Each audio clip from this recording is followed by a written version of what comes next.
Thank you for the $12.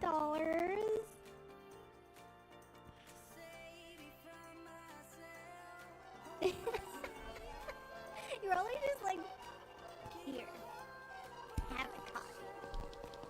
Have another one. While I figure out this puzzle. I have no idea what you're talking about. You silly girl. I don't. _Fo played You Silly Girl. Zane for 1,000 channel points. I don't have a.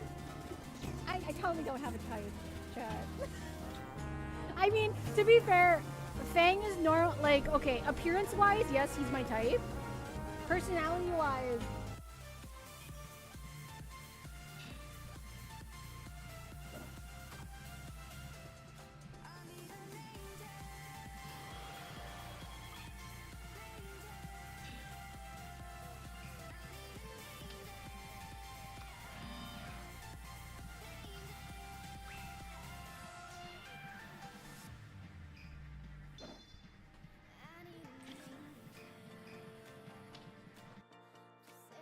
Good.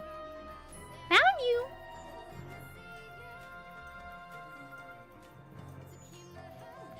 Oh! That little shit!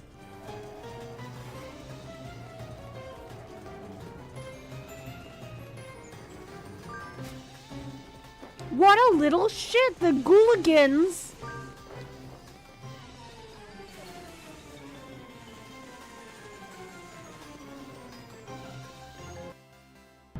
I have to be paid. We can't kill the spider. I have to be paid before I witness the spider, thanks.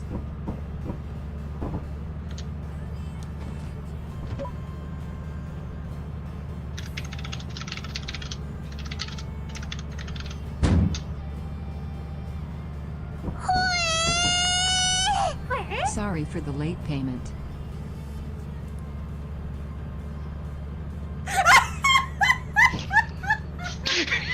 I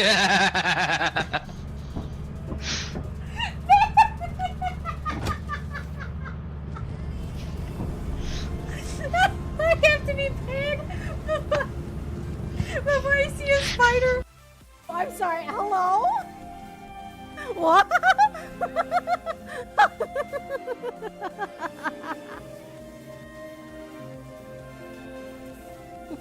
Hello?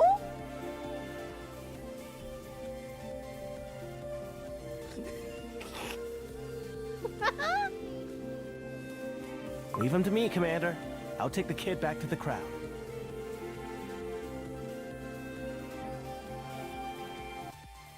I can hear you.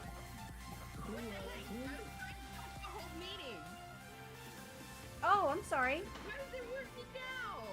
I don't understand.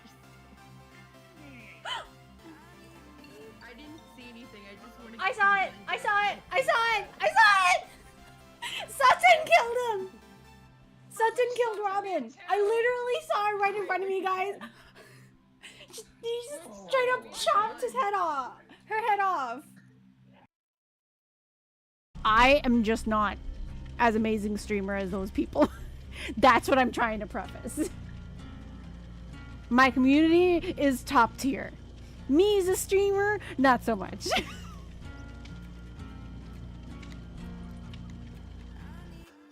Really? That's it? Control your dog, my dear, before he gets someone hurt.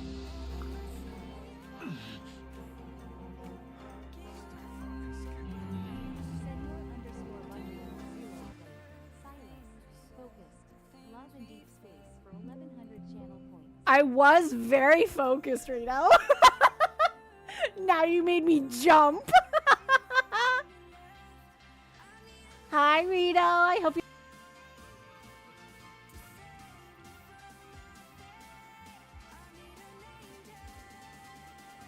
Vegemite is a thick, dark brown, savory Australian food spread made from leftover brewer's yeast extract with vegetable and spice additives.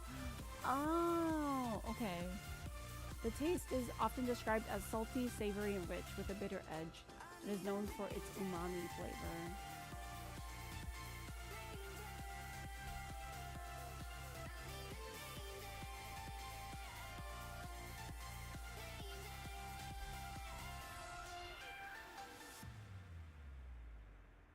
Note to self, become friends with Aura. What the hell do you mean, Possum? We're already friends. What do you mean?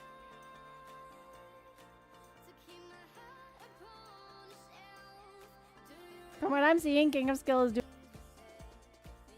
Oh, should I do an outfit of the day? What are you? Nosy, nosy, nosy, nosy.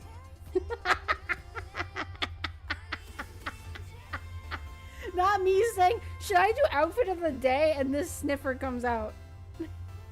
Can you tell he's a nosy person?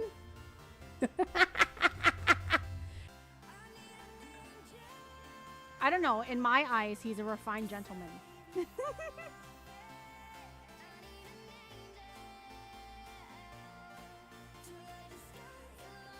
Something about him is just very, I don't know, very poised, very mature, very interesting.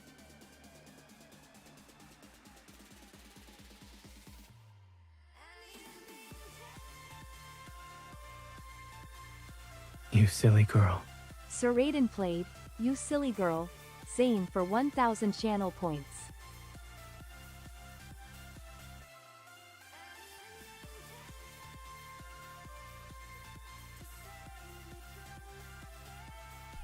I heard that.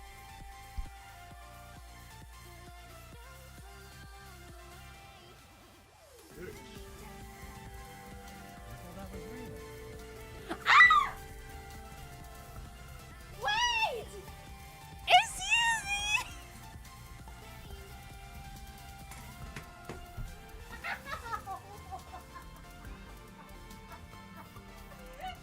Wait! Oh, stop.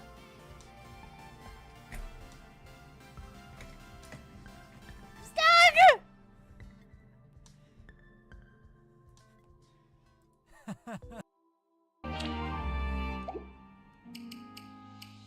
Pick a god and pray.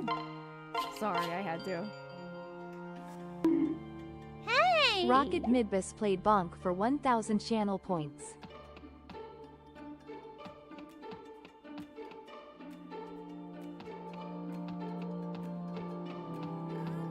Okay, I think that we can...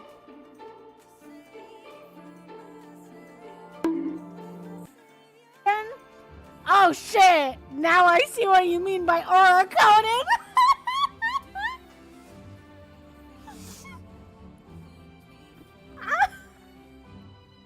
Not the trip! I'm okay, I'm okay!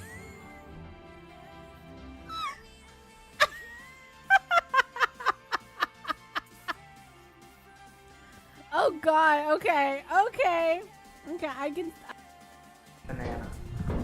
Yeah, then I can eat you. That sounds like a giant spider! I don't like it. Or I thought you turned directophobia mode on. I did it! You did? I did it! Cause I'm like, oh.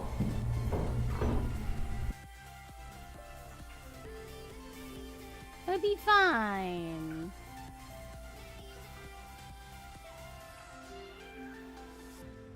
Let me do it on a different layer. Luarsoleil played Bonk for 1,000 channel points. What? What did I do?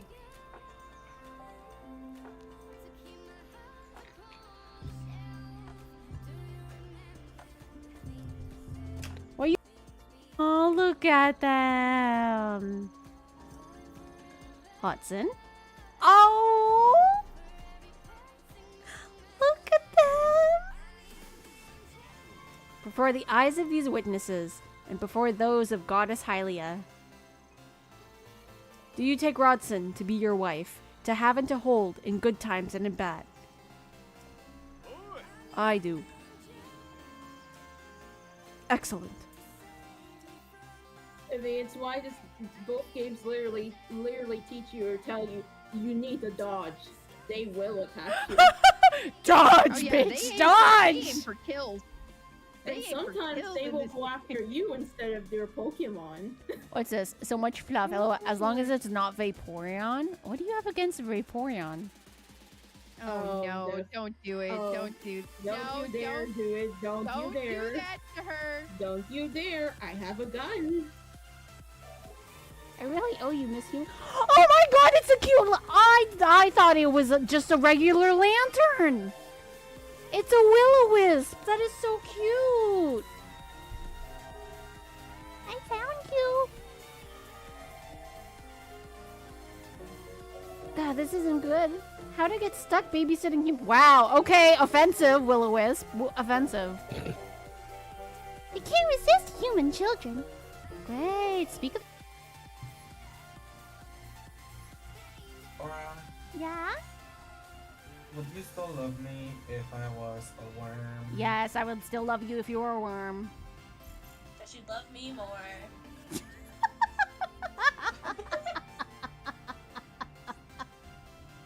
Am I around? No. Would you still love me if I was not so popular streamer? I would still love you if you weren't a popular streamer. Good, cause I'm not. Laura's the most popular one here. Am I? Popular? Oh, wait.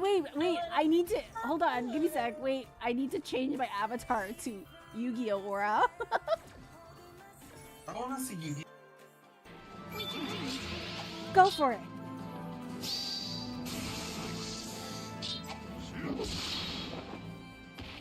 Who dies next?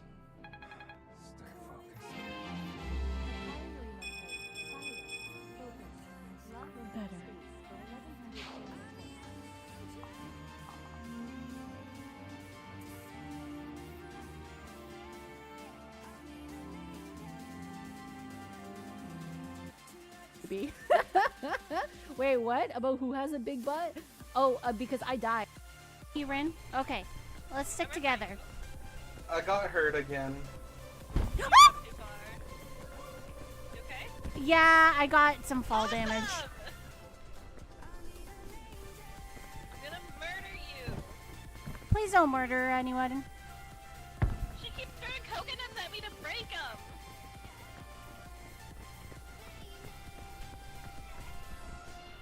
Possum! See? Bad girl! This is why I never call her a good girl. 'Cause she's not. But I know all the stories.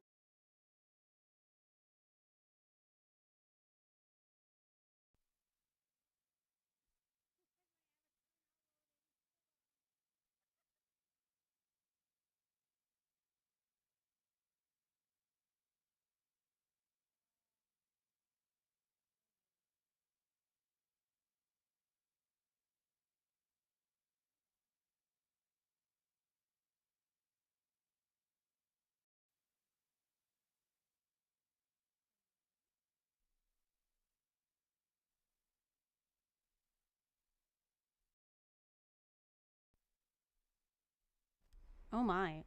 Oh, there we go. Oh gosh. I don't know what happened there. My mic was on. My properties were on. I guess when I was fixing something, I must have accidentally turned the knob on my mic. What? Wow, okay. Many blessings, my little lights. I hope your day has been beautiful and bright. And if it hasn't, well, we're just gonna have to change that, aren't we? I do apologize for the slightly delayed stream start. I right before stream, a bunch of stuff happened, so I do apologize. And guess what? I hydrated myself before stream, chat. I was a good girl.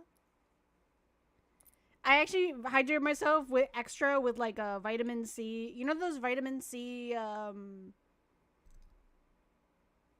water enhancers? So yeah, I not only hydrated myself, but I gave myself extra vitamin C. Those like orange powder thingies that give you a boost of vitamin C.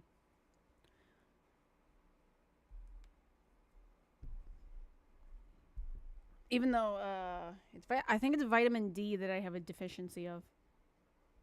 But I'll get that up eventually. But yeah, I hope everyone's day has been beautiful and bright. And if not, we're gonna just have to change that. Happy Sweetheart Saturday.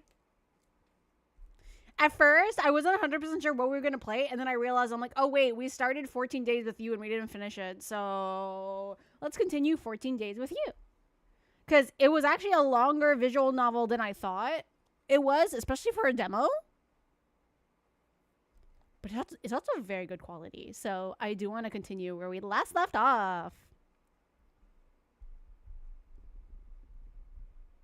With having our new friend over the house to, you know, protect us. Well, let me see. Farah, hi. Instant tap. Instant tap?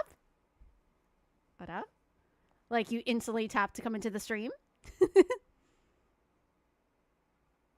Hi, Oracle. Hi, Sega Pretzel. Hi, Batsy. I hope both of your days has been beautiful and bright. Cyclops Silent, thank you so much for redeeming a quiet hello. I hope your day has been beautiful and bright. Hello, Mr. Oddity. Sup, sweet ladies. Sup, Mr. Oddity. I hope your day has been beautiful and bright. Hello, Kite. How are you? I hope your day has been beautiful and bright. Farah, you're already having the giggling emotes. Love it. Hi, Lore. I hope your day has been beautiful and bright.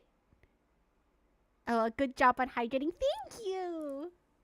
Yes, I made sure. I'm even having my, even though it is a smaller glass than typical glasses, I'll be honest. I don't know how many ounces this is. Oh, it's a 10 ounce glass. But it's a Ariel. It's a really pretty Ariel cup glass that I bought. It's, I don't know if you know, like, the Silver Buffalo Princess sketches. Hilariously enough, though, I actually thrifted all my Disney Princess cups. All my Disney Princess glasses. And I'm so happy. Because I don't think I would ever get it cheaper otherwise. They were, like, the best buy ever. I think they were, like, $1.25 each. Or $1.45. No, sorry. They were $1.50 each, I think. And I don't care, because they're pretty. But yeah, I have Ariel, I have Aurora, I have Belle. And then I have Cinderella.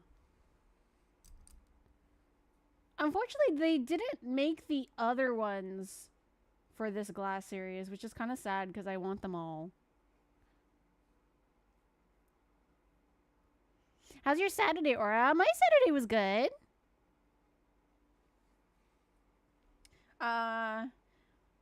It wasn't cooking a banana, you know, mostly taking care of Link, making sure he doesn't lick himself. I'll be honest, I did almost have a little fainting spell today. Oof.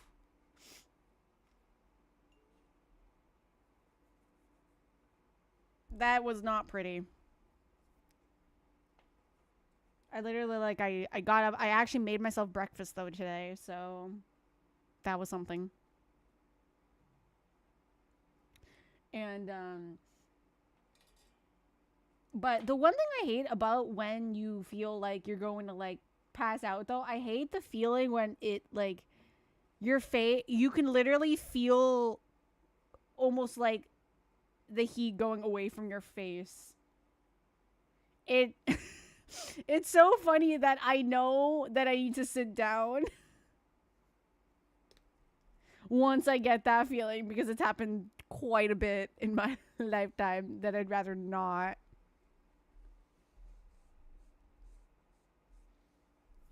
You feel the color draining from your face.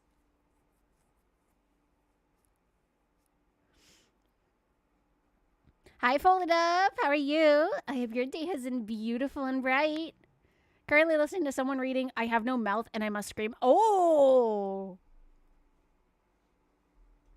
Very nice, very nice. So you're watching like an ASMR stream? Or is it an audiobook? I would love to try and do like an almost ASMR like stream where I'm reading a book. The only problem is like the problem with some books is I would have to purposely look for one that is in public domain, because I also would not want to be striked at. Hi, baby. Yes. Yes, I am talking to my audience. You're gonna have to deal with that. I'm sorry.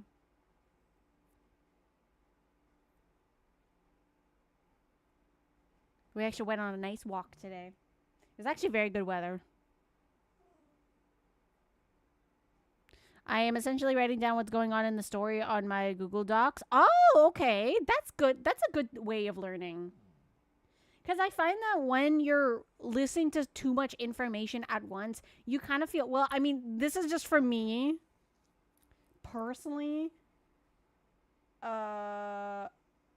Even though I feel like I'm very good with reading and writing, I do get overwhelmed with information a bit.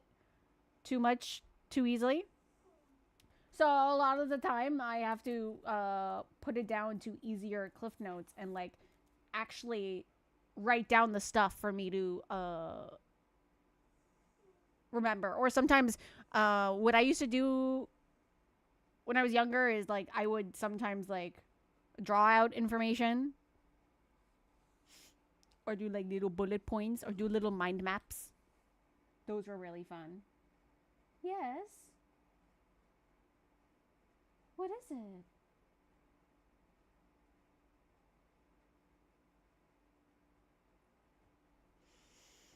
And yeah, I was doing some final touches for my VTuber design. Again. So you know how I had 2 stockings before? I decided to take a stocking away, and I'm just debating on what to put on the other leg, because I don't want it to be bare. I'm debating on still putting another kind of stocking, but like a different type. Like a semi-transparent. Because apparently I really love asymmetrical stockings. I mean, to be honest, considering the amount of times I wear mismatched socks. Did you guys have to know that information? No. Did I give you that information? Yes. Look, sometimes for me, as long as it's the same texture, it doesn't bother me if it's a different color. If it's like similar design and same texture, I'm good with that. Because sometimes I can't find the same sock. And so you gotta do what you gotta do.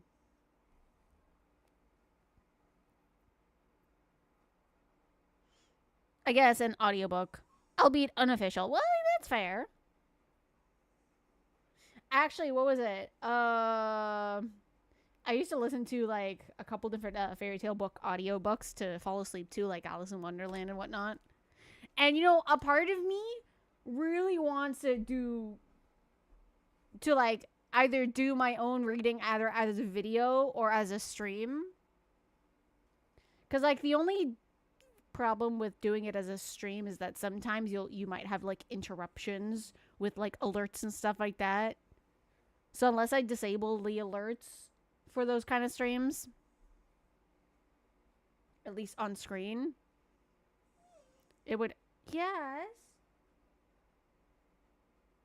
Babe, what is it? Listen, if you're hungry, your food is over there. You did not eat.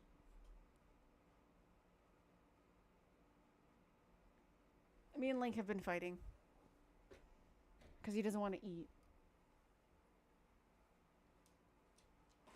But he wants my food.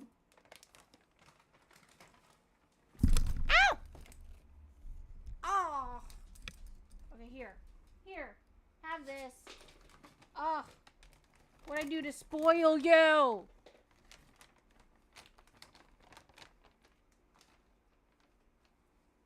Sorry, I just fell into the mic. My bad.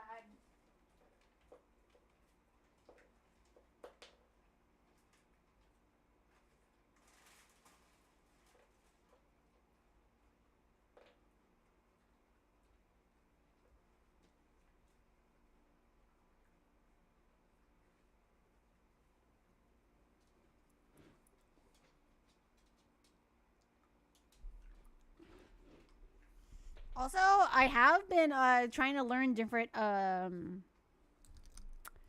techniques for athletic tape, because originally I bought some athletic tape to bandage up Link's foot, but I think I've told you all about this, but there has been on one of my arms I constantly have this pain, and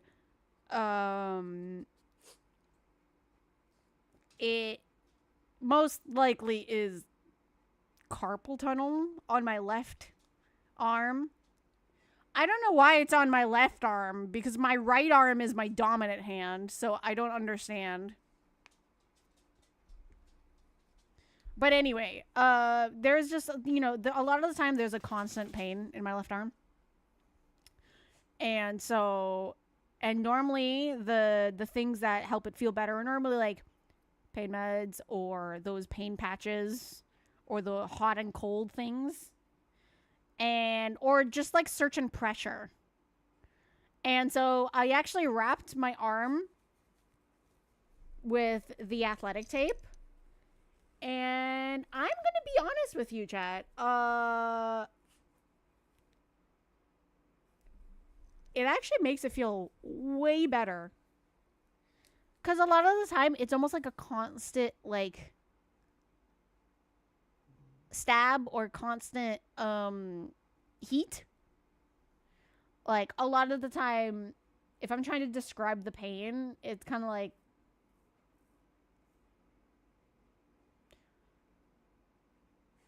it feels like a hot slash, like someone is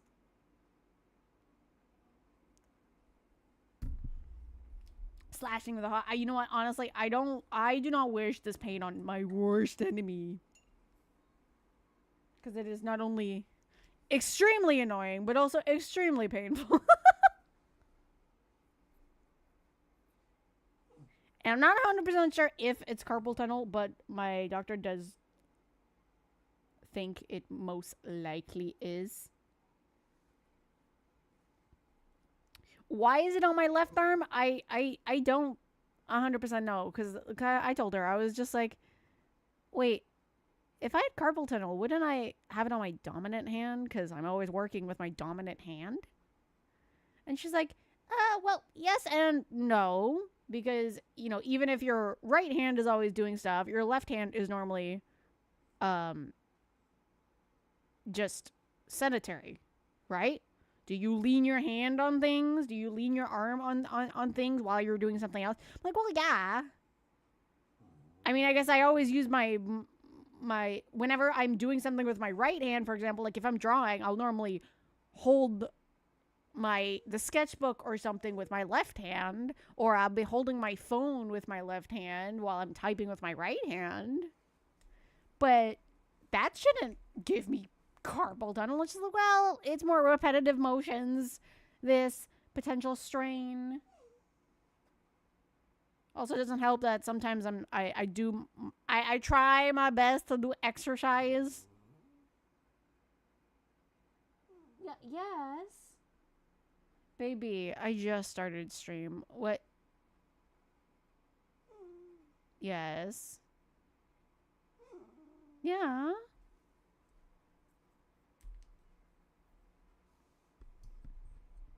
Are you really trying to take over my stream again? Is this happening again?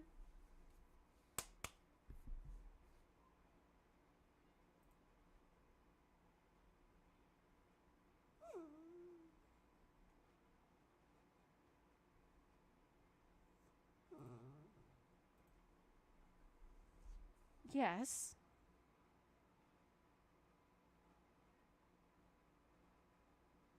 Can I help you? I don't know, babe. Okay, hold on. Oh, wait, you know what? Hold on, babe.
Ready? Another one.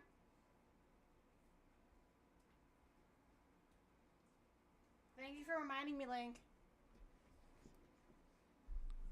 I gave him... I just realized that I didn't give him his second half of the pill to help with his for him to, like, not have an infection. I just had to stick it in a piece of bread. Because I finally have bread! Well, okay, not bread per se. English muffin. Well, yeah. You know what I mean.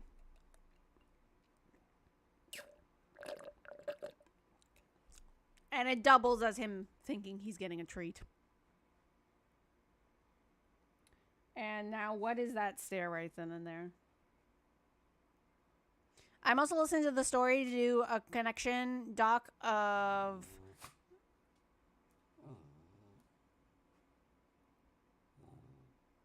of AM in the story and Kane from the Amazing Digital Circus, since Gooseworks said that they took inspiration from that story for their story. Oh yeah, we've talked about that before too.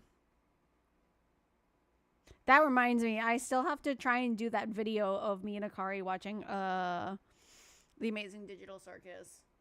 I want to draw our favorite moments of me and Akari watching it. Like when we're theorizing and stuff. Link just wants to captivate the audience. Apparently. He's like, Mother, I know they want to witness my glory. I know they want to. This is not for you.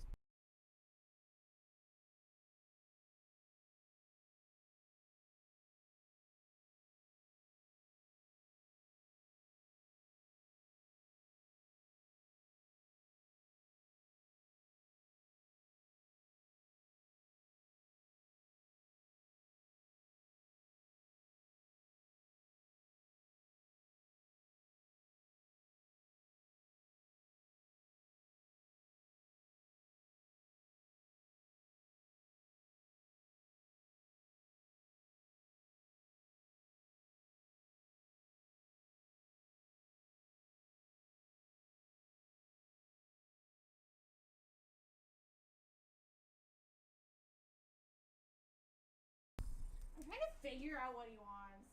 He's so funny. Hey, Linky. Link. You know you're funny, right? What's this? Oh, that's my sublimation blinks. I forgot.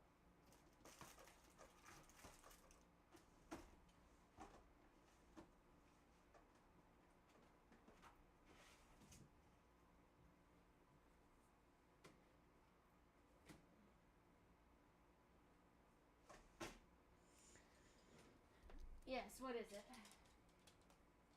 No, you're not. You have food! And aqua! Mat! Give up, shit!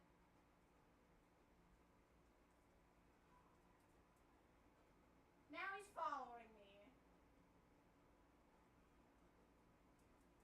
Am I allowed to get more water? Thank you. Yeah. Do you need to go outside? Please don't tell me you need to go outside. You just went outside like 20, not even 20 minutes ago. Chat. He just wants to. He just wants to be known, apparently.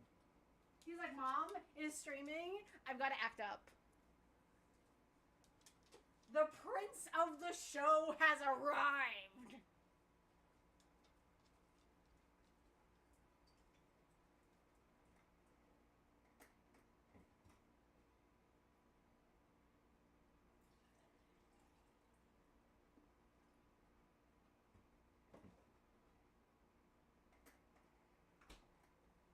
Right, babe?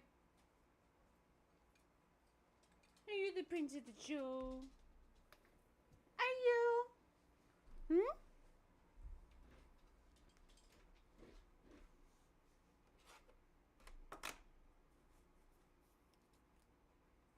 You're so lucky that you are the cutest thing ever.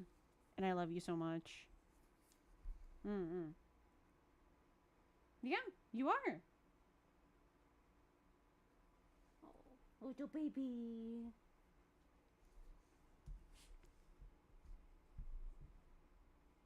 Very lucky. He is the cutest thing.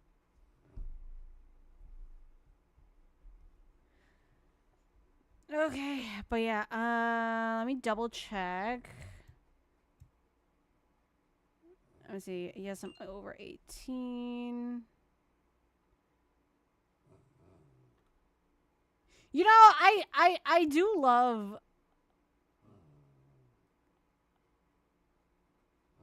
Yes. Yes.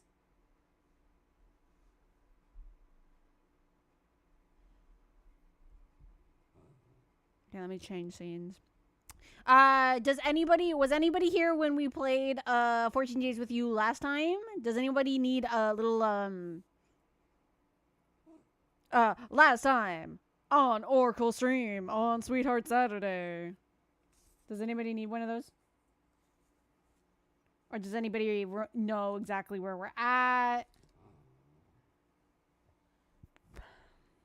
I would like a recap. Okie dokie, lore. So, last time on Sweetheart Saturday, we did actually more than one game.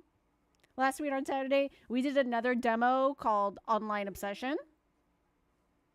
It was a yandere day that day. You are not a yandere. I don't... Can I speak? I'm speaking of visual novels with yanderes, not visual novels with doggies. Yes, what?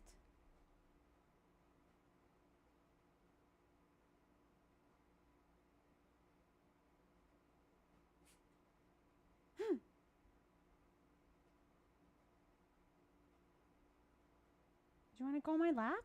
Do you want to come? Yeah? Okay. Wow.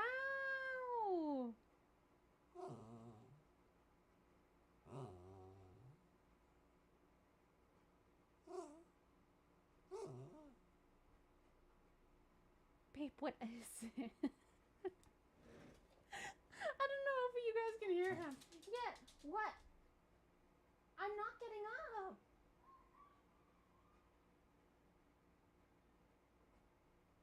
What is it? What is it? This is not the time to play, Link. Why do you pick the worst time to play?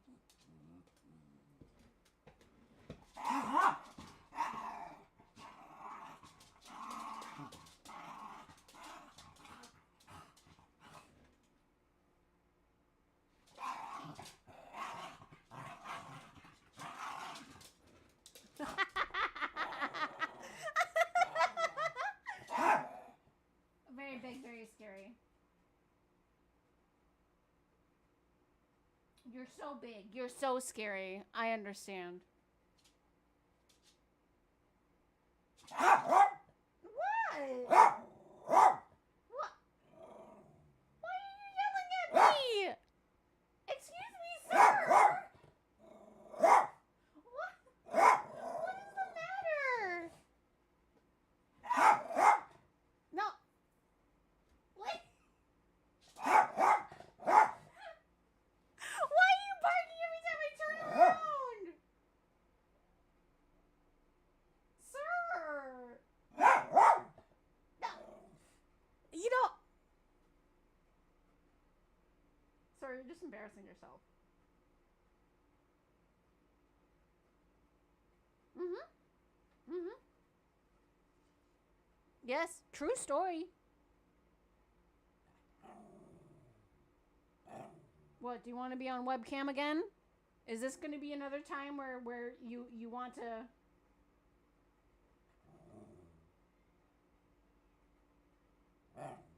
Yeah?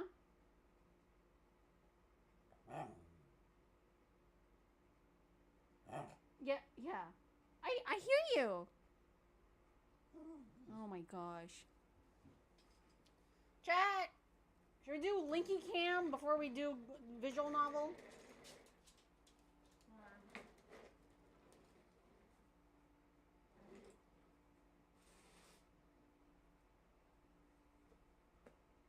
How can I help you, sir?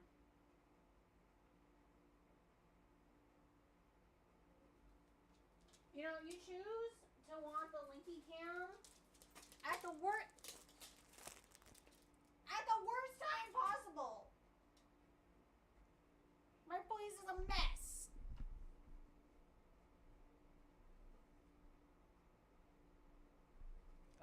So chat, Linky Cam, yay or nay? Because if nobody wants it, I will not do it.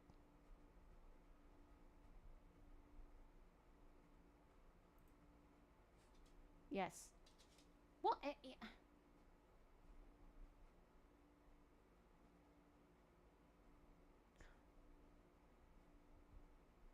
Nah. You're so stubborn, you know that?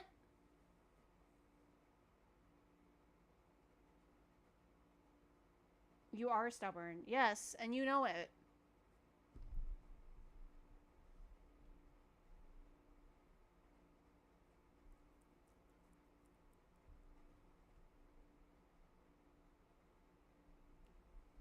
I'm gonna... Oh, my face is not good for viewing right now. Hold on.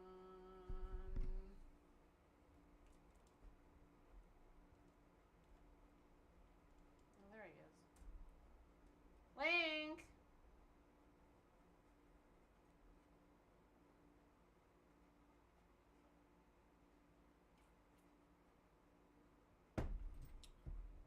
Does that make you happy? Do you want to feel included? Hmm?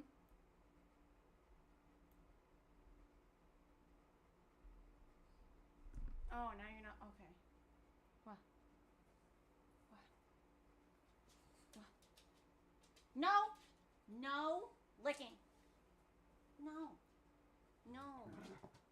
No!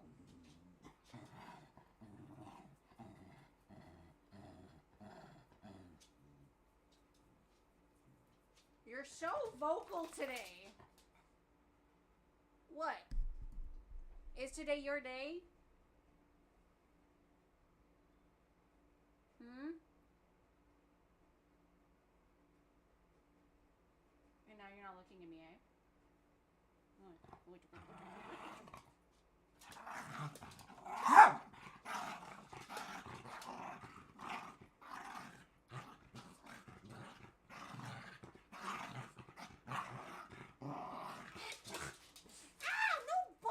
My leg!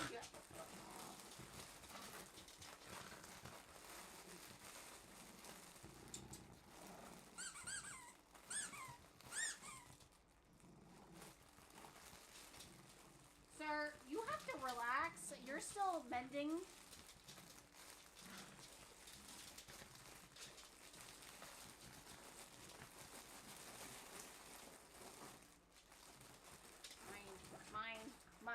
bag of chips. It's mine. My bag of chips.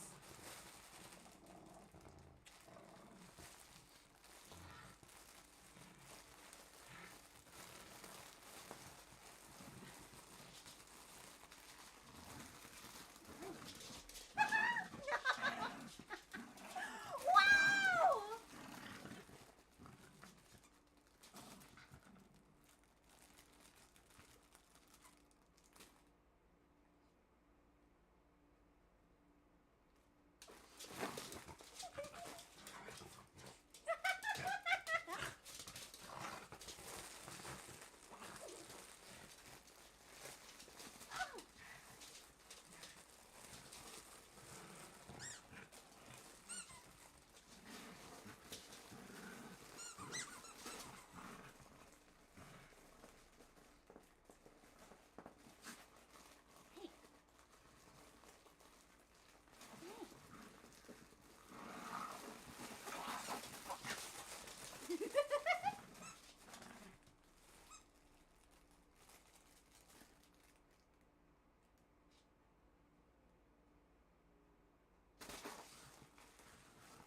Oh, you got that fast. Oh, thank you. Mine? Mine? Mine? Mine!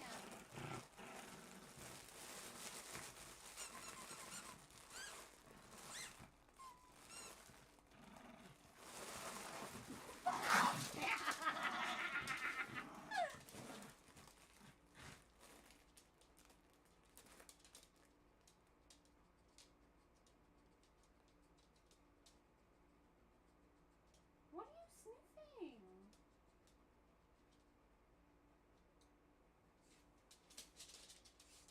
No, that's not food.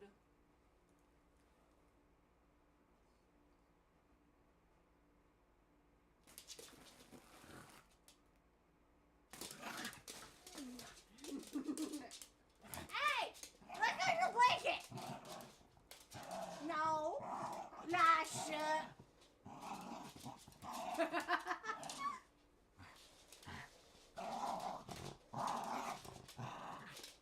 Hey, no! Bad boy. No. No. No. No licking.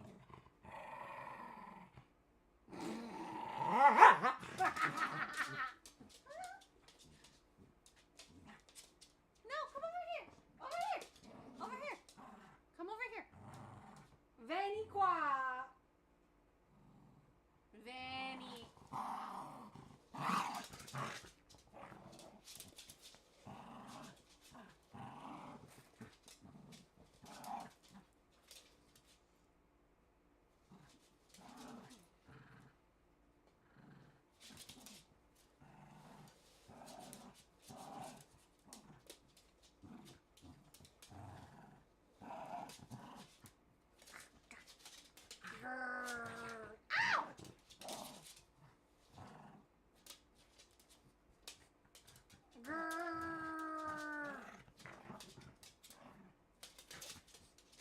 Okay, I know, get the energy out. Okay, fine.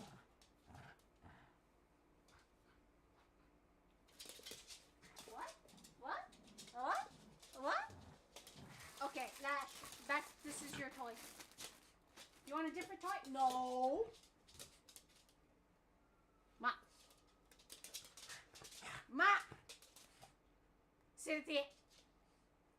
Good boy. Good boy. Good boy. Are you a good boy?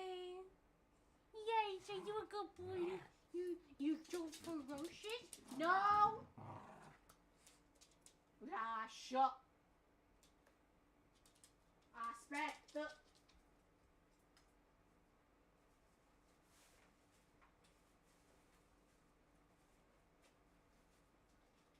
Where's your other toy, Link? Where did you put it?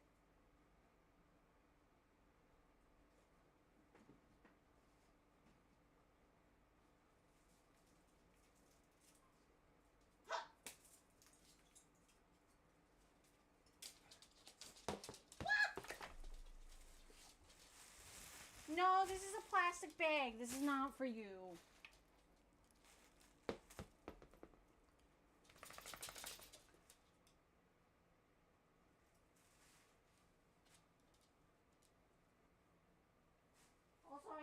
your leg again.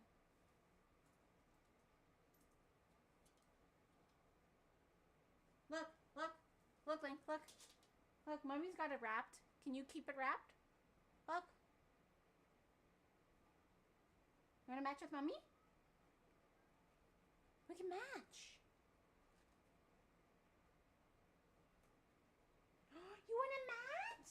Yes? You wanna match? Yes?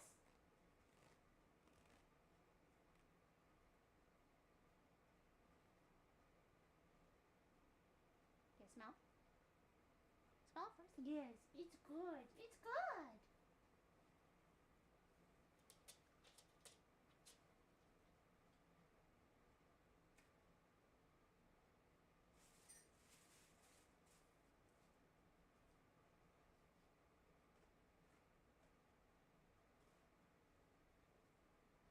Can I hit your leg?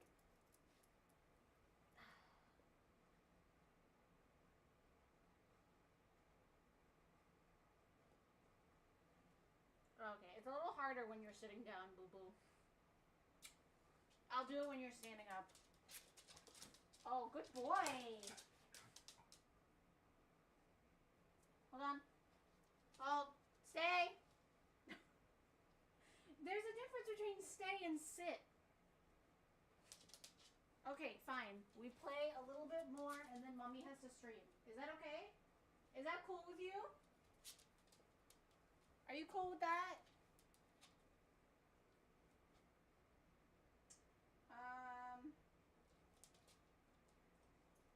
Give me a sec. I didn't expect webcam time, so give me like 1 minute. Link, you stay here.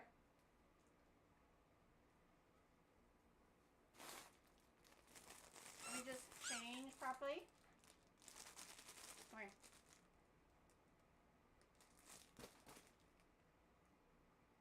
Really? You're not gonna want to play if I don't actively play with you?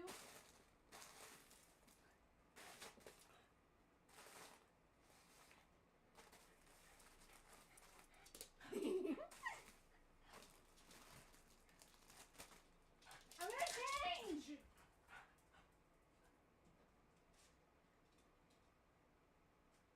Wait a second. Am I allowed to change? Sir?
Thank you for allowing me.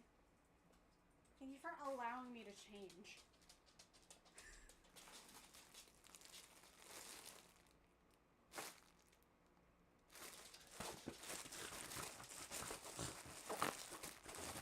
Link, he's so ferocious, isn't he? Are you ferocious? Are you ferocious? Oh yes, you're a good guard dog. Yes, you are. Be warned. Be warned.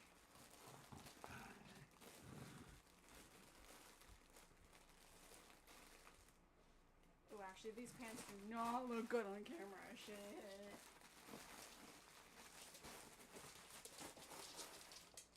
No, stay there. Stay. Go get it. Go. No? Really? Oh, don't. Washi. Tashi. Go get it. Oh, I don't have any treats to throw you, eh?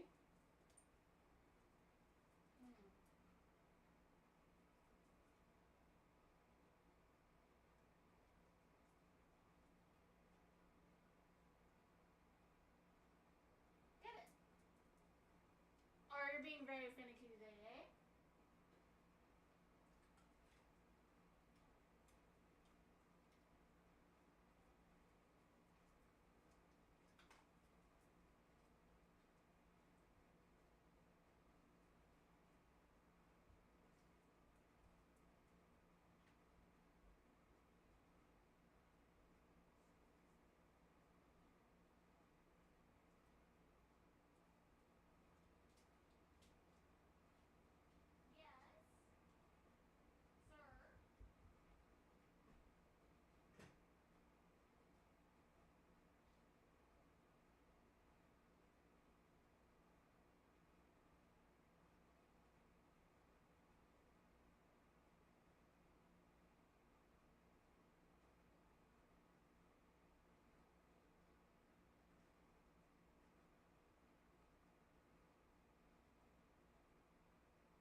Okay. Chat. You want to hear a fun fact? You want to hear a really funny fact about Linky?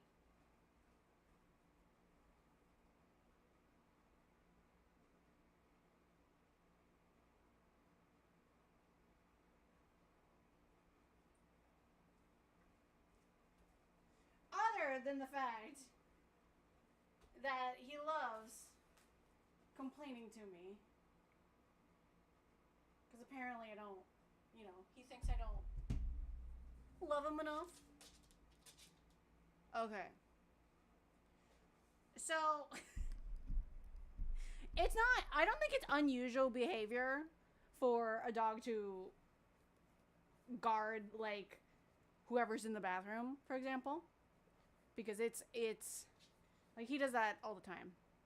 Especially with me, family, or female friends, he will always, like, go into the bathroom with you. But he specifically likes to do that, when if I am in my bedroom changing and, like, because, you know, I live mostly alone, right? So there are some times where, you know, you'll have a door open or whatnot, and he will guard the door. He guards the door when I'm changing. And I think it is so funny. And look, he's bowing his head because he knows it's true. Right, Lily? You're a good boy. Yes, you are. Yes, you are. Who's a good guard dog? Yes. Yes. Yes. But yeah, so when he was, you know how I was telling him to no, stay here because you all could at least watch him?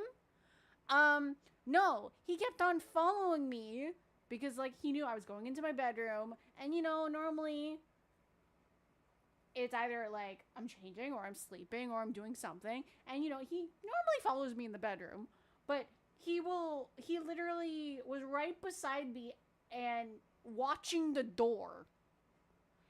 which it doesn't make sense because nobody, like, other than upstairs, nobody else is in the house. And I find it just hilarious and really cute. Really cute. Really cute. You're so good. You're a good boy. Yes, yes. Who's the most ferocious? Who's the most ferocious? Look at this. Look at this. Everybody fears you. Everybody fears you. You don't want that? Do you want this? Want this?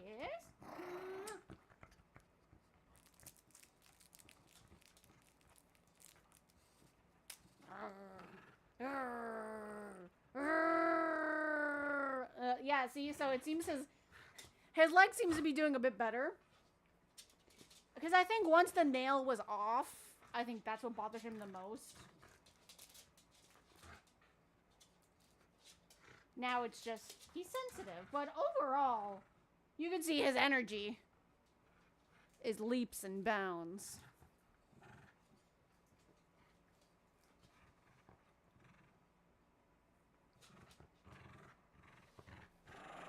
Hey!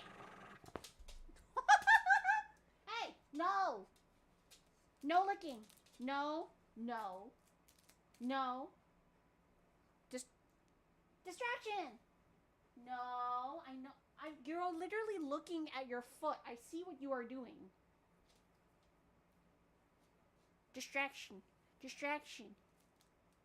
You're a good boy, right? Are you gonna listen to mommy? Can you listen to mommy? No?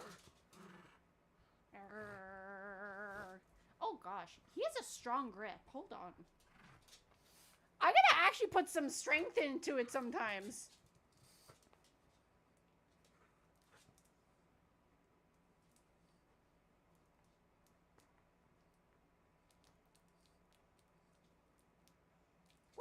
What is with this burst of strength? Hello?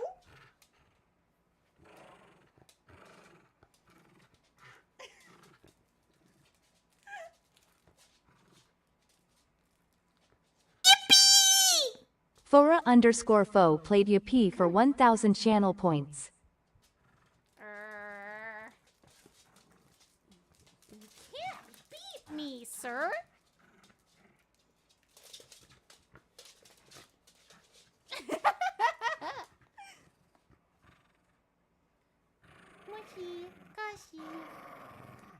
Yes, very ferocious. I know. I know. Are you trying to rip the dinosaur's head off? That's not very nice. I don't think you should rip the dino's head off. Hold on.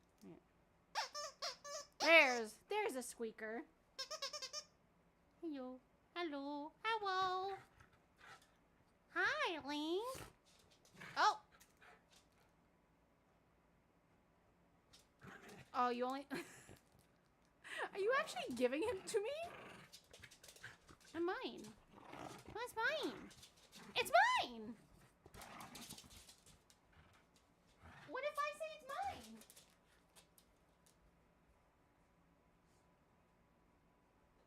Now I'm getting cold.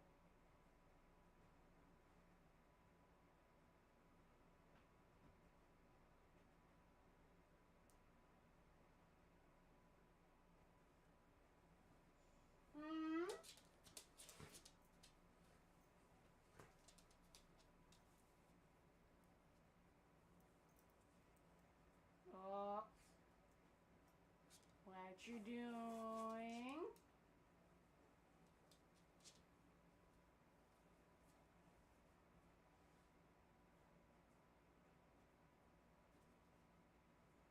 What about a brush? Do you want a brush, Link? Come here. Come here. Sit.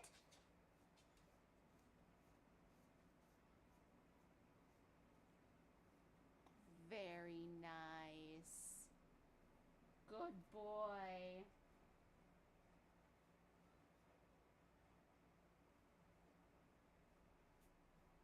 Here, let me take off your harness. Oh, there we go.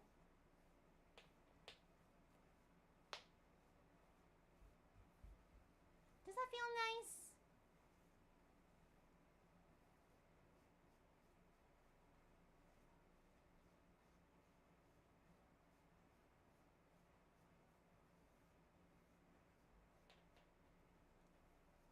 Very good. I'm so proud of you. You did such a good job.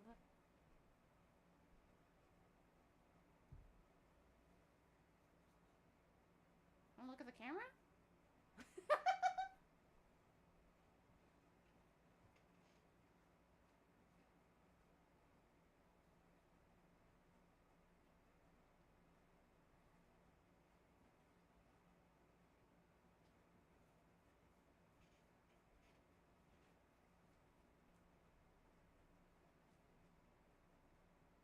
There we go. You like that? I don't know. When it comes to brushing, he's kind of hit or miss book guy. There's some moments where he'll like getting brushed, and then other moments where he's like, Mom, yes? Do you want to be brushed on your head? I'm not lifting his head, chat. I'm not lifting his head.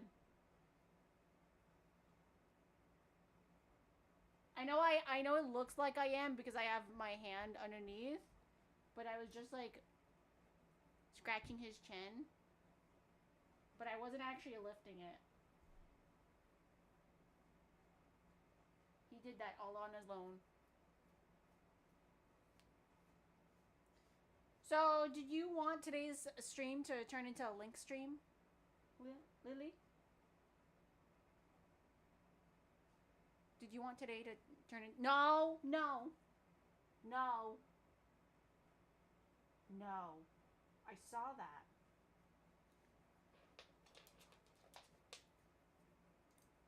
You tried to do it right in front of me. What do you expect? You think I'm gonna be like, yes, gnaw your foot off? No. Oh. I know. I know. I'm a horrible mom. Because, you know, I don't spoil you at all. Come here. See, I do it nice and soft.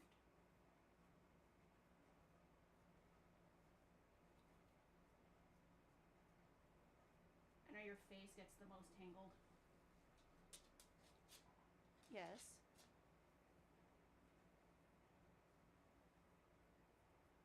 You really want... Do you want me to pay you the whole stream? Is that what's gonna happen? Am I gonna be petting you the whole stream, Link? No. Am I gonna be petting you the whole stream?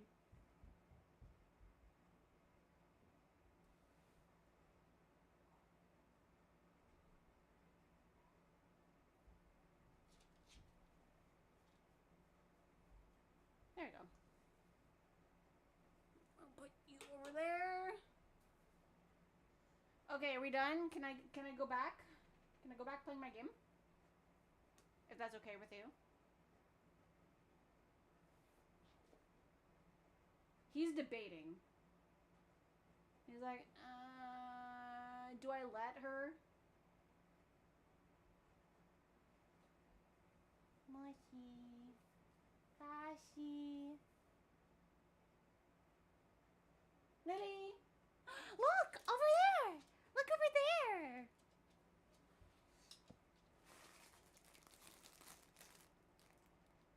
Are you done playing? You feel better now? Do you feel better now?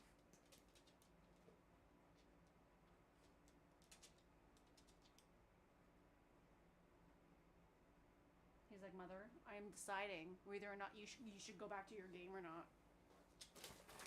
What? Hey!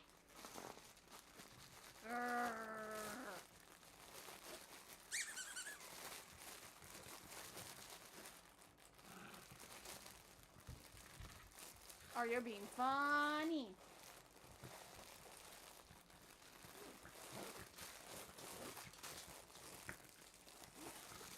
Hi, Howling Moon.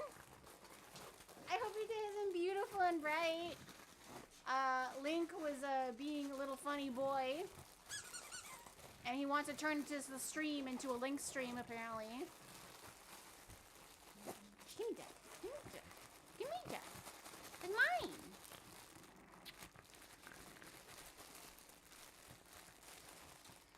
Give me that. Really? Very ferocious. Very ferocious.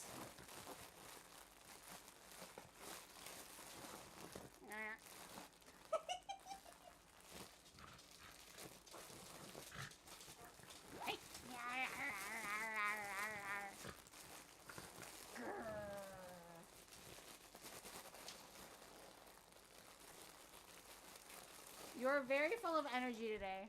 What's up? We even went for a walk today.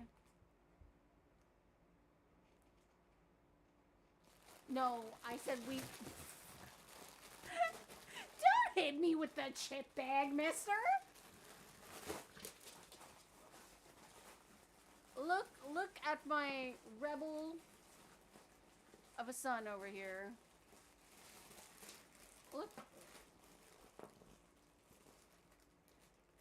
Look at this.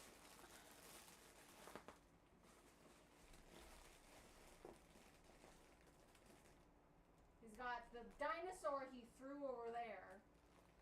And now he's got the chip bag. Oh, do you not like getting caught? Huh?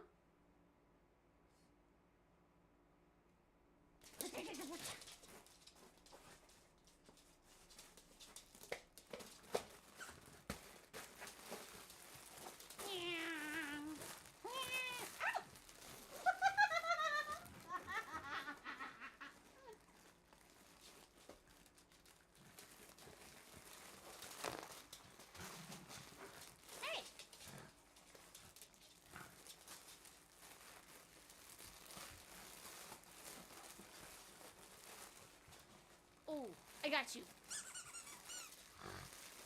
I got you. Oh, let me move it so you don't see the arm. I know. Very professional, Mom. Very professional. Listen, just because I've been streaming for a long time doesn't mean I'm a professional streamer.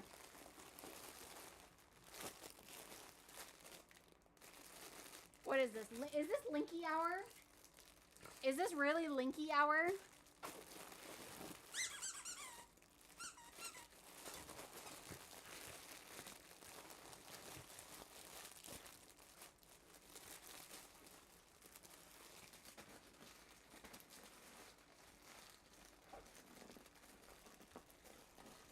Let's see. I'm doing really good. Currently on my way to a hockey game. Gonna watch the Sharks play. Ooh, I hope you have fun. I hope you like it. That's really exciting. Is it like your first time going to a hockey game, or do you love going there? Is that your favorite team?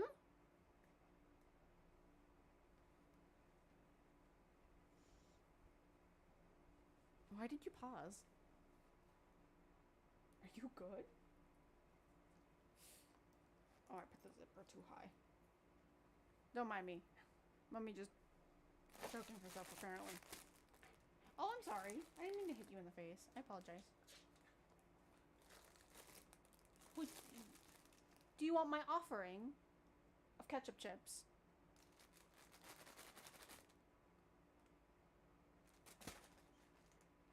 No? Are you done playing? Is that it? You tired? Are you tired?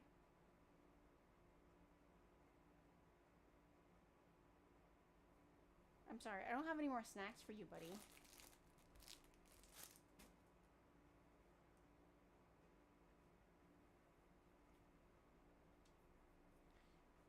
I'll give you a little piece of bread. How about that? Okay? And then we can switch to playing video games.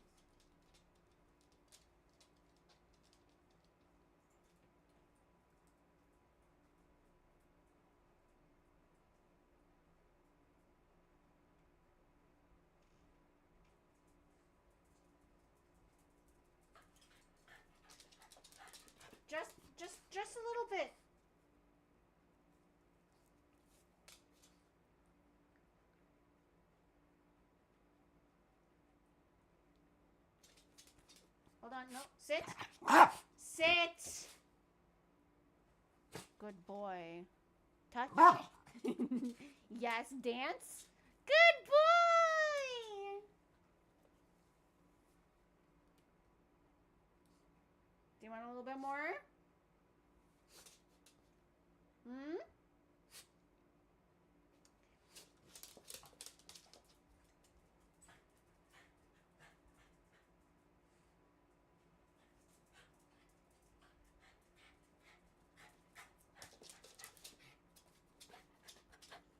Chad, what do you want him to do for a piece of bread? Hey, wait. Shh. Shh. No. Sit.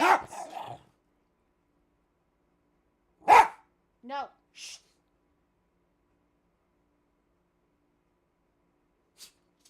Good boy. Thank you.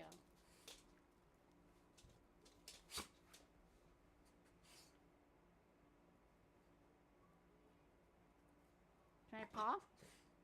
Yes. Good boy.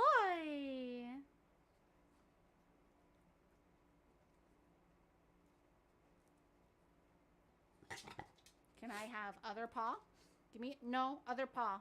Yes, good boy. No, not the big piece. You snickerdoodle. Kiss? No, kiss.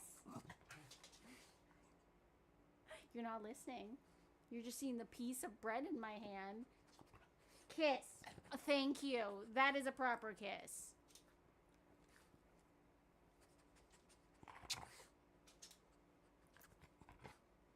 Hey. Hey. Hey.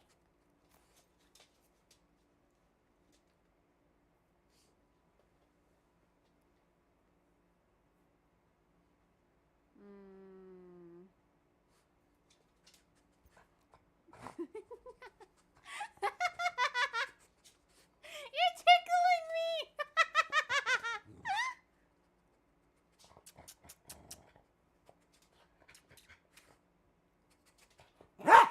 Ow, not in my ear.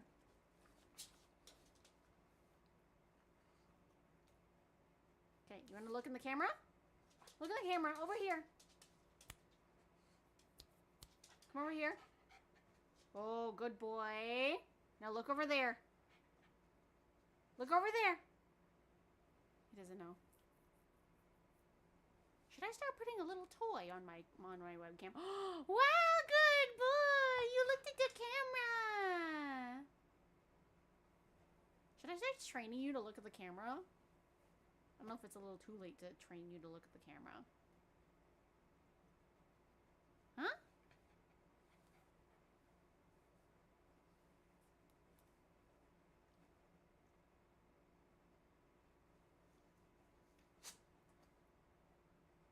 Are we done? Are we good? Can I go get my chair? We're not going for a walk. Go lie down.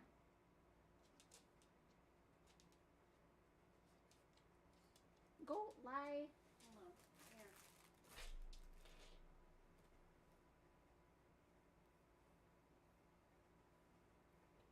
Oi.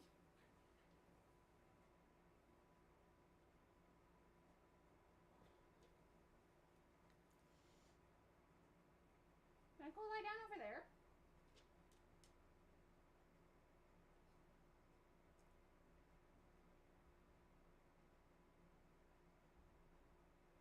I'm gonna grab my chair, and then we're gonna actually start stream, if that's cool with you.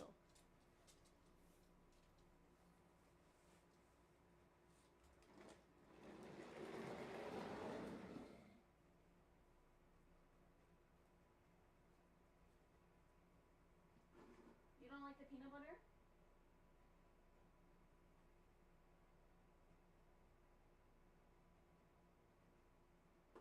Okay, hold on, I will change it.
interesting.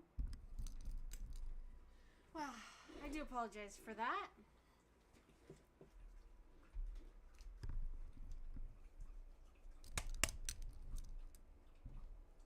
Now,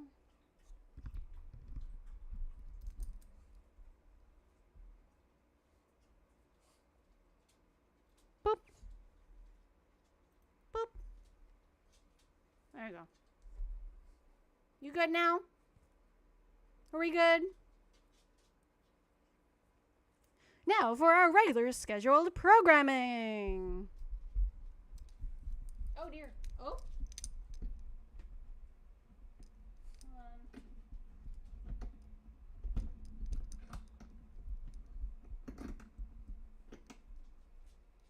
Let me just fix my mic first. There we go. Okay, now to our regular scheduled programming. Last time on Sweetheart Saturday, Aura tried a demo. Did we ever get to the recap? If so, I missed it. We did not get to the recap, so you did not miss it. I'm just doing the recap now, actually.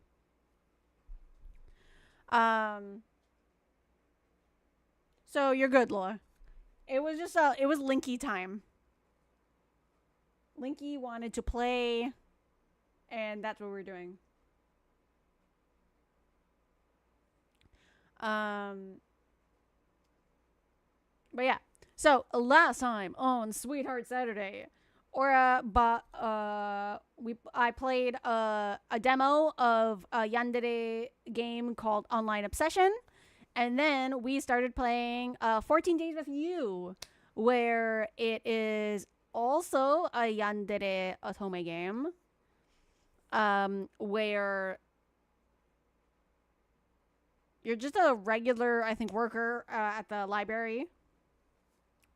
And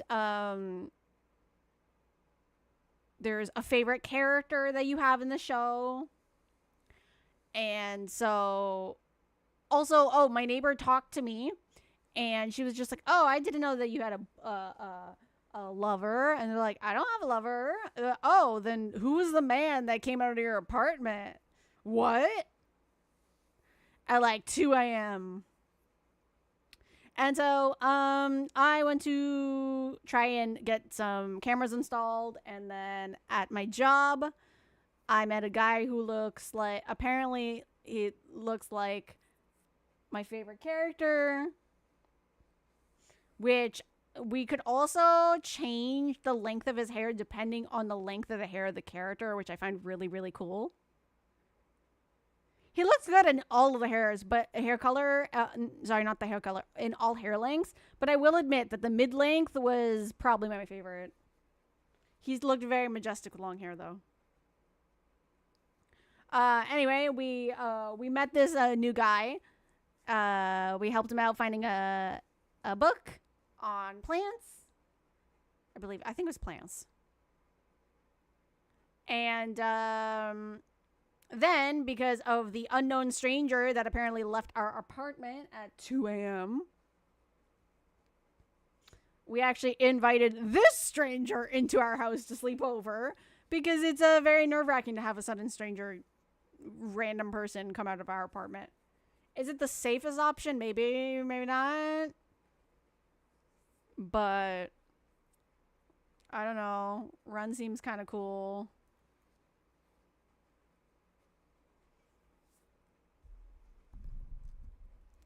And oh yeah, I don't know, but my coworker wasn't seen after she interrupted some time with me. I don't know how I feel about that. I hope she's okay. I hope no hijinks happen to her. No! No! Be a good boy. Thank you. I do apologize if suddenly you hear me turn my mic off, or if I all of a sudden say no. It just, I don't want Link to lick or bite at his wound. And he does not allow me to put the donut on. And for the most part, I wrap him like a little burrito. And that works.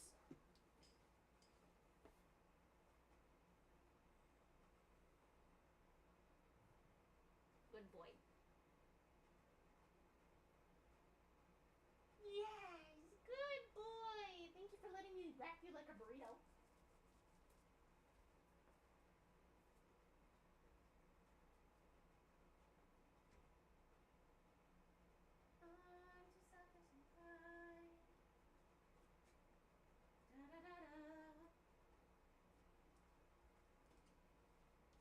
I gotta get some water enhancers.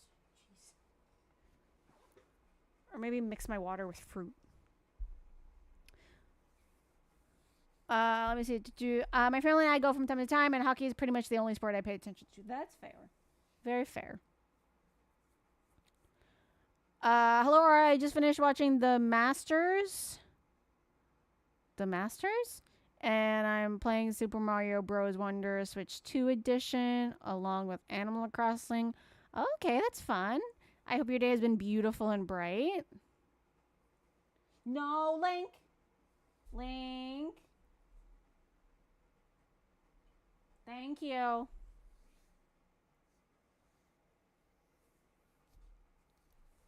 How convenient. Very convenient, if I do say so myself.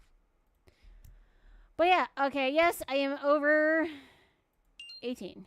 Whoa, wait! Confirm you're 18 or over and have read everything correctly?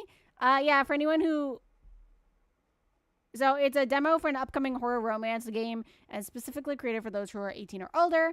Minors are strictly prohibited from playing. We don't gotta worry about that.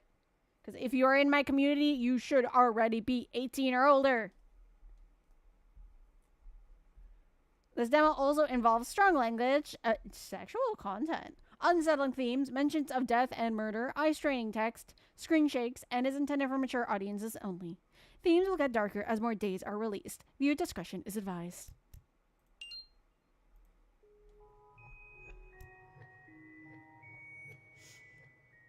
God.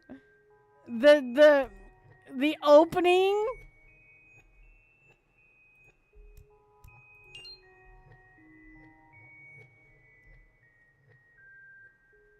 I can see you. Oh, gosh.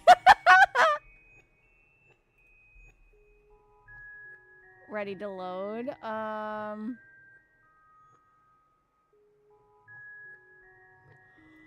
on, let me look. April 4th.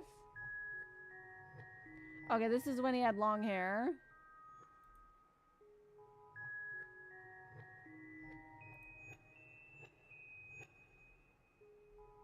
Quick saves.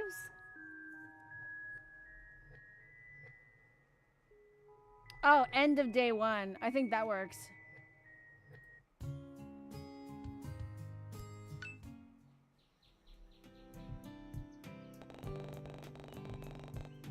Yeah, that worked. Considering, we ended the day on day 1. And it took a while already. So I thought that was a perfect way to end the stream. So basically I think he slept on the couch.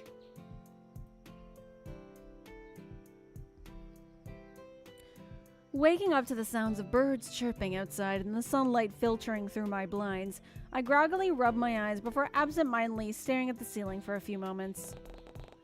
A lot had occurred last night, and I still need to process most of it. But the main thing that plagued my mind was the stranger I let into my apartment last night. Was he still here? Slipping out of bed, I smooth out the wrinkles in my pajamas to make myself look presentable before heading into the hallway. I don't have to make it that far before I catch the familiar glimpse of pink in my vision, and I walk out to see Ren already awake and neatly stacking his pillows and blanket away. Oh yeah, right. He also calls me an angel. I did not set that up though. It's purely a coinky dink. That was not me setting anything up.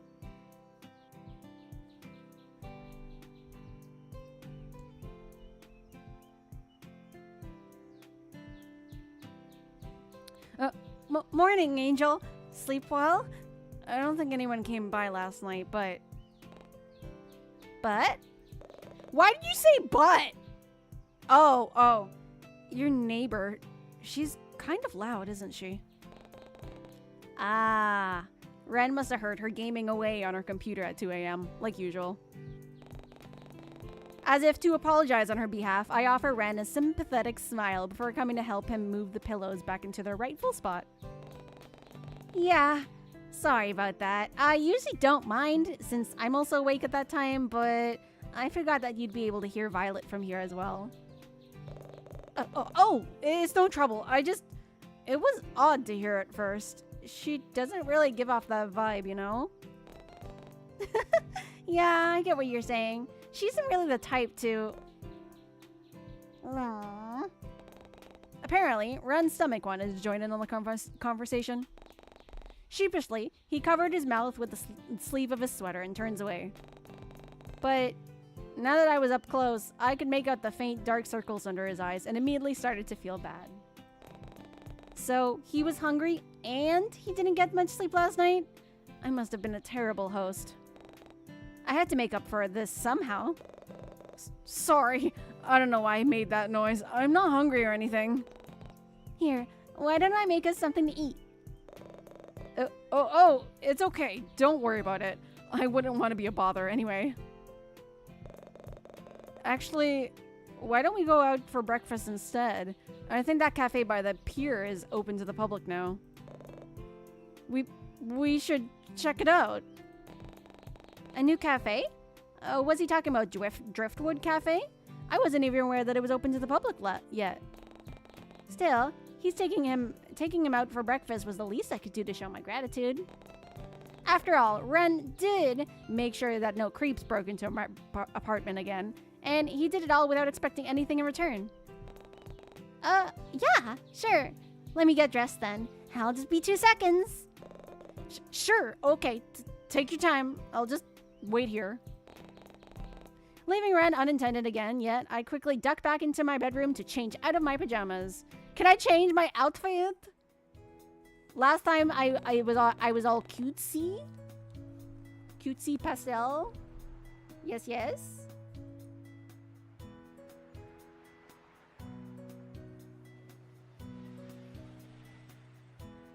Da da da da.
Okay, sorry about that.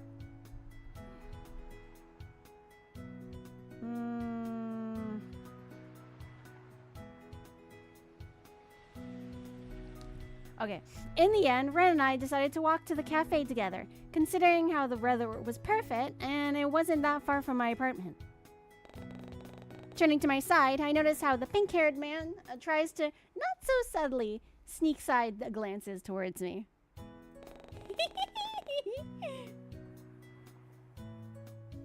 The arm at his side practically itches to reach out.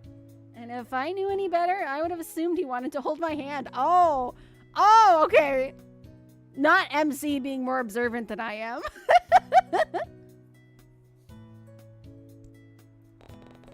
But instead, he simply tucks his hand into his pockets and shoots me yet another soft smile. The weather's really nice, huh? Back to small talk, it seems. Sure it is. Sure is. If I had known it'd be this nice and sunny, I would have suggested spending the day at the beach instead. Yeah? Yeah, we could go for a swim, even check out the rock pools. It's been a while since I've been there. Oh, that does sound fun. Aura! At the sound of my name being called, oh, he doesn't look happy.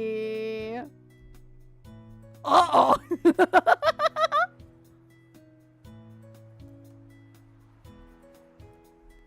If it's one thing that someone, and especially a potential yandere, would hate, is to be interrupted while he's talking to his darling.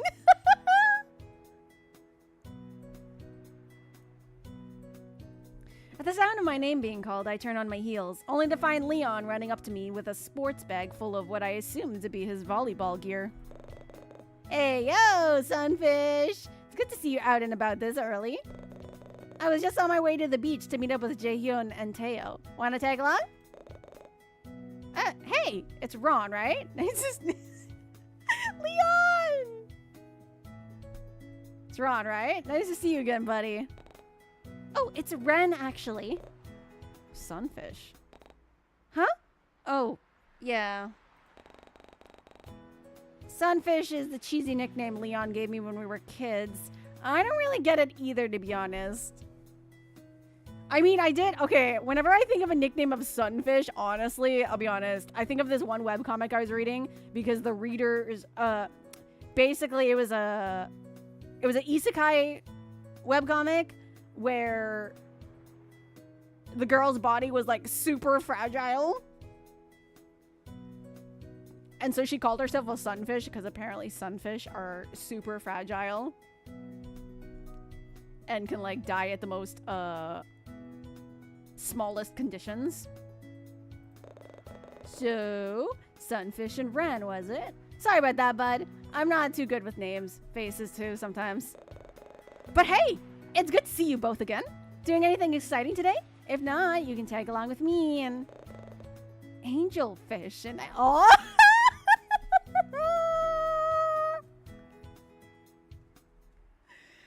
Not the angelfish.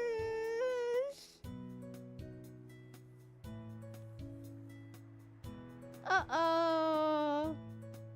I like how he shoots back. You know, because normally he calls me Angel. And he's just like, oh, he calls you Sunfish? Okay, fine. Then I call you Angelfish. That is just so funny. Oh my goodness gracious.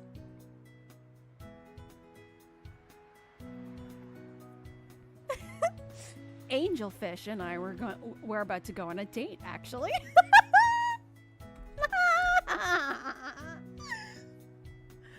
Oh no! I'm so weak to these nicknames. I'm so weak. Help.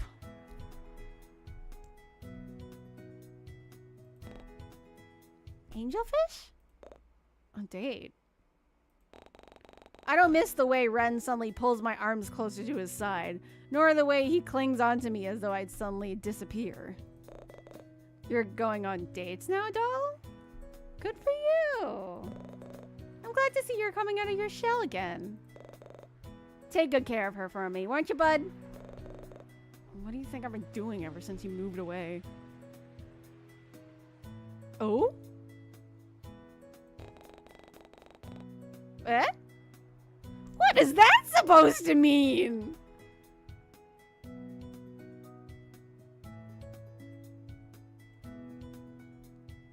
Hello?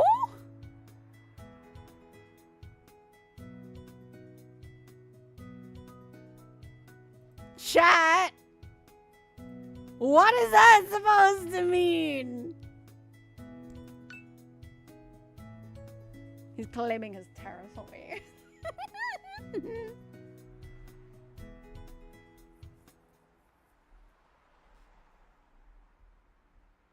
Like me, Leon barely seems to notice Ren's mumbling as he rests an arm over my shoulder and starts tugging me in the direction of the beach.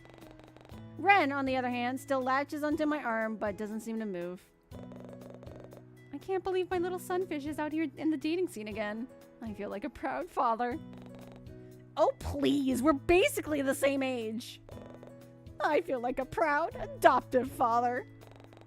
Leon pretends to wipe a tear away from his eyes as he leans further into my shoulder, and it was only then that I noticed Ren wasn't following us. Turning around, I reach out to grab his hand instead to tug him along. He immediately seems to perk up at the action and intertwines his fingers with mine before falling into a step.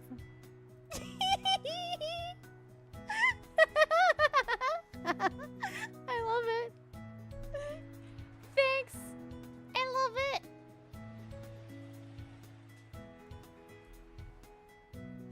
Oh, hello, Royce. How are you? I hope your date has been beautiful and bright. All right. As fun as it is to catch up with my proud, adopted father, who is the same age as me, which makes things kind of weird, Ren and I do need to get going. Oh, yeah, Chris. Don't mean to take up so much of your time. He unhooks his arms from around my shoulder and inclines his head towards the beach one more time.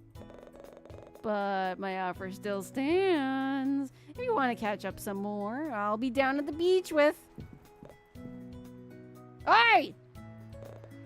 Oh, hello! Speak of the devil. Hello? Oh my. Much like Jay, Theodora was another friend I met in university. But if I was being honest, I don't think he was actually enrolled in anything. What? Oh my gosh. Hello? Oh, the fit. The black tee with the tattoos. The hair. Oh my. Oh my. Oh me, oh my.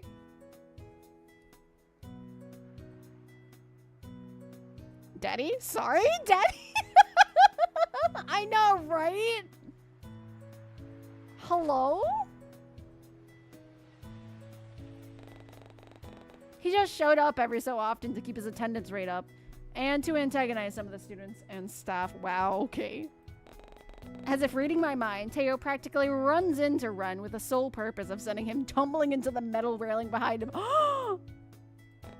But luckily, Ren manages to catch his footing at the last second, sending Teo an annoyed scowl of his own. Oh crap, sorry about that. I'm not sure how I missed such a brightly colored children's mask. Not Teo ready to throw hands over here. They're exact opposites, but interesting. Very interesting. Is he a recurring character? I want to know.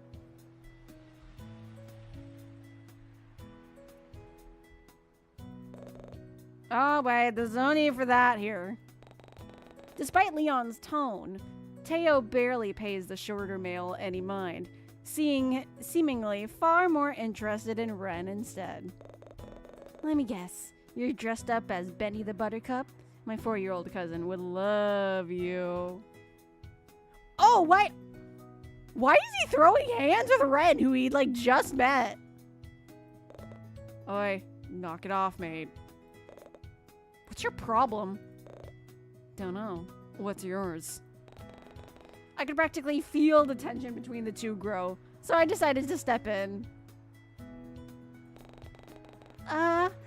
Maybe you should introduce to each other first before you try glaring each other to death? Like, he wasted no time in being in giving the I don't like you energy. Who starts a conversation like that? Who Who starts with running at someone and almost knocking them down? Teo, this is Ren. He's my, well, I'm her boyfriend.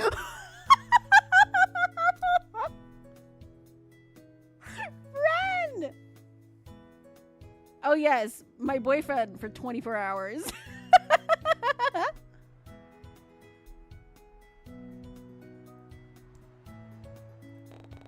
Well, that was certainly one way to put it, especially without discussing it with me beforehand and asking for my opinion.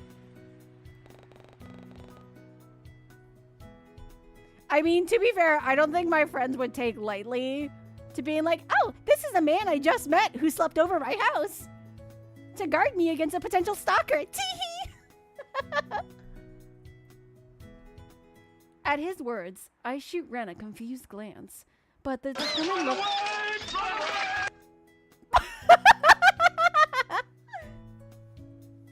Hi, Koo! I hope your day has been beautiful and bright. I love how you make an entrance with Tangia. It's chef's kiss.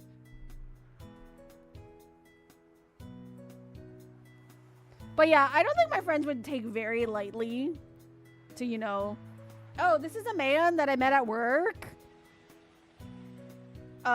Who sometimes always comes to my work, but I only formally met him yesterday, and he slept over my house because I might potentially have a stalker. But don't worry, because this random man protected me. At his words, I shoot Ren a confused look, but the determined look on his face had me biting back my words. Okay, then. Anyway, this is Teo. He's... How will you respond? Oh!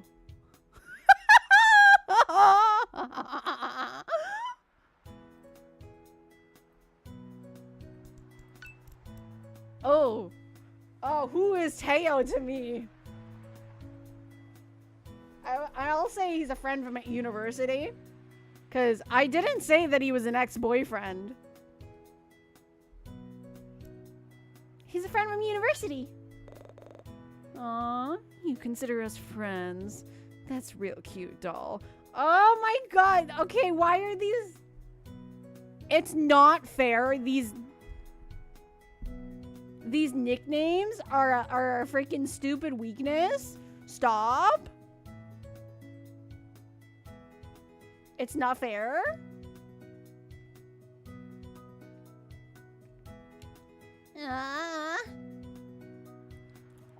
It's too much fun. Hey, as long as you're having fun, that's what counts.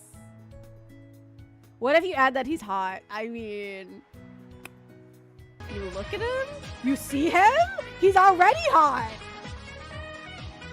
Ah, Aerie! Hello! Hello, my darling Aerie. I hope your day has been beautiful and bright. Thank you so much for the raid.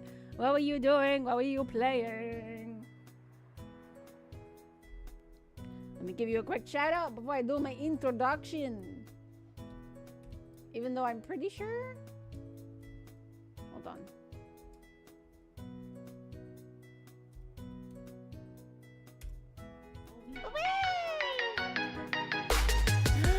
You're playing Twisted Wonderland. Yay! Awesome.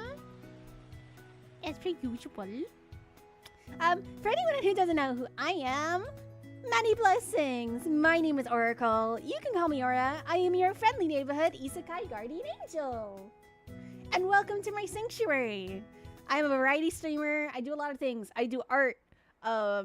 I do sometimes writing on stream, and I play a lot of different games, such as visual novels, like today. Today's Sweetheart Saturday, where we are playing a yandere otome game called 14 Days with You. It is a demo, mind you.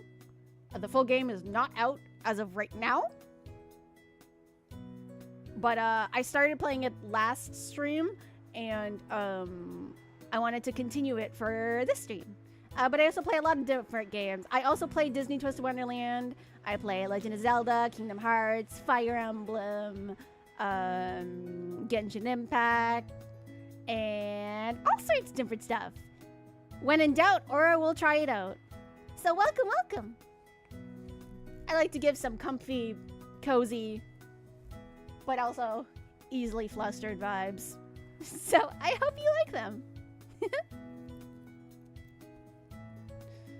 Hi, Lady Neela. Hi, Dumpster Bunny. Welcome in, Raiders. Raid Kite. Is that our favorite Aura? I don't know. Am I your favorite Aura? Am I? I'm so glad to be your favorite Aura.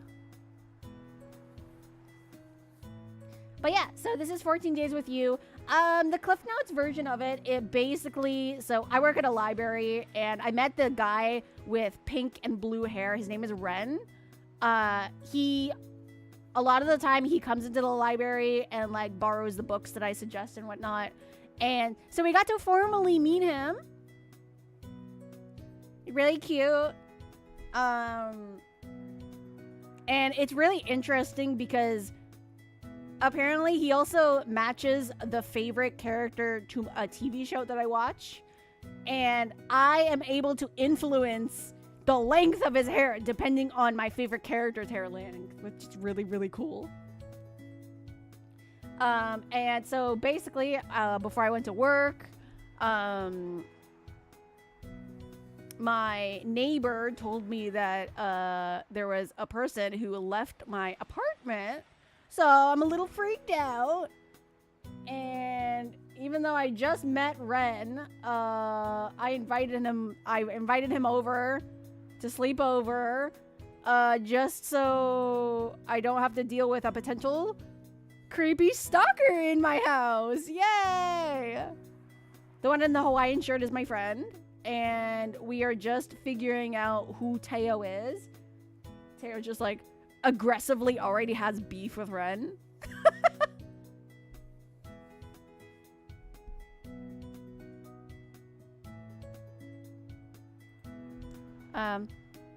And I was freaking out on the fact that Teo calls us doll. Cause like, I don't know, some nicknames for me are absolute weaknesses. Like Ren actually calls me Angel, and because, my other friend in the Hawaiian shirt, calls me a sunfish, he started calling me Angelfish, and I'm like, no! Oh my god! Because that's also one of the nicknames I always imagine, like aquatic Disney characters, like for example Ursula, to call me, because she just called me that in Disney Dreamlight Valley. I know it's already pretty basic name, but anyway. And so Teo just called me doll, and that's another weakness with nicknames. You know, doll, darling. I know not all of them are like nicknames per se, but they make my legs into jelly. Also, I love Teo's tattoos over here. Oh my goodness, they're so cool! Oh, you consider us friends? That's real cute, doll. Are we not friends? You always used to show up in some of my classes at university. Which was weird, because I'm pretty sure we studied different things. Maybe I just wanted to see you. Oh, how uncharacteristically thoughtful of him. Or, see what you were wearing on it. Whoa! That's wild! Teo! Teo! The absolute audacity. Well then, never mind. Okay, enough. Look, why don't we just drop the issue? I mean, dude, they literally just met the past few seconds. They already have beef with each other. You really need to stop trying to pick fights with everyone, mate. Aw, don't get your panties in a twist. I seriously doubt Buttercup's capable of harming a fly, let alone able to throw a decent punch. Hey, listen. Looks can be deceiving. Never judge a book by its cover, Teo. Or actually, never mind. Maybe do, because that's always to the advantage of the person being judged. Because then, you know, if they potentially whip your ass, it's like double shock. Use the underestimation to your advantage. Freaky stalker? Yeah. So apparently my neighbor saw a guy come out of my apartment. And I was just like, huh? No, I'm not seeing anyone. I live alone. There shouldn't be anyone coming from my apartment. And so, after work, I bought a new, like, lock system. And, I was talking about it with Ren. And he was just like, I would help protect you, but only if you want me to. Yo, they're hitting the nail on the head for you. Aw, you're so sweet. You make me blush. You can drop the nickname. Nah, but I think Dollface over here should drop you instead. Oh!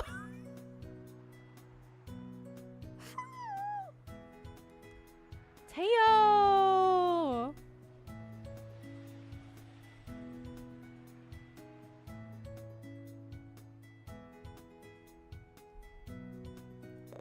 Besides, the nickname is kind of cute.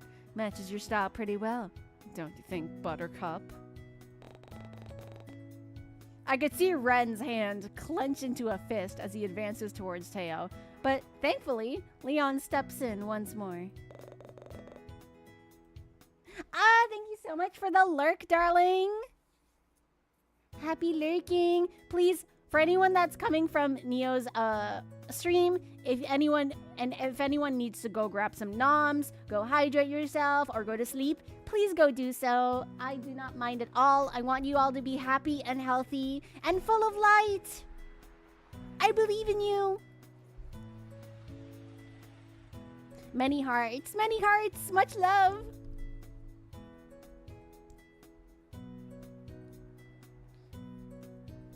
Let's see. Seriously? Why don't we all cool off, yeah? I think we're getting a bit too heated. Look, we're gonna head down to the beach. I don't miss the way Leon sends Teo a sharp glare. Are you sure you don't want to join us, Aura? I promise to make sure that Teo stays on his best behavior. Sorry, Leo, but I already made plans with Ren.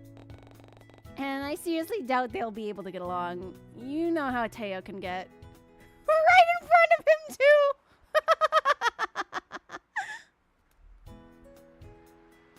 Teo's just like, Aura, I'm right in front of you.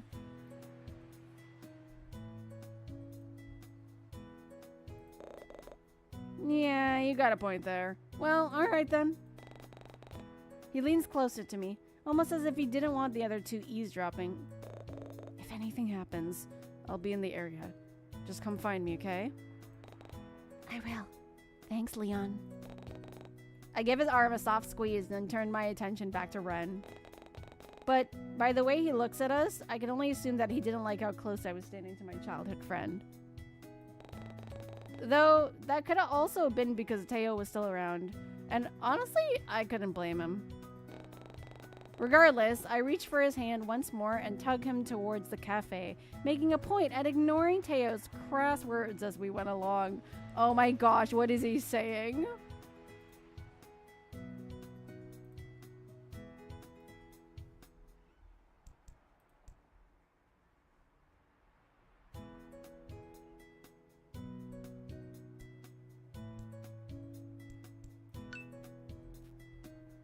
Bum, bum, bum. It's only stalking if I'm not into it.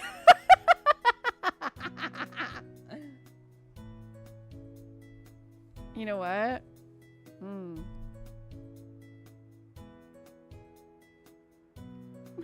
You're not exactly wrong.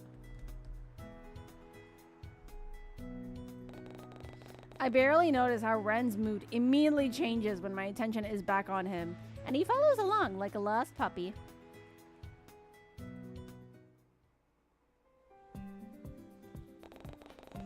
We eventually arrive at a Driftwood cafe, and the smell of fresh pastries and brewed coffee flood my senses as it wafts through the open windows. And just as I had thought, the cafe looked as though it had only recently opened, though it didn't seem as busy or crowded as I anticipated. Pulling me from my thoughts, Ren ushers me into one of the empty tables before he goes off to make an order with a pleased look on his face. It was a bit strange how he didn't want to look at the menu first, but I chalked it up to him wanting to surprise me. He's barely gone for 5 minutes before he returns once more, taking a seat in front of me with a huff. A comfortable silence washes over us as I watch as he absentmindedly fiddles with the ends of his hair. Was he still concerned about what Teo said about his appearance earlier? Maybe it'd be a good idea to take his mind off of it. Hey, Ren? Almost immediately, he perks up with wide eyes. How do you manage to keep your hair so fluffy? It always looks so good.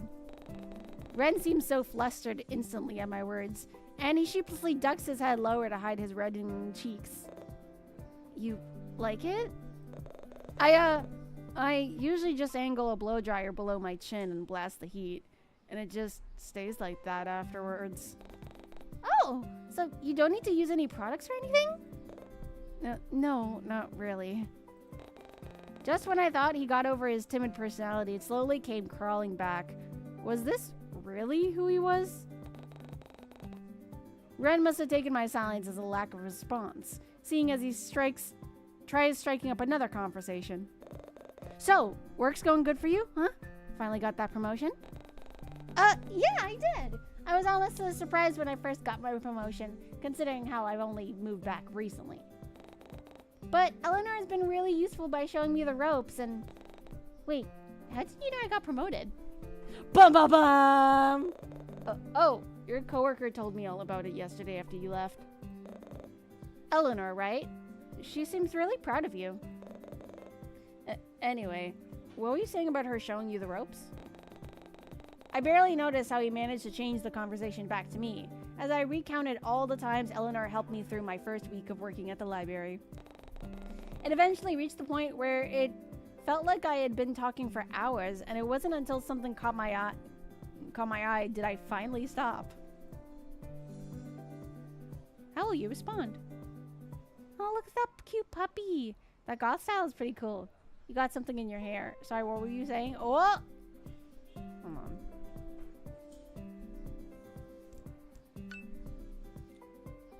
Ooh, I'm trying to think.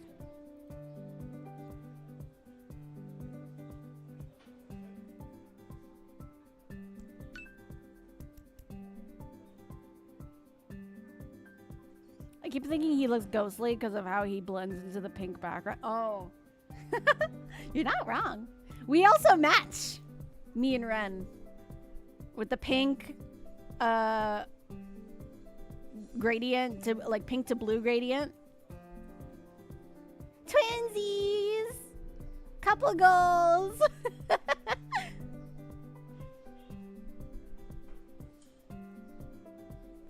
Okay, so, ooh, which one should I pick? Oh, look at the cute puppy. That goth style is really pretty cool. You got something in your hair? Or sorry, what were you saying?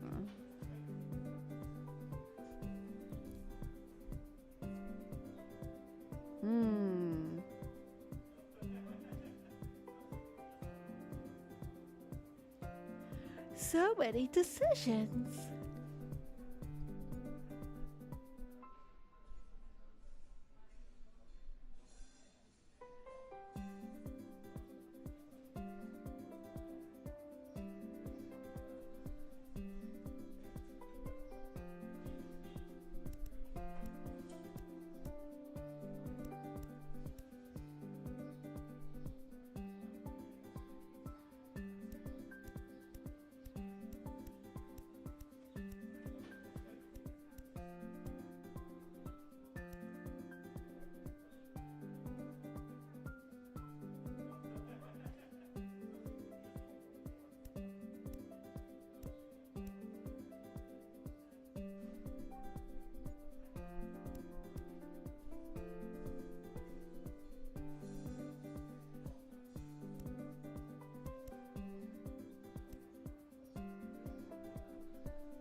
You know what? I'm gonna go with, oh, look at the cute puppy. Hmm?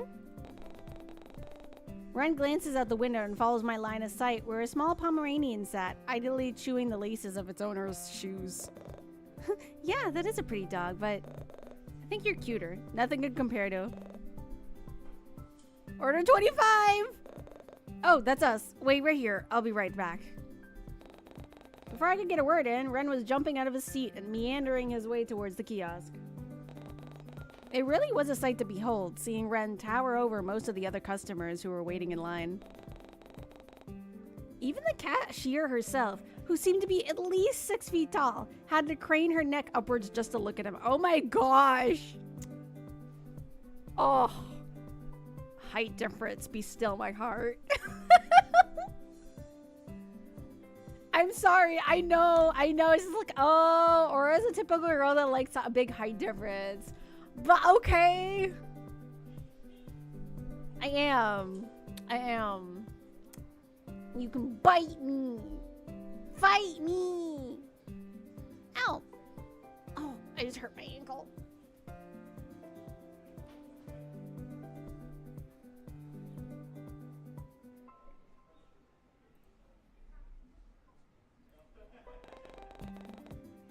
It's also, I don't know, I really like the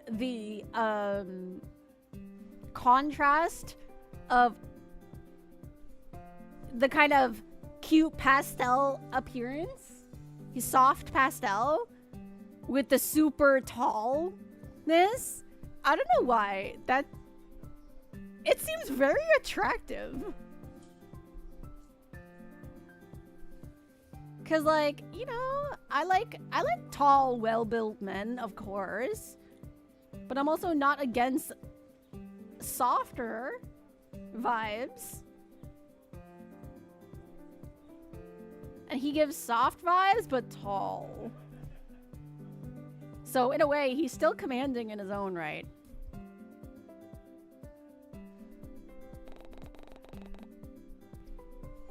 He seats himself back to his original spot with a pleased smile and begins to lay out the dishes in front of me.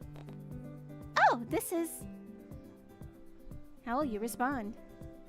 Oh, a delicious looking scone, a chocolate croissant, a big slice of cake, or a sugary cookie. Oh no! I have a donut in my fridge. You're gonna make me want to eat the donut. I have donut and my sister also bought me you know those already made iced coffees, like, you know those Starbucks it's like vanilla latte. It really makes me want to have that mixed with a donut, which would be so bad for me, but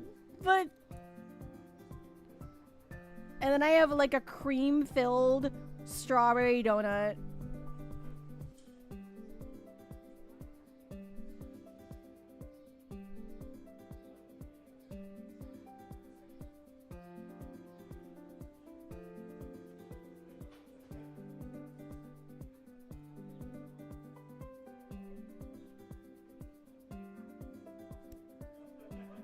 I might go with...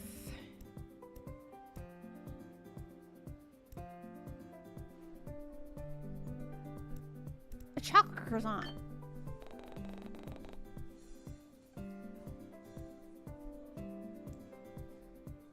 It was really between the slice of cake or the croissant. I'm not gonna lie to you. Because that's definitely something I would have. Well, now I want a donut. I'm so sorry. But yeah, it's making me want like iced coffee and the donut in the fridge. Oh me, oh my. I'd go with the cake or croissant. Yeah, great minds think alike, Lore. A croissant with chocolate filling sits next to my beverage, and I also heard my stomach rumble at the sight. How did Ren know that this was my favorite thing to order? Ayo! Granted, it wasn't like I've been to Driftwood Cafe before, but this was usually what I'd order at any other cafe. It was honestly like he could read my mind. And what was even more mind-boggling was that he didn't need to look at the menu beforehand. It was like he just knew. Don't forget your drink. Ren shoots me another gentle smile of it. Aww. He's so gentle and kind. Help. Gentle smile of his before placing my drink before me. No way. The drink he placed in front of me, it was...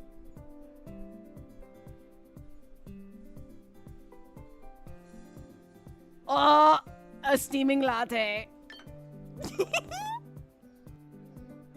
I could tell by that scent that he ordered me a nice warm latte. Just like the ones I usually bring on my way to work sometimes.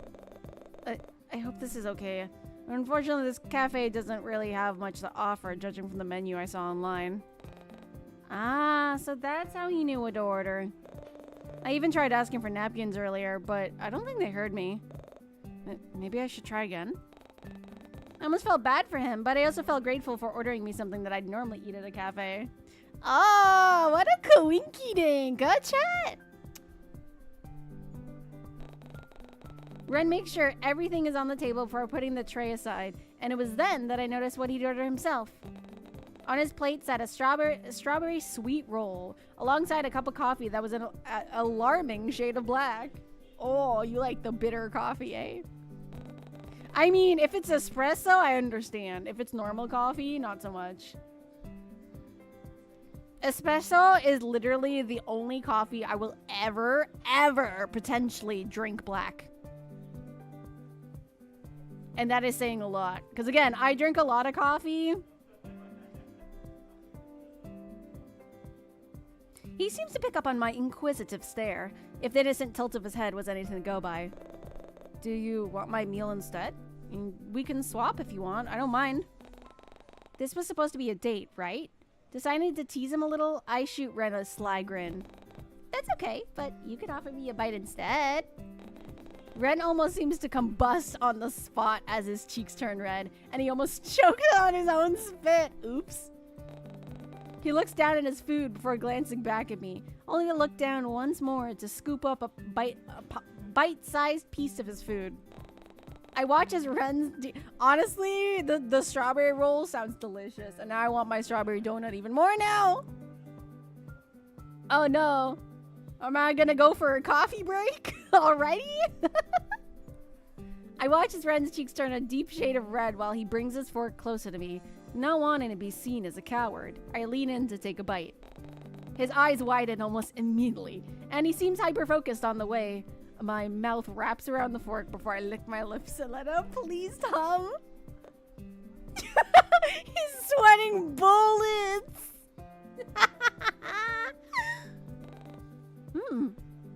It's yummy. Try some.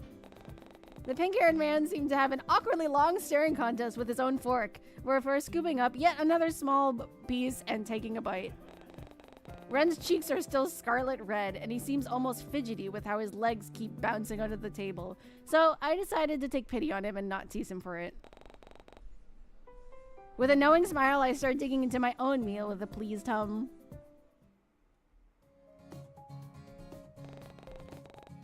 Eventually, we ended up finishing our meals and decided to do a bit of window shopping to pass the time. I had nothing else to do, and Ren seems insistent on spending the rest of his time with me, so I agreed. We passed by a few clothing stores, ice cream stands, surfboard rentals, and many other interesting buildings, though nothing really caught my interest. But just as I thought I'd lose all hope, one store in particular catches my eye. Whoa, whoa, whoa, wait, what was that transition? Hello?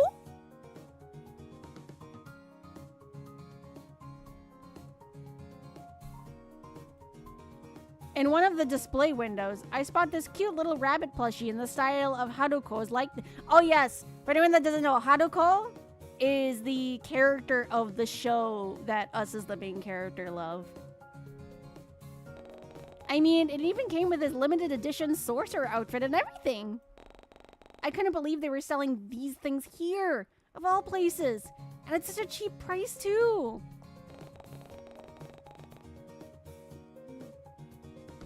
Ren seems to take notice of what I was not so subtly gawking at, But before we could enter the store, the cashier walks in front of the display stand and blocks our view.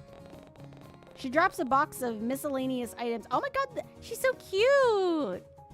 She drops a box of miscellaneous items at her feet and begins stocking the shelf next to the plushies before she finally notices us standing by the window. I don't miss the way her eyes widen at Ren, obviously taking an immediate liking to him, and almost shamelessly pushes a strand of hair behind her ears before giving a small wave. Sneaking a glance at the taller man beside me, I notice how Ren wasn't even paying any attention to her, instead keeping himself busy by scratching his jaw and kicking at the straight cobblestone rocks by his feet. But the cashier seems adamant about getting Ren's attention. Considering how she felt the need to abandon her spot by the shelves and make her way towards us. Uh-oh, girl, you dropping your job like that? Hi there. Welcome to Seaside Trinkets. My name is Olivia. Can I help you with anything? Oh, no, we're just looking around, but thanks for... Oh, Ren doesn't look happy. Is it just me? We recently got some new beachwear merch if you're interested in checking them out. Was she seriously ignoring me? Oh, not the ignoring me. Oh, you kind of look like someone I know. Have we met before? Maybe we went to the same school? Me? I don't think so. Really? I definitely would have remembered a face like yours. I mean, you gotta give her credit.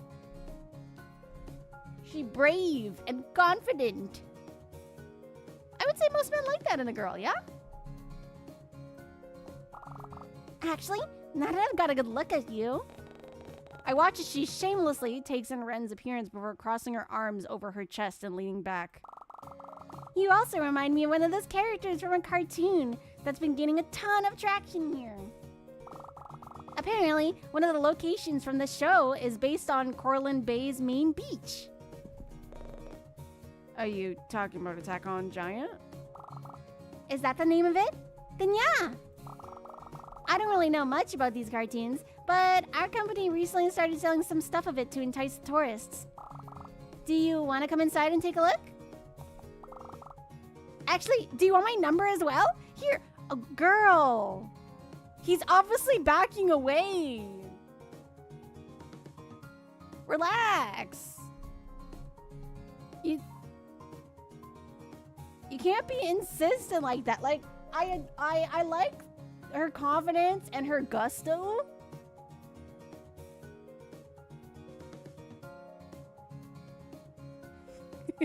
I think that's how you pronounce it, right? Gusto?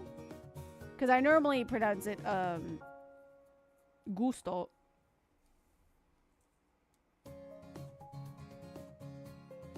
Nah, time to throw hands. But like, girl, you're being a little too pushy. I don't think he appreciates it.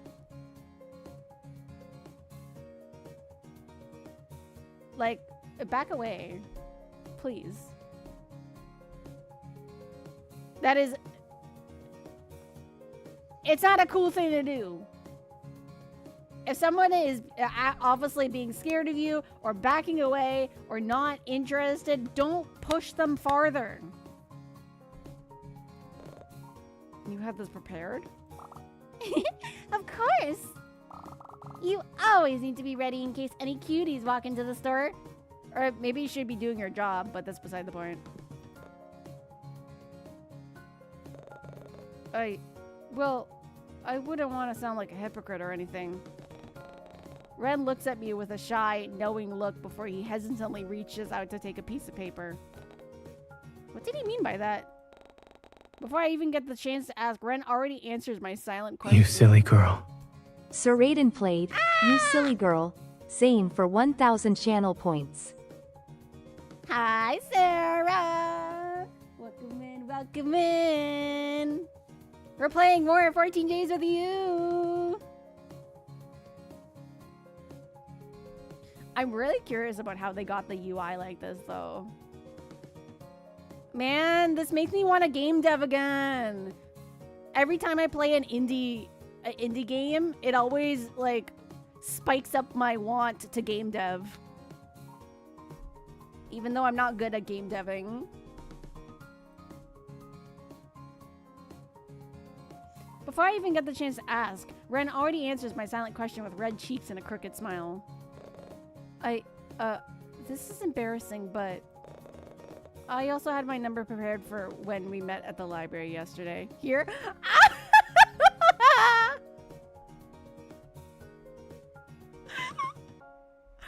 Oh my gosh. He reaches into his back pocket and pulls out a folded pink sticky note of his own before handing it to me, alongside Olivia's number as well. Huh?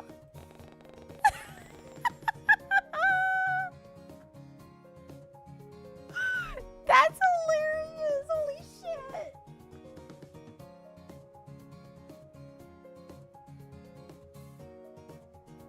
The absolute... Wow, sir.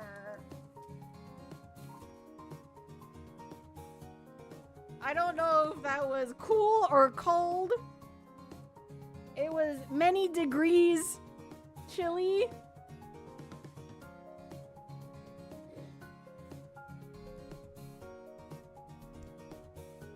My confusion must have been blatantly obvious, since Ren was quick to explain his intentions. With a mischievous grin, he leans closer to whisper into my ear.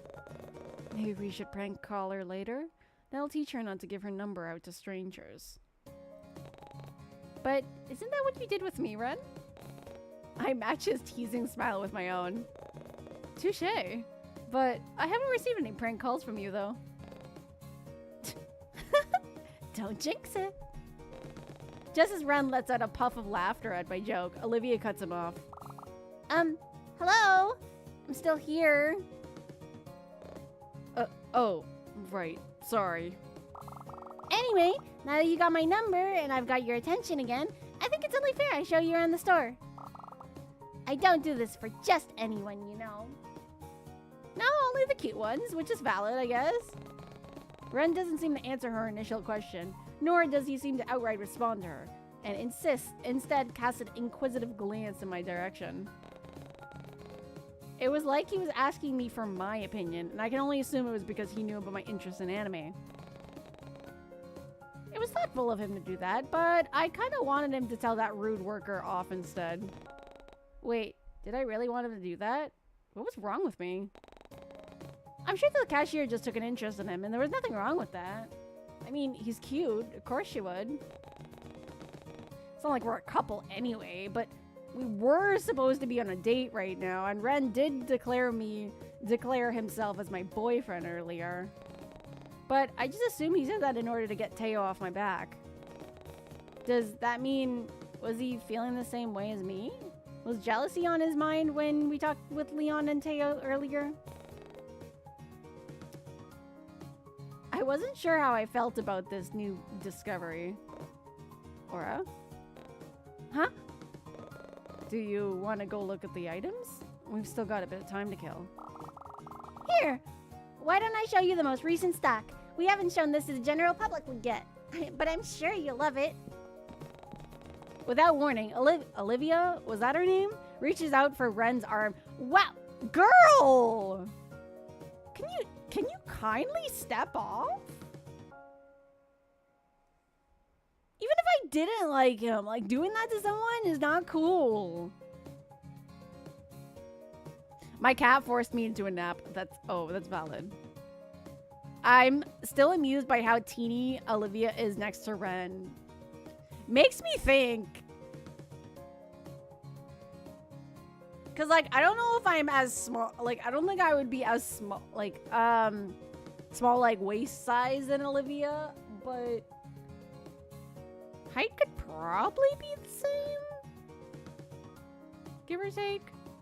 I don't know how tall Olivia is, so.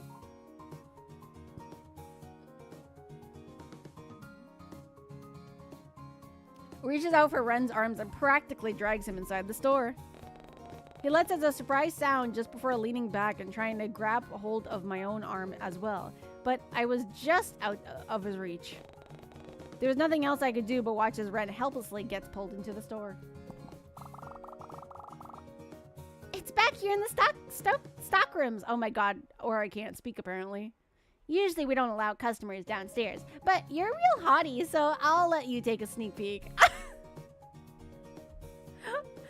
Girl, so smart. Yes, I'm going to let this stranger down into the basement with me.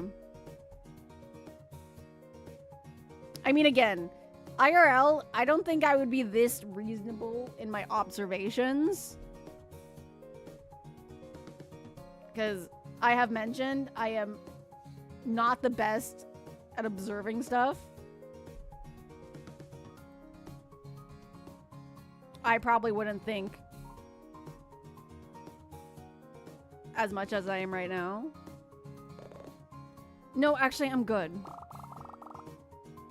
Don't worry, we won't get caught. I'm sure your girlfriend won't mind if I borrow.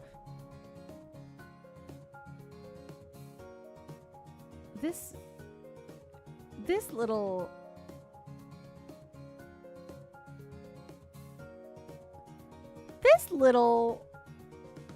Ah!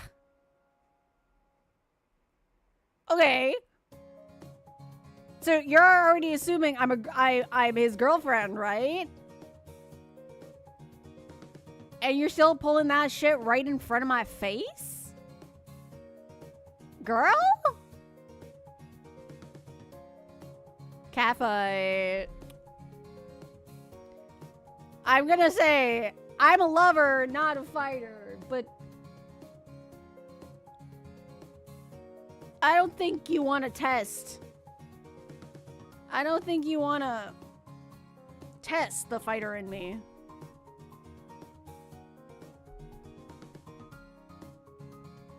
I'm sure your girlfriend won't mind if I borrow you for a bit. I'm sorry, the "we won't get caught" is diabolical. I'll even throw in some of those cartoon stickers for you. Surely they'll make it worth your time. The wink she sends him felt a little excessive, and I honestly wish Red would turn around so I could gauge his reaction. But instead, he leans in close to her face and whispers in a hushed tone that I could barely hear from my spot outside the store. If she wasn't right now, I would have sit down this stairs without... And honestly, there's nothing more I'd rather do. Huh? Oh my god, please don't tell me that he said, like, if I wasn't staring, he would push her down the stairs. From their current position, it looked as though they were having a really intimate conversation. I felt their sudden urge to look away. Why was I getting so bothered over this? I know we aren't exactly together, but Ren shouldn't be off flirting with other people while on a date with someone else. I would never want to be in a relationship with someone who wasn't considering of my feelings. And up until now, I honestly thought Ren would have had a chance. I guess I was wrong. But still, there was this nagging voice in the back of my head that kept telling me not to give up on him so easily. Ren was the one who confidently stood his ground when Teo got a bit suggestive, so maybe I should do the same? Would he even mind? Before I can stop myself, my feet started to move on autopilot as I marched towards the two of them and reached for Ren's sleeve. I give it a hesitant tug, and I swear I could almost feel the relief wash over his body because of it. Ren's entire demeanor seems to change in that moment, and he turns to me with a relieved smile on his soft features. I don't really have any interest in this store. Can we go somewhere else? Yeah, of course. Wait, hold on. Ren carelessly shoves out Olivia's outstretched hands aside and gently places an arm over my shoulder instead. Just like that, he's already guiding me out of the store and back into the busy street. I can hear Olivia sputter out confused words as she watches the two of us leave, and I suddenly felt guilty to causing a rift between them.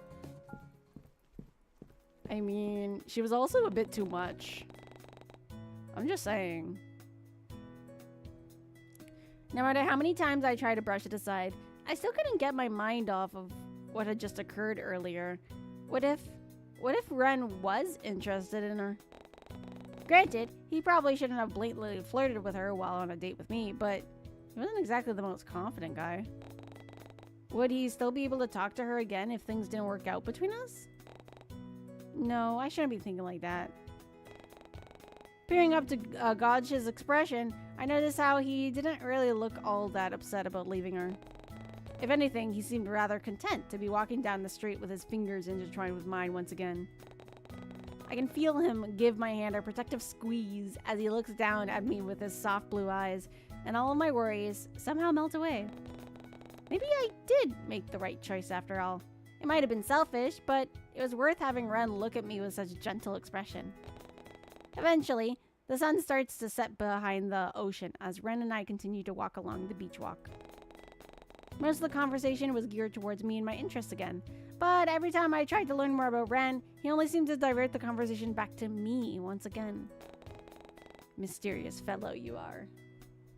Very mysterious. But the more I focused on his odd behavior, the more I began to pick up on his social habits as well. I learned that Ren would suddenly pick at the sleeves of his cardigans whenever he got nervous, or now he'd scratch his jaw whenever the conversation strayed down a path he didn't feel comfortable with.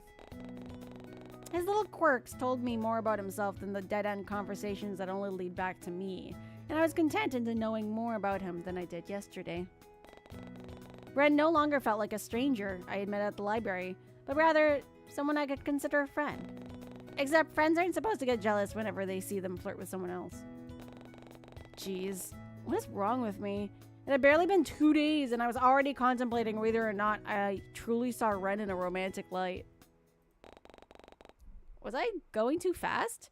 All these thoughts were starting to get a bit overwhelming and... Angel, hello? Huh? You're spacing out again. There's that look again. He keeps peering down at me with so much adoration in his eyes, and if I didn't know any better, I would think that he was already halfway in love with me. But that was very conceited thought, and probably wasn't even true. I'm not gonna lie, I would also think the same. Because, again, if I thought that somebody had a crush on me, or that somebody liked me, especially if it's like more than one person, it's like, huh? Why would you have a crush on me? This is me we're talking about. You have no reason to have a crush on me. Be like, I'm so insecure. Be like, is your taste girl failure?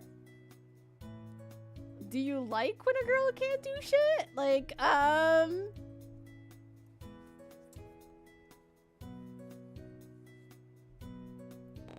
like, I would overthink it so much. I do overthink it. All the time.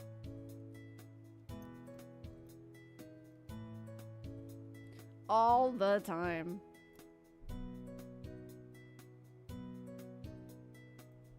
So is cannon fodder number 2 gone? You mean Teo?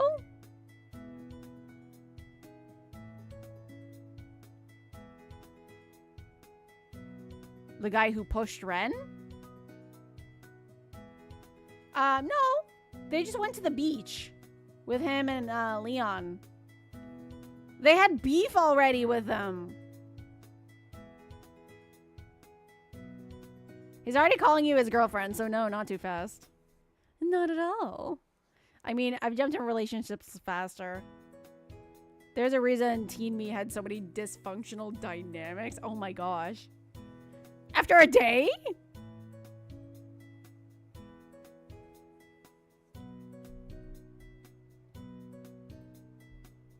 Sorry, I was just thinking about things.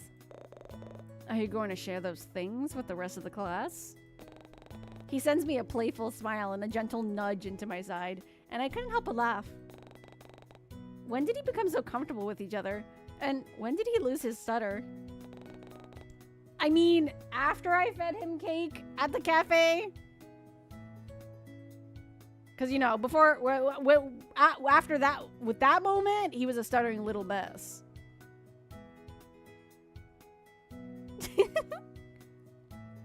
I like how, I wonder what his thought pattern was as he looked at the fork that he fed me with, and then he goes and eats his cake. Interesting.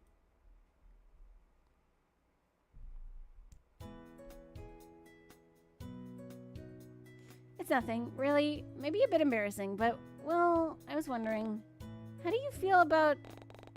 My sentence gets cut short when a drop of rain lands on my cheek. Not the rain! Instinctively, I look up and find myself wondering how I didn't notice those dark clouds in the sky sooner. All of a sudden, more droplets fell, until it's all but pouring rain and forcing everyone in the area to find cover. Over here!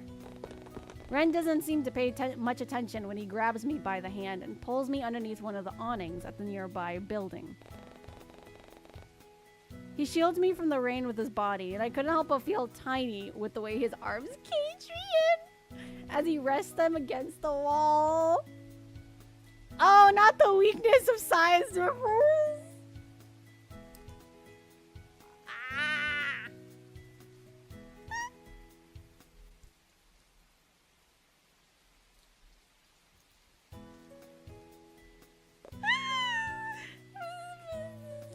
Wait, it's not a CG.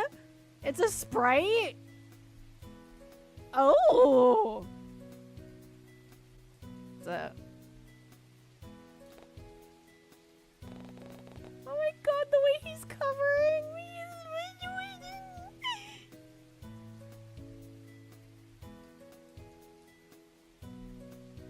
It's a little bit of column A, a little bit of column B. A CG and sprite. Dynamic sprite.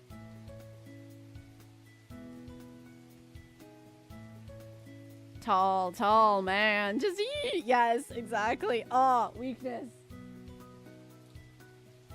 Absolute freaking weakness.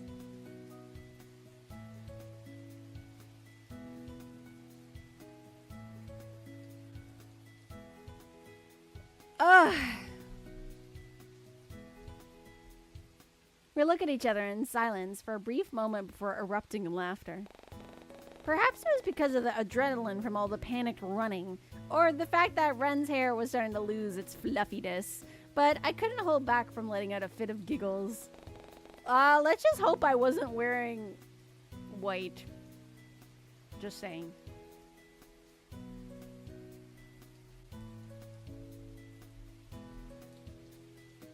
Or just like a really...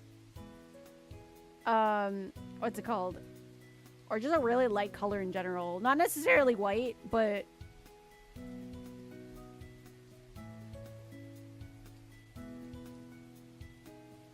This only seems to spur Ren on, well, until we're both wheezing out our lungs and gulping down air. I can't remember the last time I ran that fast. Me too. The looming sound of thunder echoes from afar and drowns out our laughter until we're both silent once again. Once we both calm down, Ren moves me further away from the rain before casting a glance behind him. Wait here. I'll buy us an umbrella so we can get out of this rain. But you'll get soaked. 'Tis a sacrifice I'm willing to make. Aww. This is so sweet. Ah.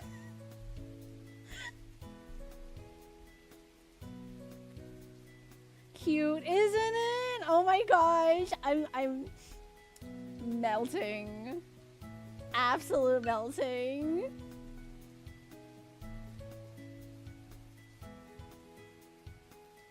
I roll my eyes at his corny joke and send him off with an amused smile.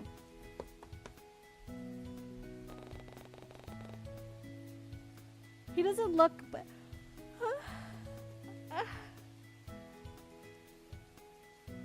I mean, it's like a CG and sprite in one. Yeah, I like that. Hi, Fold. Has Yandere mode happened yet? Not yet. Why does this look like a cute dating sim game? Well, because it's gotta have its cute moments. It can't just go hard in the yandere all the time, right? He doesn't look,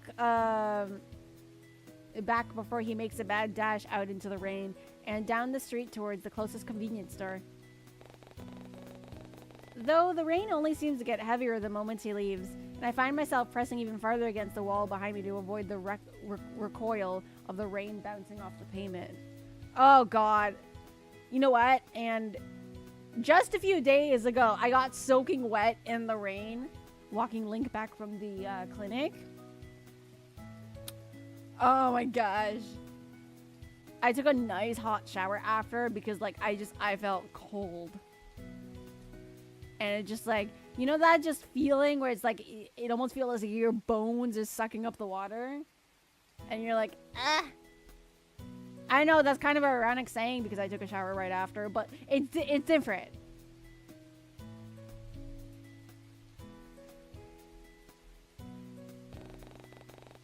There wasn't much for me to do while I waited for Ren to return, aside from watching people scramble around for shelter. And just like that, the carefree sounds of laughter echoing from down the street capture my attention as I watch Leon, Teo, and Jay all run to cover like their life depending on it. This would be a perfect time to wear a bathing suit. Well, it seems as though their beach outing got cut short as well. Glancing back once more, I barely make out the figure of Leon using his bag as a makeshift umbrella as he ducks under one of the awnings of an ice cream stand. All while Teo and Jay trail behind him at a leisurely pace, kicking and splashing water at each other in the rain. I had to look away the moment Teo started to remove his shirt. Are we gonna get a sprite of it? Oops, did I say that out loud?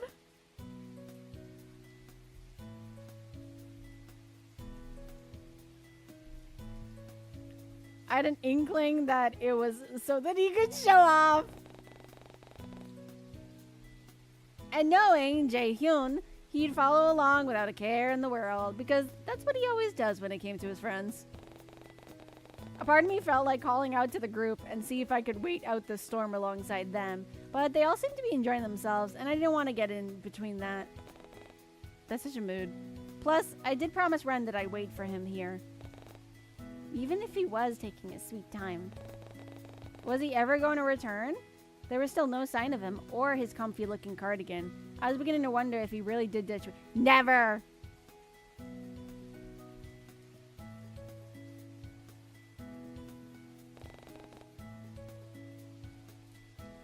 After all, it must have been more than 15 minutes by now. What if he got caught up with something? Or what if he went back to see that cashier lady again? Her store did happen to be on the same street, but after spending the afternoon with Ren and getting to know him, I concluded that he wasn't the type of person to do such a thing. Plus, that'd be a really low blow considering that he was the one who offered to take me on a date today. Although, if I was being honest with myself, it did seem as though they had chemistry. Where? The science isn't sciencing, girl.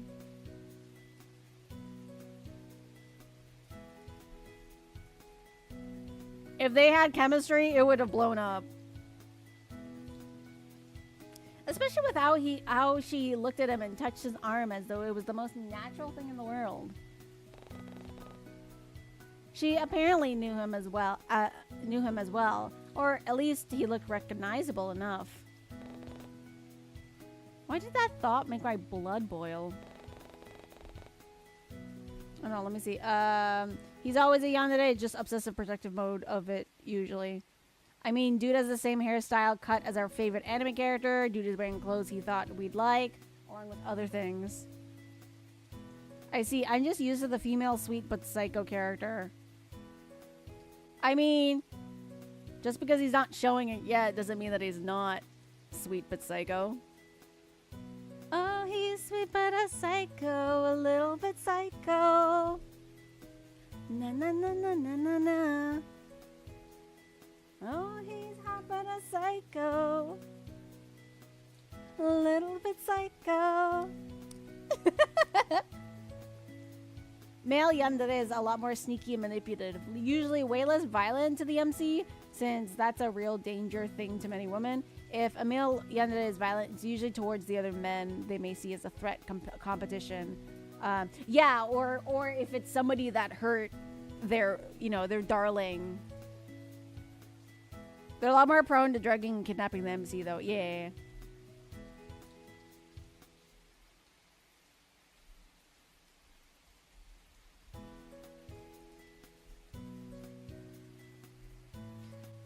Let's see. Thankfully, the rain was there to cool me off, as well as soak the ends of my outfit and make everything feel damp and uncomfortable. Was Ren really coming back? It shouldn't take this long to buy an umbrella.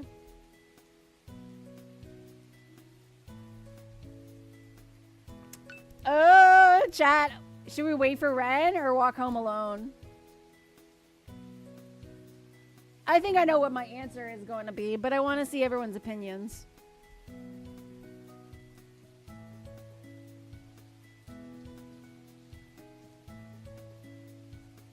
But yeah, male yanderes are more protective.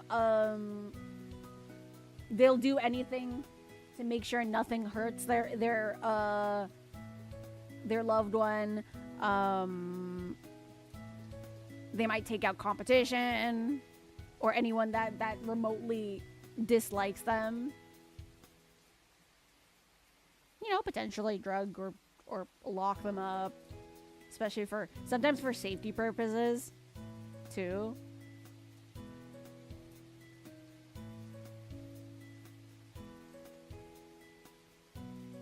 I'm content now, Aura. Your singing was beautiful. No, it wasn't. Okay. Even if I think my voice is bad, sometimes I'll still sing once in a while. I don't know. Y'all need to get your ears checked if you think my singing is beautiful. I'm just saying. Respectfully.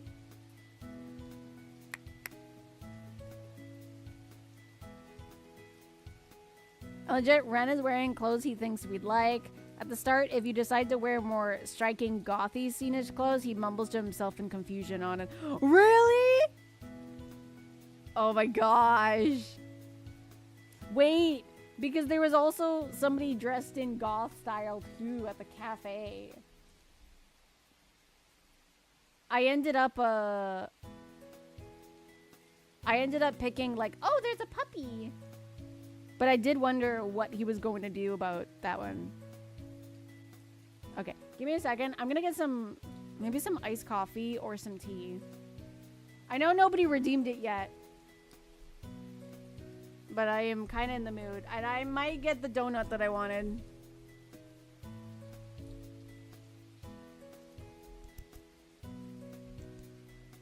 Okay, I already saved it. Good, good. Okay, so chat, tell me which one I should pick. Wait for Ren or walk home alone?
yummy. This donut is so good.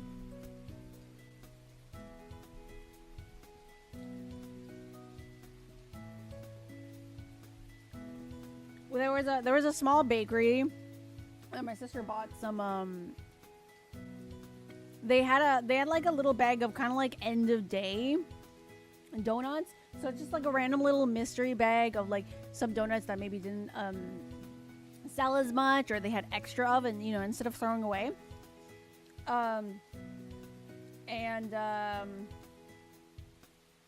She got it, and oh my god, they're so good. Like this one, it's cream filled, like whipped cream filled with strawberries in it,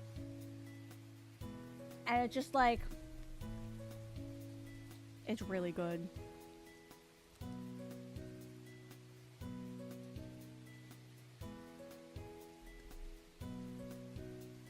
Let's see. Oh yeah, you should save and do a quick neum through the start with different non-cutesy clothes too. Sometimes it's so cool. Ooh. I mean, I merely yeet myself at Yandere, so I'd stayed like a good puppy, but that's me. That's fair. Me too. I would wait for him. Maybe something did come up. I'm sure he'll come back.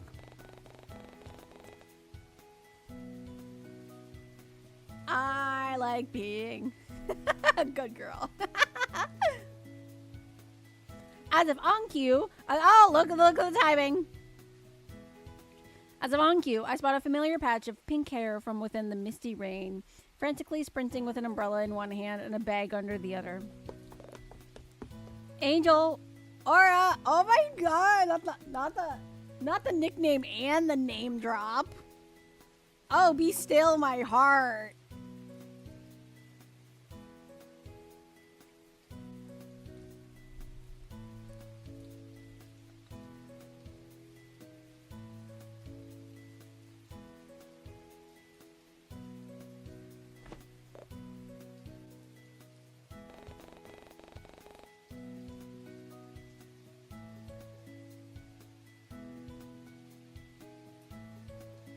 Aw, he almost slams into me before stopping just in time.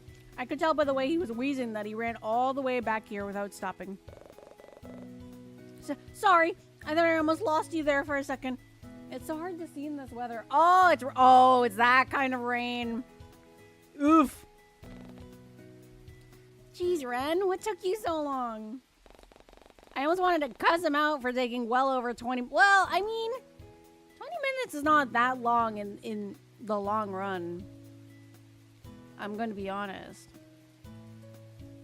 Especially if it's really raining. Like, you never know if people are crowded or something.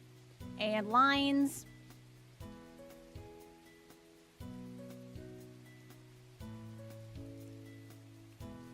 Just to buy a single umbrella.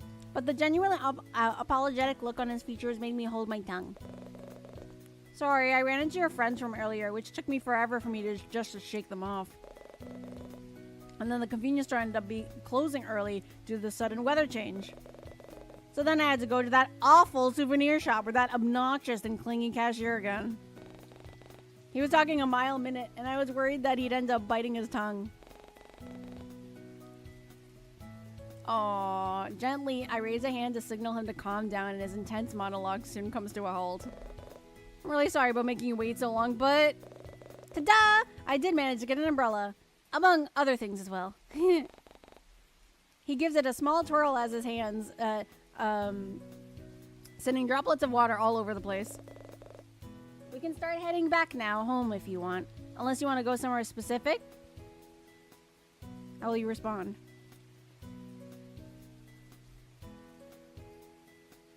We can go to your apartment. Oh, what? Sheesh.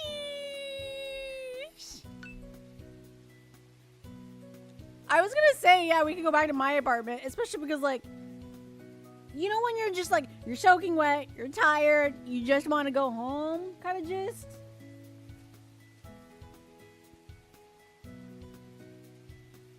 But also, where do you want to go is also a nice question, too.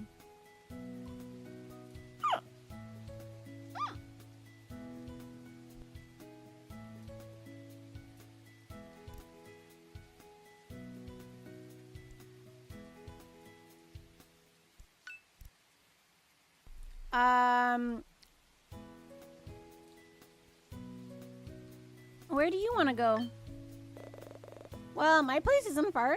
We could wait out the storm there if you'd like. I even have a heater and dryer we could use. The image of me sitting in front of a warm, cozy heater wasn't too hard to resist, and I ended up agreeing with Red's suggestion. Oh!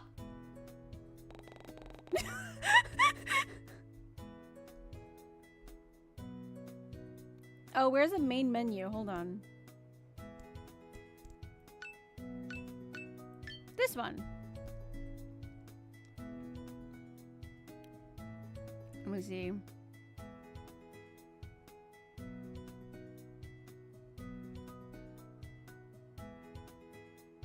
No, violets are not blue. New episode, don't talk to me right now. I'm not me without my cough.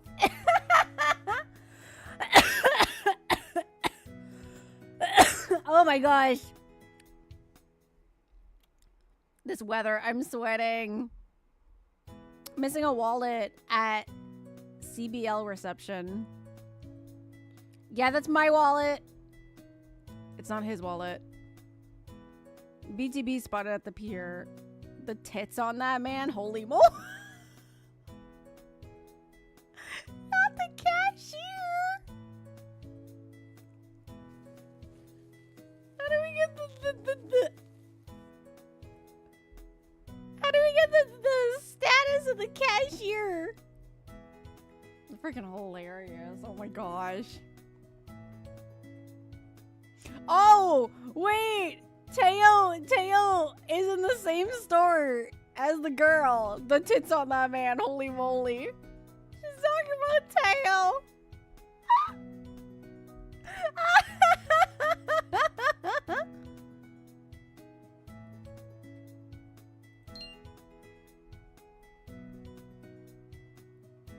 Despite the heavy downpour of rain, we managed to make it to Ren's apartment complex in one piece. I guess he really wasn't lying when he said his apartment wasn't far from mine. By judging from the pristine interior and fully functioning elevator, his building seemed to be in far better shape compared to my apartment. I don't know. The apartment looks nice.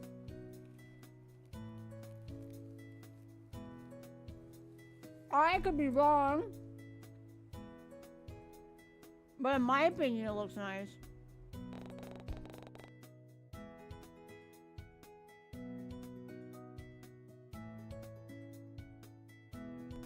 The elevator ride could have been a little less awkward, though, if it weren't for the slow ascend and tacky music. Or for the fact that Ren seemed appropriate to shake his hair like a wet dog and got water droplets everywhere. Ren!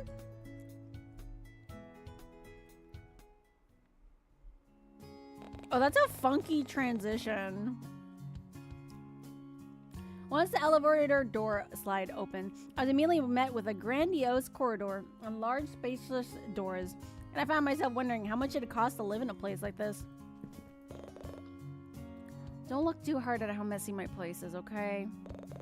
I wasn't expecting to have someone over today, so I didn't bother cleaning up. I'm getting a weird sense of deja vu.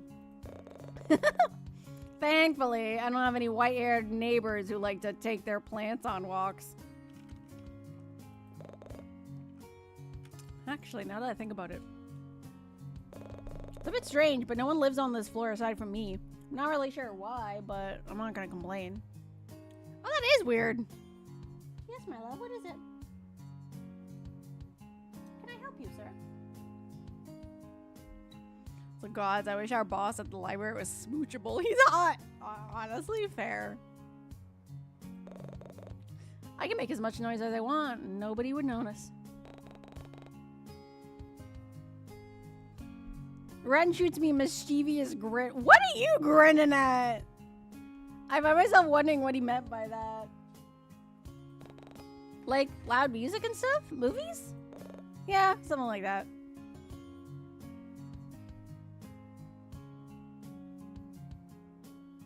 Link!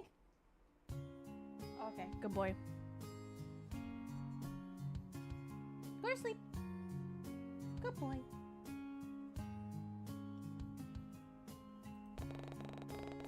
He unlocks the door with some. Oh, he fancy pants over here with the electronic card attached to his keychain. And the moment that the door swings open, I let out an audible gasp. Ren doesn't seem fazed in the slightest as he flinches on the lights and walks into his own home, but I could only stand at the entrance to his foyer in shock. Yes, foyer. He had a whole dang foyer in his apartment.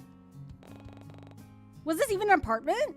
Surely a penthouse would have made more sense. Holy crap, Ren. Is there something wrong? What is it? I know the decor is kind of tacky, but it came with the apartment. And I haven't found time to do anything about it yet. I'm sorry, but are you on the long lost heir of a billionaire or something? This place is huge. And hello? Is that marble? No, I just get paid a lot for my job. Enough to afford rent and lease. I'm sorry, what do you do? Can I have that job? You know, I don't think I've asked you yet, but what exactly is your job? My job is, well, I guess you could say I'm a programmer. I don't know. I just take on a few jobs every so often. Nothing super fancy or anything. Nothing super fancy? Ren, you have marble flooring. Leaving the newly discovered programmer at the entrance, I curiously venture further into his apartment. Marble's a pain in the rear end to clean, too. Oh, Angel, do you want some slippers? The floors can get cold, and your shoes are probably soaked, right? Turning around, I notice Ren opening a small closet and pulling out a pair of dark house slippers. He looks at me with a curious expression, but makes no effort to hand it over. Only if you want them. I'll take them, but only because they look like they're Gucci. Ren lets out a puff of laughter through his nose at a joke, but doesn't seem to deny it. Were these slippers really from a luxury brand? Not the luxury brand slippers! I would be scared to wear luxury brand slippers, okay? As I put them on, I noticed how they were in my exact size. Oh, funny. And it made me wonder if he had bought a bunch of expensive house slippers in varying sizes. One size for every guest. But as the funny as the imagery was, how did Ren accurately guess my shoe size without seeing my feet? I mean... maybe he saw my shoes? And he took measurements? Like, you know the cool the cool guy that he's able to find out how really tall you are by doing a lot of math and like finding like the doors or like the certain hallway, or like he'll have a water bottle and he'd be like, oh, and this guy is 20 water bottles tall, or this in freedom units. That one?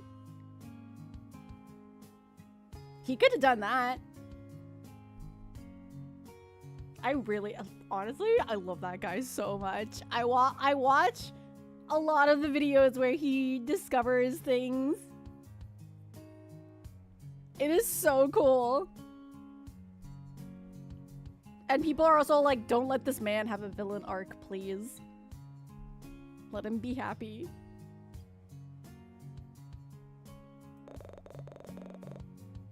Here, why don't I show you the bathroom? I'll find you somewhere to wear in the meantime while your clothes are in the dryer. Or would you prefer a towel instead? I guess that'll make more sense. Sorry, I don't usually invite people over. Why not?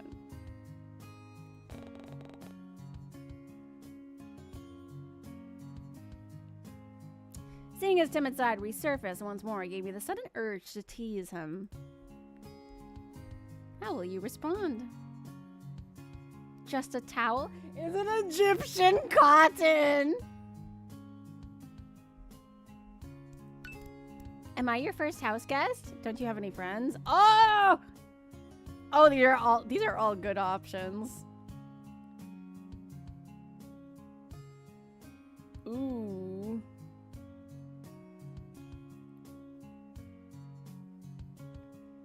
Just a towel?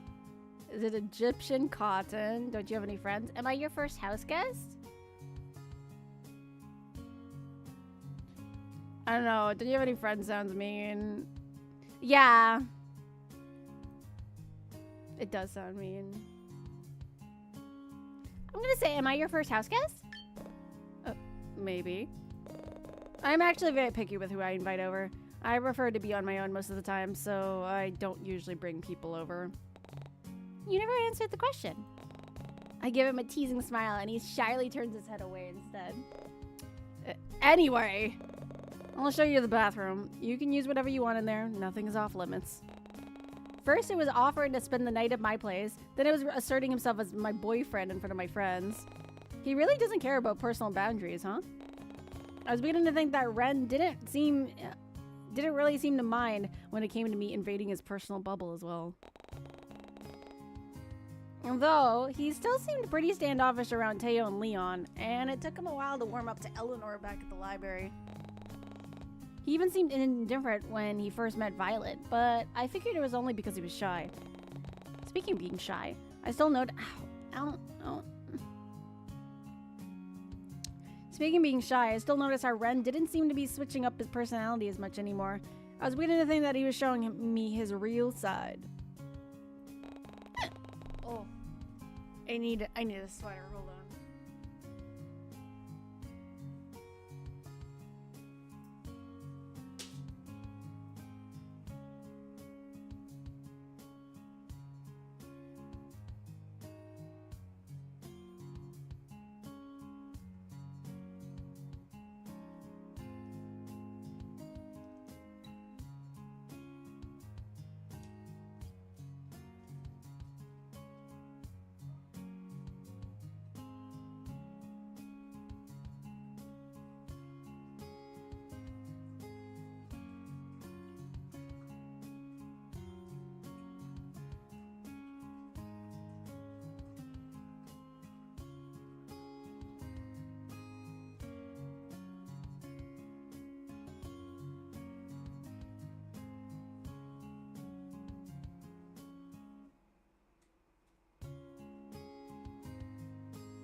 Nice fluffy sweater.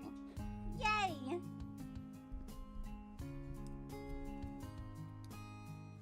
No, Link. No. Hold on, let me taquito him.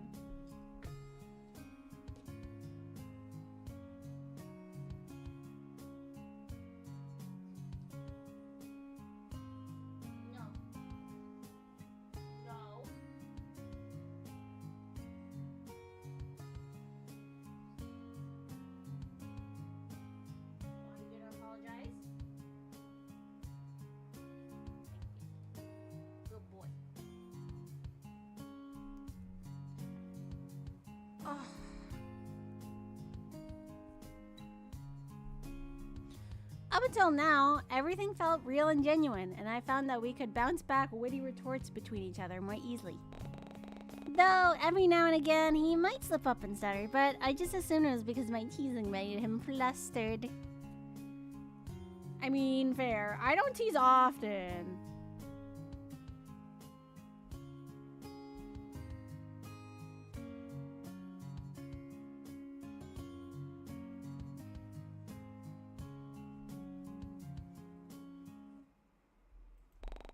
So maybe the timid side of him was genuine after all? I mean, yeah. People can have, like, two different sides of personalities, really. People can be both extroverted and shy at the same time. Like me. I'm not confident, but I'm very, very friendly. And I try my best. And I try the best to be the most positive self I can be. Although that does not really include myself a lot of the time.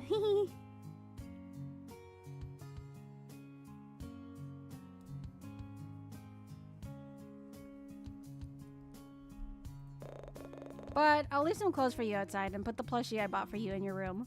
Plushie? Huh? Oh, yeah, thanks.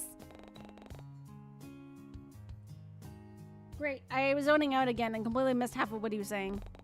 Something about clothes and a plushie he bought? Was he talking about the Haruko plushie I was eyeing earlier? No way! He went back to the store for that? I mean, he was carrying a gift bag from the souvenir shop earlier. Did he really buy me that toy? Ren, however, doesn't seem to pick up on my confusion, though, and invitingly opens the bathroom door for me with a soft smile. And so, without trying to make things awkward, I quickly slip inside and lean against the door for support. Which was fortunate for me, because one sweep of the bathroom had me stumbling back in surprise. Uh-oh, let me guess, the bathroom is beautiful. Whoa. Oh, the fancy sink, too! Even his restroom looked expensive. I was afraid of touching anything, fearing I'd accidentally break it and end up paying for it. Let's be honest, darling. Would he want me to pay for anything? I think he would be fine. Again, this is the me looking from the outside in. Obviously, if I was in the situation, I would also think the same thing. Like, I wouldn't want to touch anything, because then I'm afraid I would dirty it or something, or break it. Let's see. Or is it all a craftily crafted persona to appeal to MC? Oh, wait. Or maybe he's just so into MC that he's timid and shy? Ooh. Oh, I didn't think of that. I thought maybe like, oh, well, because also around your crush, sometimes you might be different than you are with other people or with friends or, you know, people that you don't have interest with. You know, it happens.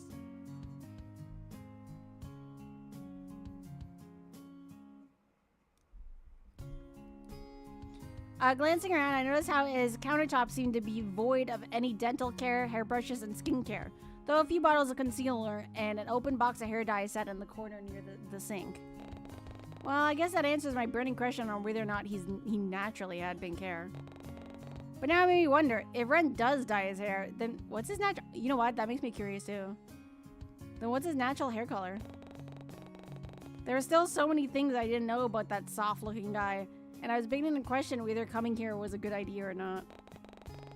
Oh, because I was potentially thinking, like, maybe he is the game character. Come alive, you know? But I guess I'm wrong. Maybe he's just an ordinary dude. Either way, I love his black... I love his black nails, too. Yes.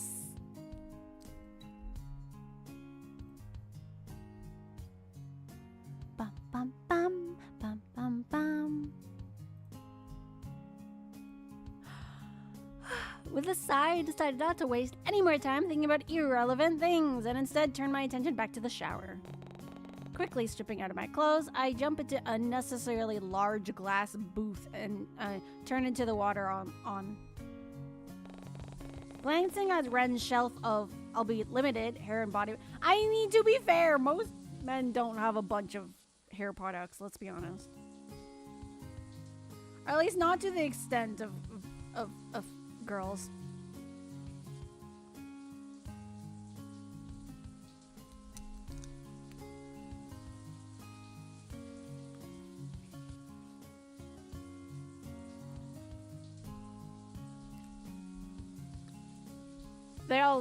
They have their like 3-in-1s.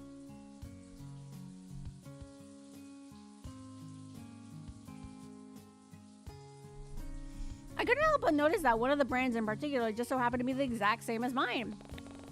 Did we use the same body wash? He didn't really smell like me, but maybe that was because I wasn't paying much attention. Oh my god, using the same body wash as me? So he has great taste, I see.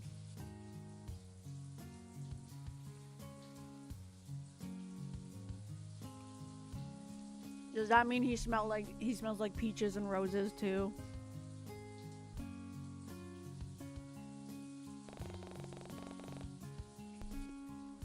Shaking my head at such a silly notion, I begin to scrub away the lingering smell of rain from my body and quickly finish washing up and warming up. Bundling up in a warm towel, I crack open the large door and poke my head out into the hallway. True to his words, Ren left a small pile of clothing outside the bathroom, neatly stacked and propped against the side of the wall.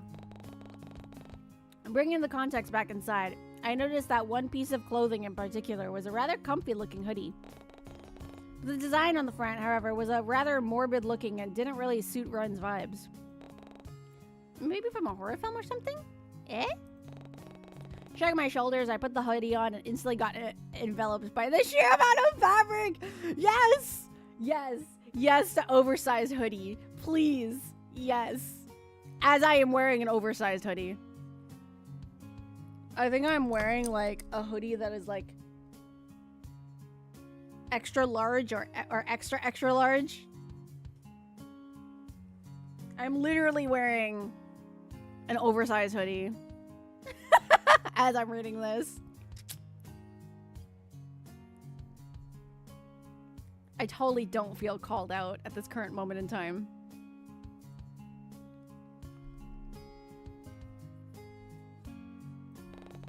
I mean, it made sense considering Ren's large and lanky frame, but this was just absurd.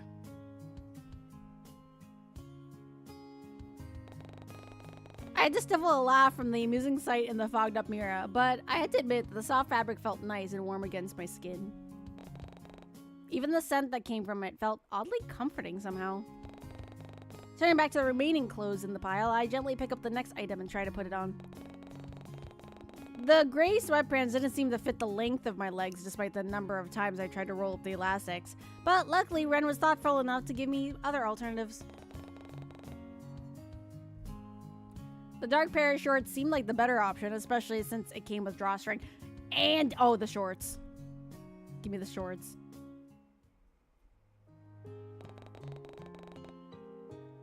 The drawstring and pockets? Yes. Once I was fully dressed, I stepped out of the bathroom. Oh, wait, he didn't say, like, what shirt. She didn't say what shirt we had. I mean, obviously the hoodie, but you gotta wear something underneath the hoodie. Once I was fully dressed, I stepped out of the bathroom and aimlessly walked around until I hear the faint sounds of a TV playing. Feeling curious, I followed the source of the sound down the hallway. Breaking news! A sudden storm hits the bay as gale force winds and knock over street signs and even awnings. Gis believes that the sudden change in the weather will die down soon and to stay safe indoors.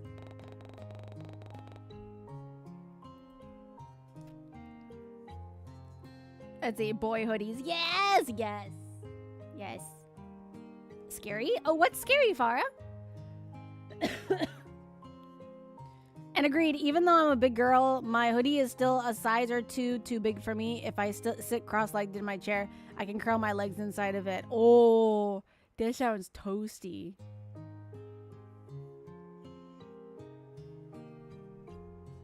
But yeah, the hoodie I'm currently wearing is like no. Does it have a tag? Hold on. I'm pretty sure it's either an extra large or an extra large. So it's like 4 sizes too big.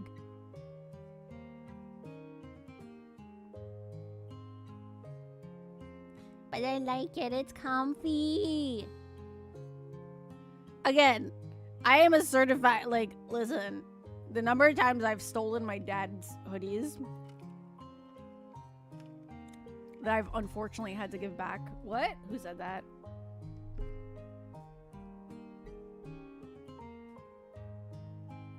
If my friends give me a chance to wear their hoodie, I'm just saying there is a potential they will eventually get it back. I wouldn't keep it. But I'm just saying, if you don't say anything, I will teef it. I will eventually give it back.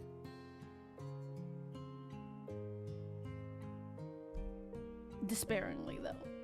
Do you? Bear hoodies unite? I don't know if I like the feeling of not having anything underneath a hoodie. It makes me feel like self-conscious if I don't have like a shirt on underneath my hoodie. Like, even if it's just literally like a sports bra. Because I've done that where I've just worn my sports bra and then a hoodie. Especially if I want to feel like warm and fuzzy. So like I want the softness on my skin, so sometimes I'll just wear a sports bra.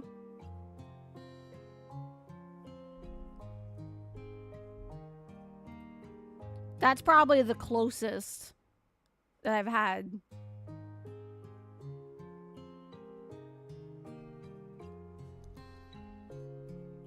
Or the hoodie thief. More crimes added to the list. Hi, Rocket. No crimes. I give them back eventually. I hope your day has been beautiful and bright. I have to wear a hoodie just as a top. I mean, that's fair. And bras are evil incarnate. I let my far space floppies fly free. That is wild. I love them when you call them. Oh my god. No, well, because sometimes, I love my sports bras. I love my bralettes. I normally don't have a problem with them. Although I did have a problem yesterday with my sports bra that was like a little too small.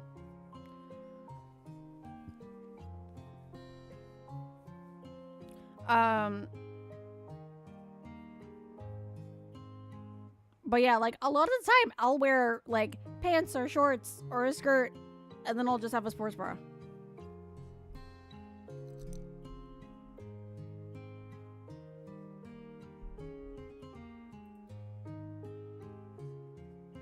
I'm not talking about bras. I'll admit the few bras that I wear like a lot, they're pretty comfy. I think two of them are from what's the place called? Airy, I think it's called. They're actually pretty comfy. My other ones not so much.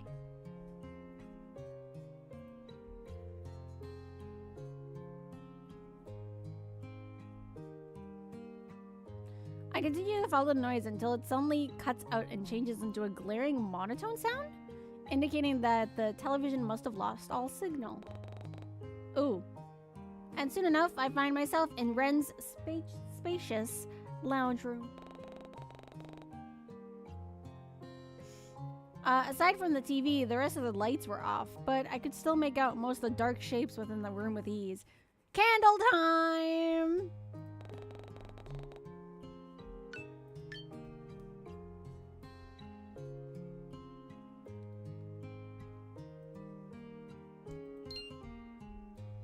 It just as ostentatious as the rest of his house, though I couldn't help but feel like it lacked any form of life. It just didn't seem like someone actually lived here. The furniture was gaudy yet tasteless. There was hardly any personal decoration or colors, and there was nothing that really screamed Ren to me. There was no personal touches, photos, items, hobbies, nothing. Just tacky furniture and the bland smell of something sterile. Oh. If I was being honest, it gave off the same vibe as a dentist clinic or a hospital. That is so specific.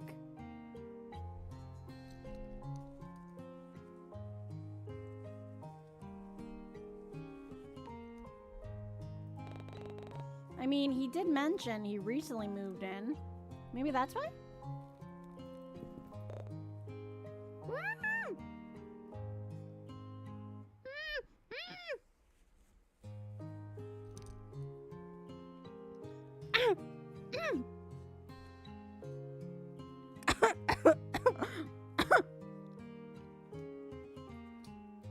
I took a bite of my donut and then his Sprite appeared.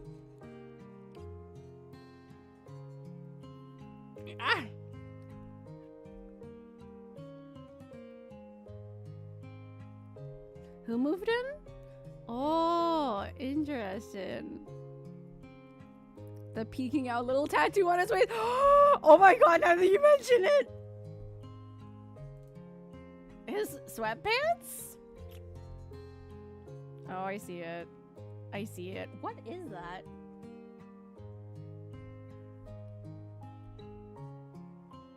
He always wears this like ring too. I think it's a ring.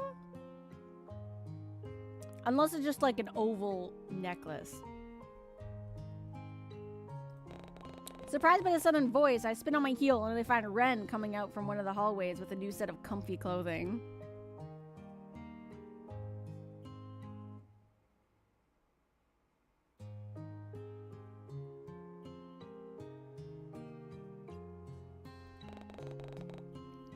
He seems much more at ease like this, especially with a gentle expression on his face. I mean, he's comfy, of course. I watch as he takes a respectful glance at my attire before sheepishly averting his attention at the ends of his sleeve. What? Did he get embarrassed? Why? Hold on.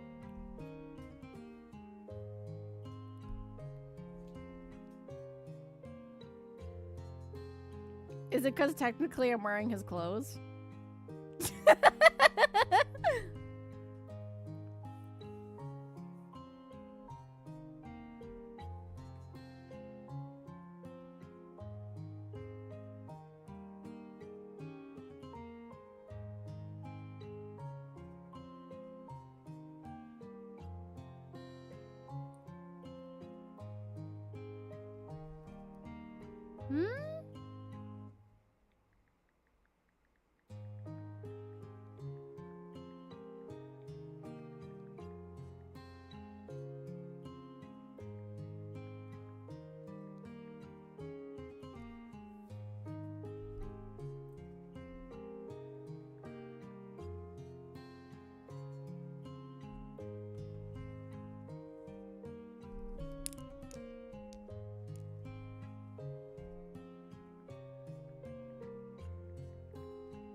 I'm sorry.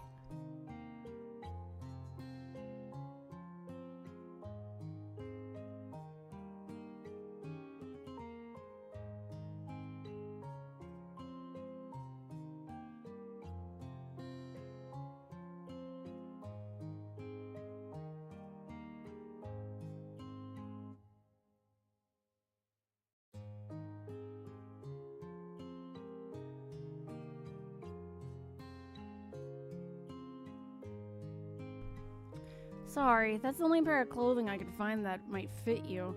Looks really good on you, though. Oh, thanks! You can even keep them if you want. The sound of thunder rumbling in the distance cuts off Ren's. But I mean, I don't know if I would necessarily look good in a hoodie that is, you know, 5 times too big. Or 2 sizes too big. But, I appreciate he still thinks I look cute. The sound of thunder rumbling in the distance cuts off Ren's mumbling, and I involuntarily step closer to him. You know, it is very unfair because in the back of my mind, every time I think of thunder now, I low-key... Even though every time I think of thunder now, I always think of like Maleficent or Malleus. It is unfair. Why has a game like changed my brain chemistry over here? And I will involuntarily step closer to him. Aura, English. Without missing a beat, he reaches out and rests a protective hand on my shoulder to steady me. Aww. Ren idly glances out of the window before turning his undivided attention back to me once more. Only this time, with a determined look. Why is he, like, sweating bullets over here? It's really pouring, huh? I could only, nod my head at his words, suddenly feeling sheepish all of a sudden. You know, every time his, like, this sprite shows the face, like, his lips curve, like, these little dots, they look like, snake bites to me. I know he's not wearing any facial jewelry, but...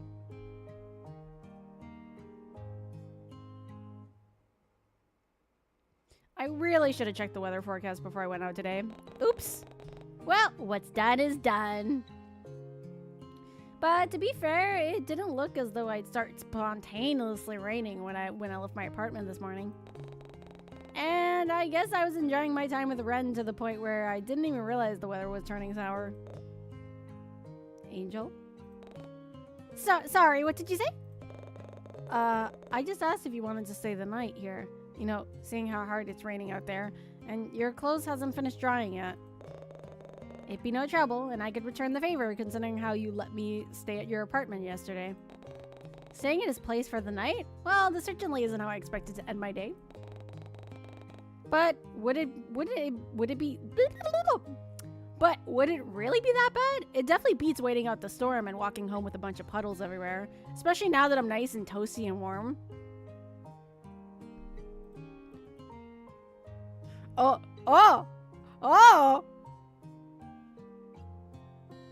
Oh, chat, what's going on here? I gotta spend the night or spend the night.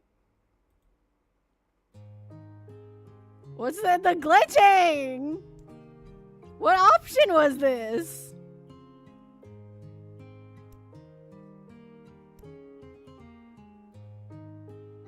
What happened? Eh?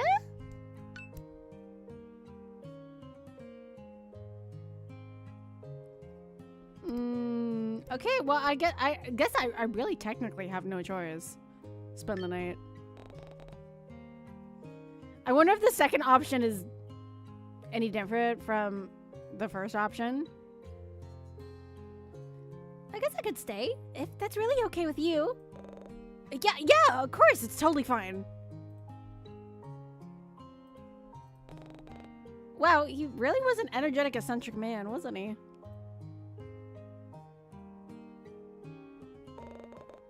Let me know if you need any more pillows or blankets. Or if the room gets too cold. I haven't worked out how to use the fancy heater system yet, but I can definitely try. Also, you already know where the bathroom is, but if you... Okay, I think I got it, Ren. I shoot him a reassuring smile as I turn to face him at the door. I should have gotten used to his attentive and observant behavior by now, but it still felt like a foreign side of him that I haven't fully uncovered. I mean, I've known this man for what, 2 days? That is fair. Still, at least he wasn't stuttering as much anymore.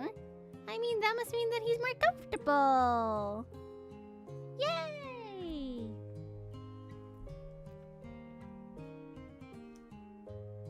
Let's see, gray sweatpants are dangerous on dudes. In the best way? I wonder if that shadow and light is... Yeah. What? Sarah? What is that supposed to mean? What's shadow and light? Huh?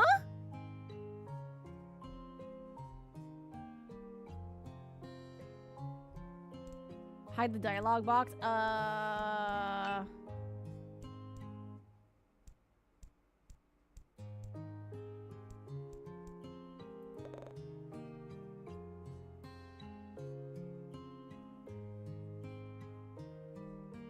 I'm trying to figure out how to hide the dialogue box.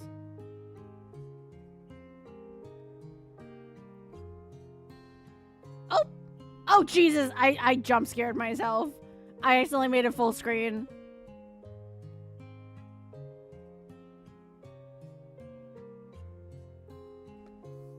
How do I hide the dialogue box?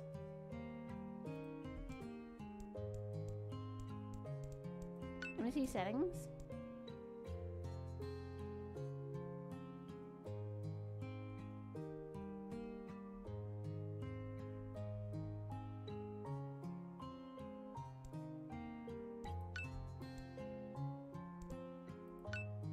Usually it's H?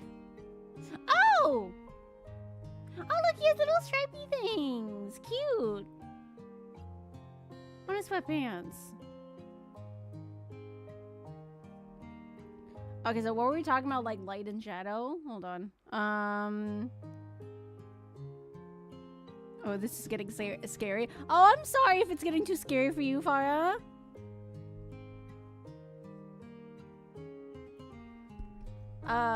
Let me see.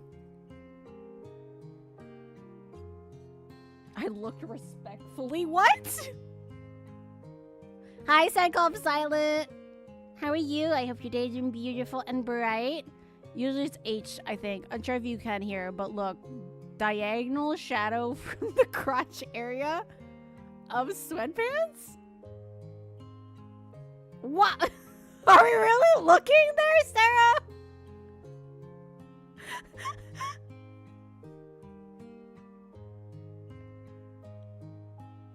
Oh, am I stupid, chat? Sweatpants on dudes. Show.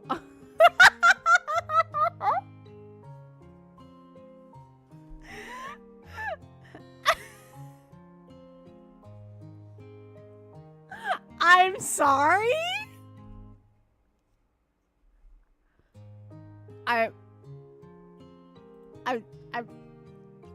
I'm sorry? I don't think they would do that to his sprite. I think it's just shadow. I don't think they would do that to his sprite. Maybe.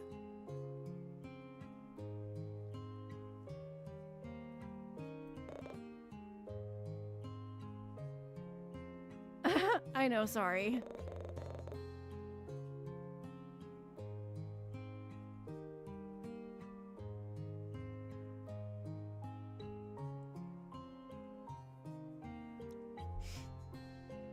I said yes, yes they would.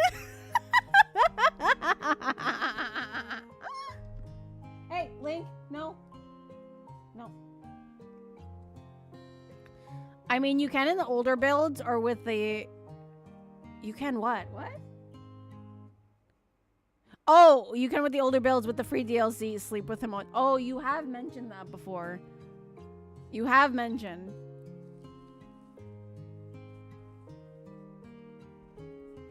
But like...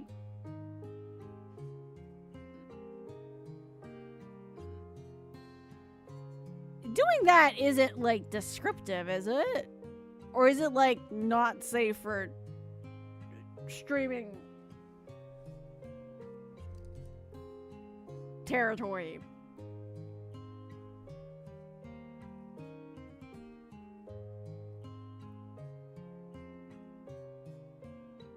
I would. Lord! With the CG of him hovering over you, you could even choose. Oh!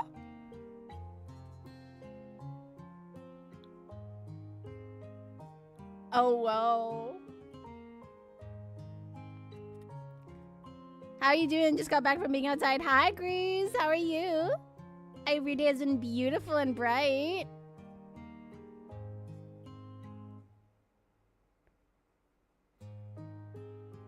It was even built into the base game before. Really? And now it's like DLC? Interesting. Or I'm gonna go take screenshot.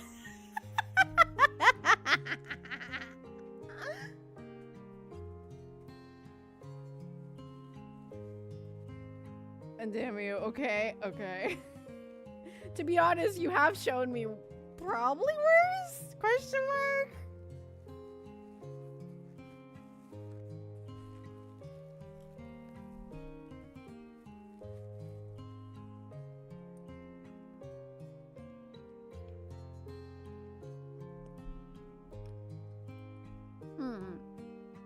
I just want you to be as comfortable as possible. So treat this house like it's your own.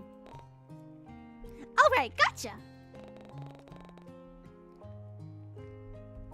He looks like he doesn't want to leave and instead lingers in front of the door a little while longer.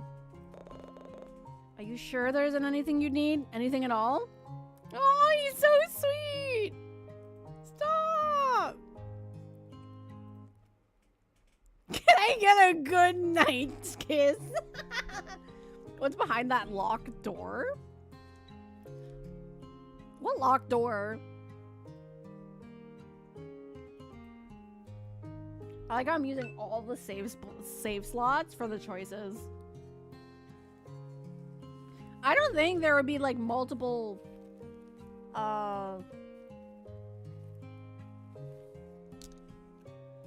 differences yet, maybe, potentially.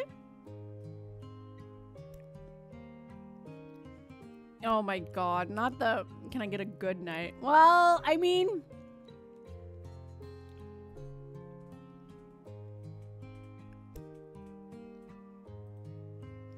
not that I haven't done good night kisses, but it's a different way.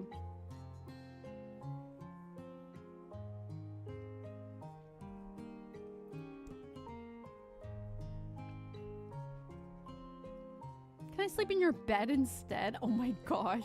Imagine kicking the hosts out of their bedroom.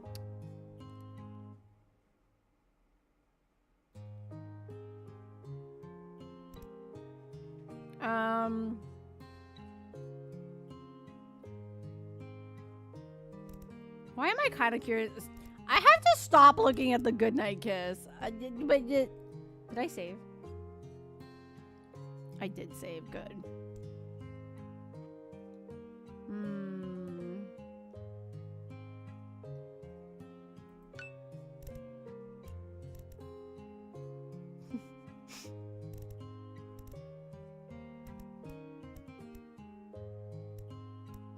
Ooh, I like the sound effect that happens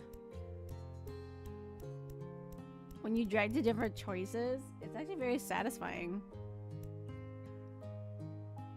Okay, I'm gonna can I get a good night kiss?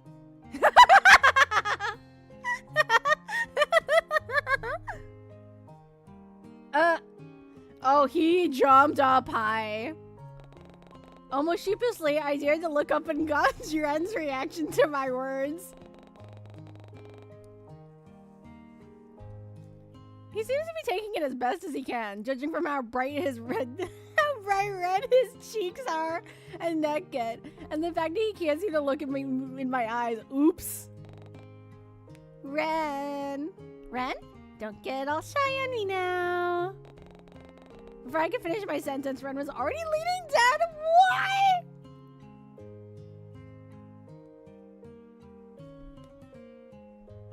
Oh. Oh, chat. Not me teasing, and he just took the shot.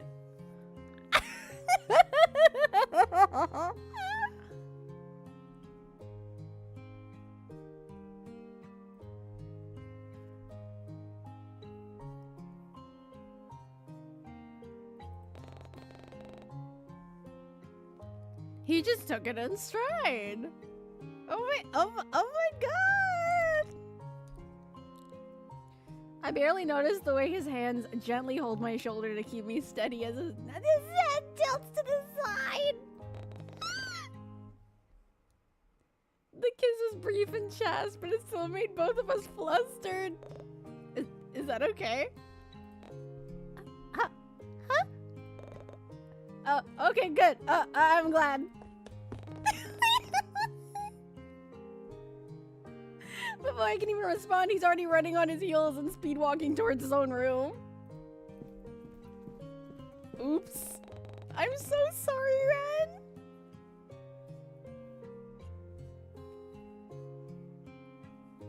Hi, Kyrie. How are you, darling? I hope your day has been beautiful and bright. Welcome back to another Sweetheart Saturday, where we are playing more 14 Days with You. That was so cute, wasn't it? Ayo. I was teasing of like, where's my goodnight kiss? And he actually went for it. Oh my gosh.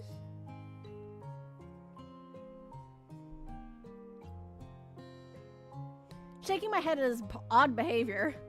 I mean, I flustered the poor man. I close the door behind me and slowly make my way towards the bed. I noticed that the Haruko plushie Ren had bought earlier was sitting on top of the sheets, and I gently bring it closer to my chest and give it a soft squeeze. So, he really did buy this for me after all? The faintest hint of cherry and mint emits from the toy, and makes my mind drift to the thoughts of that strange pink-haired man once more. He was still as odd as usual, but some parts of him were starting to feel rather endearing. But yeah, I chose alternative clothes, and Ren went to show up and like, whoa, you look, but I thought you preferred softer clothing. That's why I, oh, no way he says that? Oh my.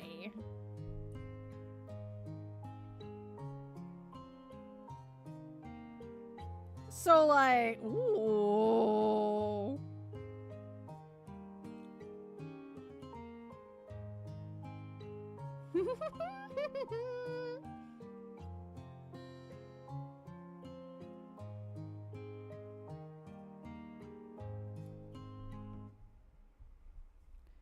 I noticed how he was no longer stuttering as much or acting as shy. It made me wonder if we were getting closer.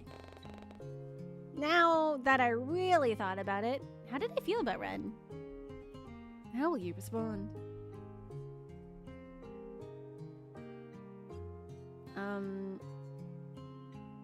I think I like him. Okay, so I guess he was kind of cute and endearing in his own way. Ren was very considerate and attentive towards me today, which I really liked. And he even bought me a plushie without being asked. Yeah, I'm gonna be honest. All that, those are just plus points for me. Much like anyone. If a handsome man is considerate, attentive towards you, gets you stuff without even asking, goes and gets himself absolutely soaked to get you an umbrella, and even, you know, not even knowing you for that long, offers to like protect you from a weird stalker man,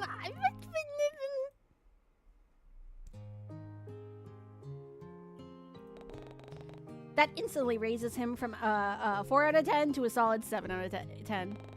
Ren certainly had boyfriend potential, but things were still too awkward between us for it to lead in that direction. But still, it was nice to think about it. He was certainly nice to think about. Rolling into my side, I hugged the plushie closer so I can be surrounded by his comforting scent and slowly drift off to sleep. End of day 2! Yatta! Okay. I don't know how long I'm gonna stream today, because I'm gonna be honest. I don't want to stream until 1 a.m. like I usually do when it comes to visual novels. So I may cap it at 11 or 12 today.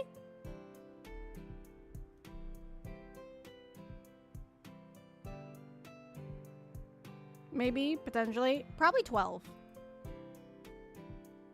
Because that would give or take be like 5 hours. Yesterday I did what, like 9 hours of streaming?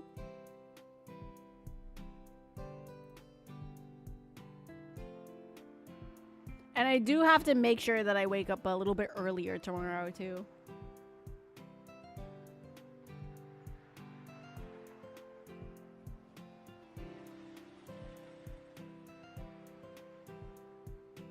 He can be shy, but also bold when he gets his chances. Oh my gosh. That was so unexpected. I thought of him to like laugh it off and blush up a storm. I didn't think that he would actually go for it. Oh my gosh. I would be absolutely like dying of blushing.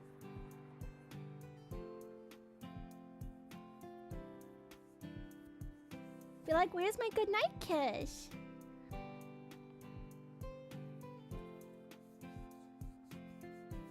Oh my gosh. I'm heading to bed in a few. You gotta get your rest too. Yeah, exactly. The unusual sounds of city life and traffic pull me away from my slumber, and I wake up to the sight of an unfamiliar ceiling. This wasn't my bedroom, and this certainly wasn't my bed. Last I checked, my duvets were a patterned purple, a housewarming gift from Violet when I first moved into my apartment, not this dark shade of black. Confused, I rub the sleep from my eyes in order to fully take in the rest of the room, and just like that, memories from yesterday come flooding back. Oh, right. Ren offered to let me stay the night due to the freak storm that swept over Corlin Bay. It was sweet of him to do, and it had me wondering where he was right now. Was he still asleep, or perhaps he was already awake? Deciding there's no time like the present to find out, I stretched out the knots in my body, wake myself up fully, and jump out of bed. As soon as I walk into the hallway, the mouth-watering scent of something sweet and sugary greets me. Ah! That means he's in the kitchen. And almost has my feet floating towards the kitchen. Curiosity, or perhaps hunger, takes over my body, and before I know it, I find myself navigating through the maze of Ren's stupidly large apartment. Speaking of the devil, there stands Ren in the kitchen, hunched over the stove with a spatula in one hand, and what looks to be a recipe pulled up on his phone in the other. What's he cooking? What you making? He doesn't seem to notice my presence yet, so I take the opportunity to study him a little bit more. Although I could only see most of his backside and side profile, I could easily make out the concentrated look on his face. Please don't scare him! As his gaze flits back and forth between his phone and the pan. But just when I think about he's about to turn around, Ren lets out a surprised noise and immediately lifts the pan from the stove. Oh gosh, what happened? Jeez! Sniffing the air, the smell of... Oh no, he burned it! Please don't feel bad. Sniffing the air, the smell of something burning invades my nostrils and has me retreating back into the living room for some fresh air. Wow, did Ren really manage to burn a pancake? Or maybe he just wasn't that confident in cooking. Listen, it's the effort. It's the effort that's the matter. Nobody has room to judge. You don't know if it's the first time he's making a pancake. You don't know if he's trying something new. He's doing something. And he's trying his best, and that's what matters.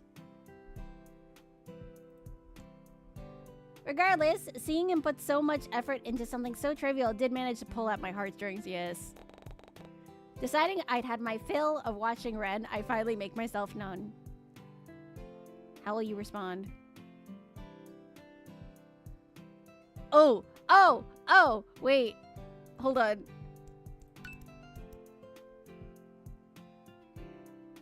Oh, not the hug.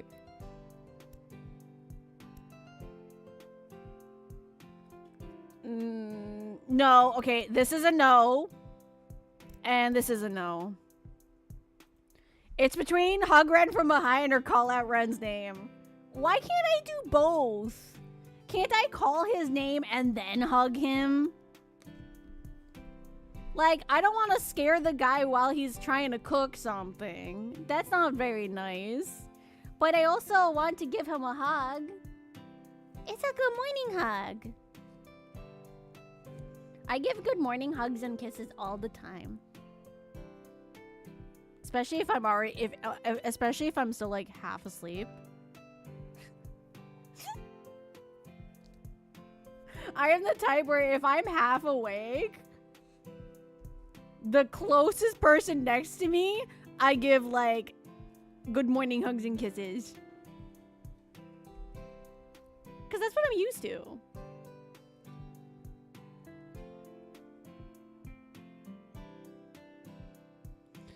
Let's see. Atoma Yandere are quite scary now. Oh, well, we're inspiration. Yeah, inspiration. Inspiration! I mean, to be fair, right now he's not really scary. Or in my opinion, he's not really scary right now. He hasn't really been super scary, I'm gonna be honest. I sent the first set of screenshots.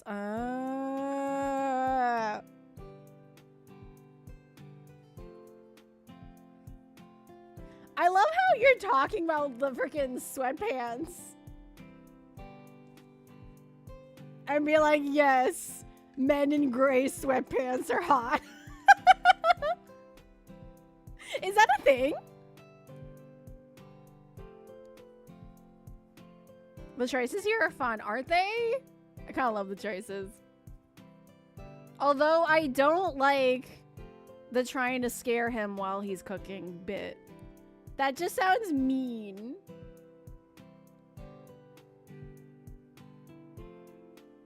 Then again, I've never really tried to like scare somebody at like,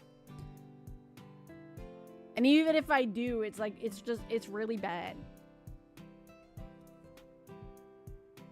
Like it's a ah.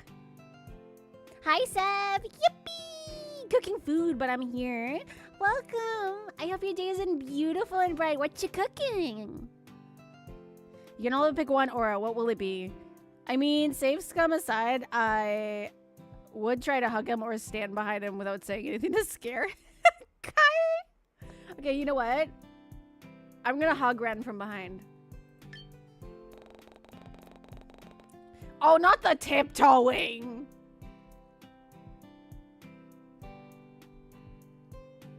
Quietly tiptoeing behind the taller man. I wait for the perfect opportunity to strike before wrapping my arms around his waist and resting my head on his broad backside. Good morning. Have a heart attack.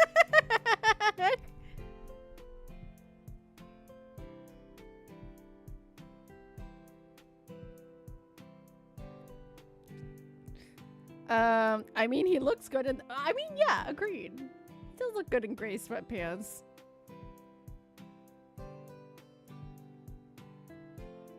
You try and scare Ren and he accidentally smacks you with a frying pan. Oh my god. You know what? That would be funny. Horrible but funny. Painful but funny. My dad's mom did that to him, but it was on purpose. She's horrible from all accounts. Oh my gosh. The lamps look like they would fit comfortably on his head. Not the lamps. Aura? I didn't hear you. Did he just like jitter? Or are my eyes going bad? I didn't hear you. I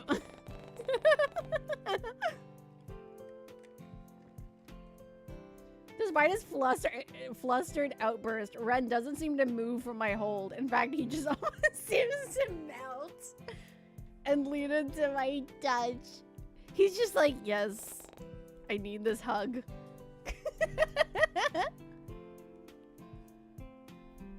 Like he is both malfunctioning, but also, yes, I require this hug.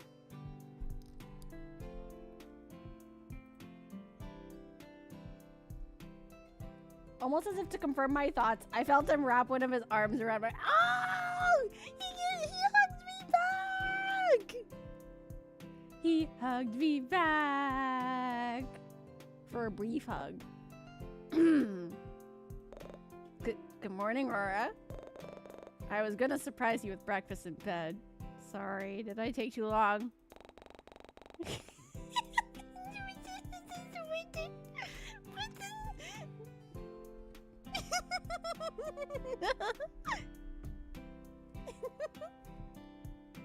I like how he's not even like bothering to move me. He's not doing anything. He's just like hugs back. He's allowing me to just like cling on to him. He is in no rush.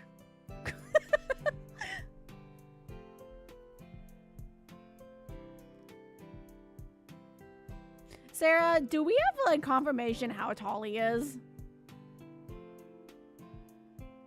He's such a tall beanpole. Yeah, he is. Like, does he actually say how tall he is? All we know is because they were saying that he's taller than the 6 foot cashier.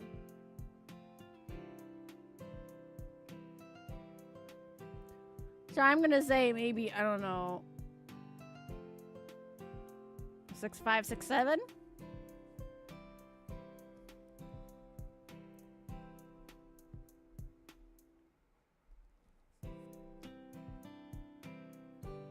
IIRD is 6'5", but I'll look up quick. What does IIRC mean?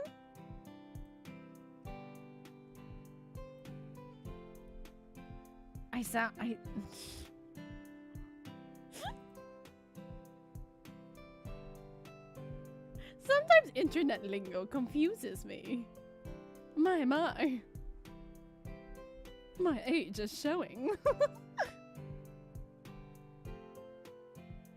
196 centimeters, so yeah, 6'5". Holy!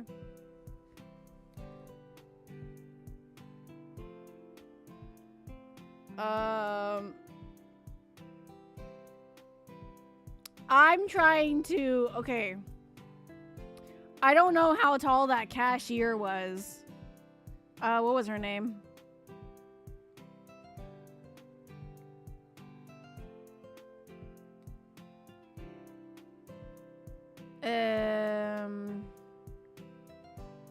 Oh my god, I'm actually trying to remember.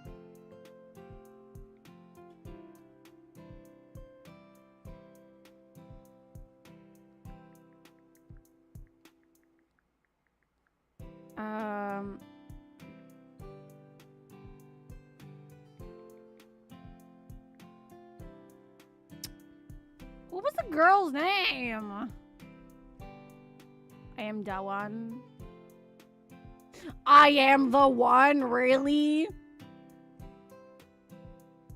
I'm too cute to reject Delulu.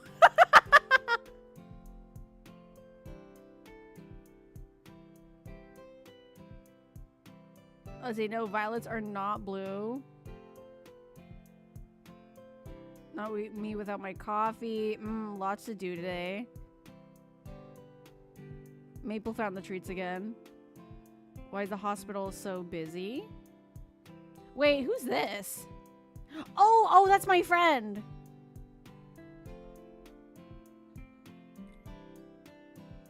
Right, that's my friend. I like that. I'm too cute to reject. Is she, Your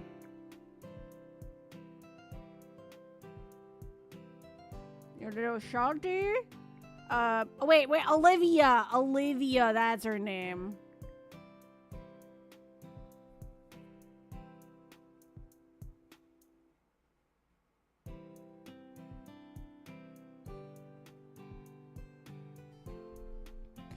Let's see. So I'm just trying to imagine. Because we saw Olivia and Ren right beside each other, and she was pretty small. So I'm just trying to imagine.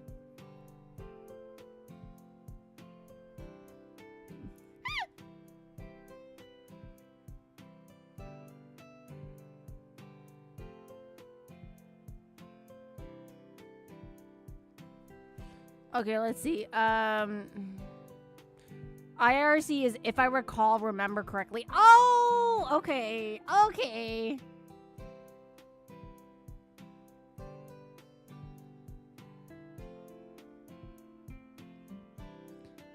Let's see. I dare you to peek at the sassy DMs. Or her, but yeah, she was hella rude. Yeah, no, I did not like Olivia. I'm gonna be honest.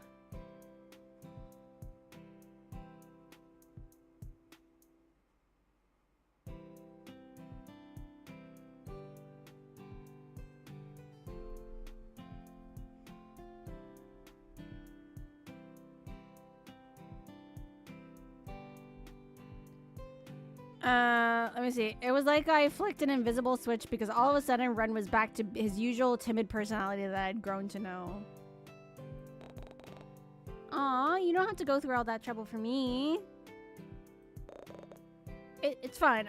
I wanted to. Really? Here. Without giving a second to spare, Ren conjures up a plate full of thick, fluffy pancakes. Yay! Pancake! I love pancakes.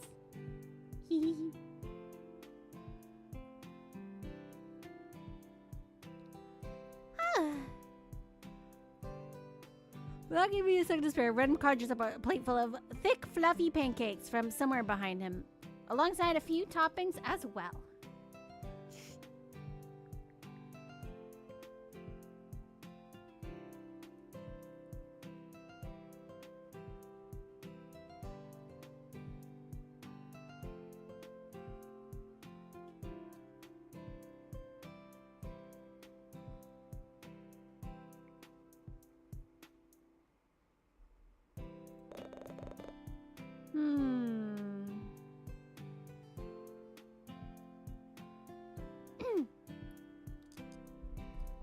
Okay.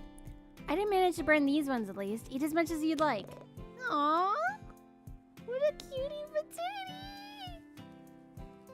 I am a sucker for if you cook me something or bake me something.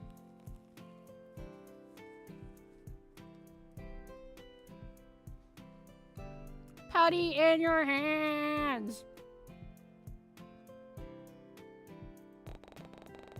He just... No, baby. Don't have the burned one.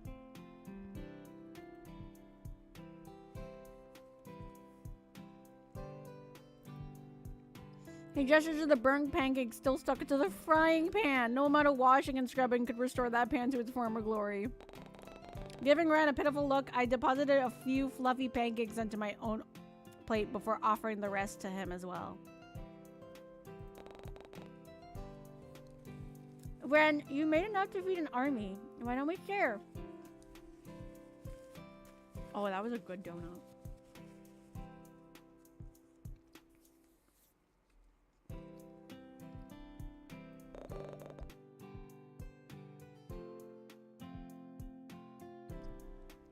It's okay. I made them all for you. Exactly how you like them. Oh, and how do you know how I like my pancakes? Deciding to tease him a little, I throw the lighthearted accusation into the air and I hope he'll catch it. Huh? Oh, I don't. I just suppose. Don't people normally enjoy pancakes this way? I thought maybe... There he goes again, getting flustered beyond belief while his cheeks flush a deep shade of red. It really wasn't... Ow. Oh. I think I hurt my ankle. I'm sitting my usual way.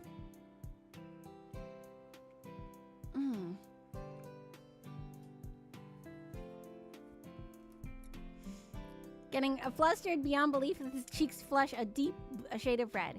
It really was adorable.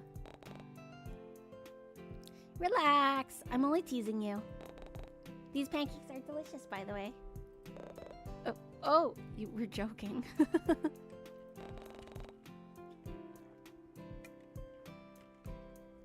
Are we still hugging? Like, oh no.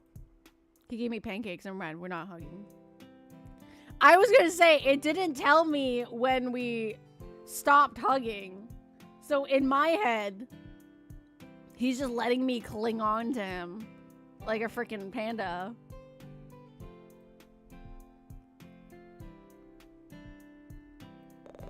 You like them? Really? You're not lying then? I mean, not that I wouldn't. Cause I would.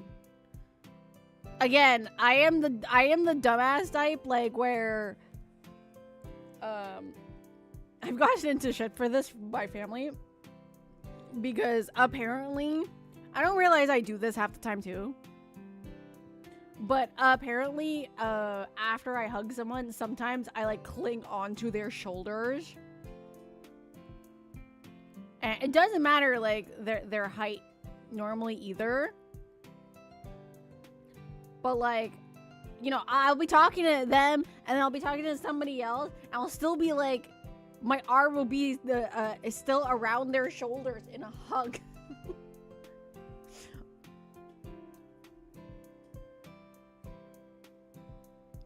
Like, it's really funny. And if it's not around their shoulders, it's normally like when Jade said no to letting... Yes. Basically. Like, if it's not around their shoulders, then it's normally, like, around their arm or waist. And, like, a lot of the times, like, in my head, I don't realize I haven't let go yet. Because I'm dumb like that. Well, because I get distracted.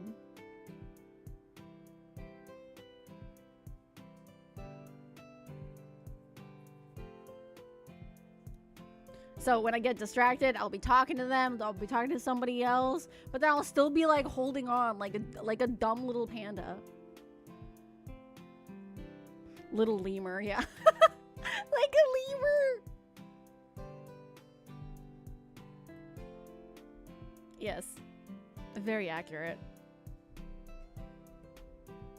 And so yeah, in my head, after I hugged him from behind and he like turned around and hugged me back, in my head, I was still hugging around his waist.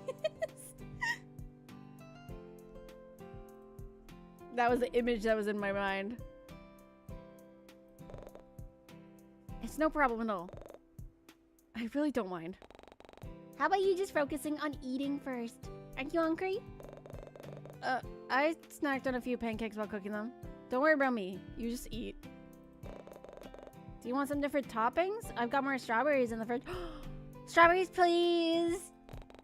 Something inside me told me that Ren was lying, but I didn't feel like calling him out. I'm good for now, but thank you, really. Seemingly satisfied with my response, or lack thereof, Ren lets out a pleased hum and instead moves away to busy himself with washing the dishes. Ren! Come here and eat with me! My gaze follows him and I absentmindedly catch a glimpse of the clock on one of the shelves. 8 o'clock on the dot.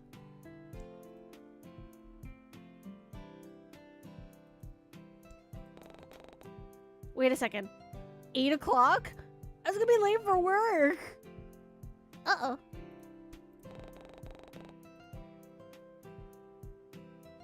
Was there a bonk? Did I just get bonked? Or was someone bonking Ren? As if picking up on my panic behavior, Ren halts his movement and sends me a curious glance. Crap! I'm gonna be late for work again! If I don't leave now, I still need to walk home and get changed! And, hey, it's okay, Aura, calm down. Look, your clothes from yesterday are washed and dry. Why don't you change into them when you're ready? I can drop you off at work. Ren? There I go again, relying on this enigma of a man and taking up too much of his kind hospitality. I mean, he did offer. What am I gonna do? Say no? I was already overstaying my welcome by using his dryer and sleeping in his spare bed, but now here I was eating his food and being exactly 5 minutes away from getting a lift in his car. He really should be the one being called Angel instead of me. I mean, fair. Thank you so much. I owe you my entire life. I thought I was dramatic. Another date with you would be just fine.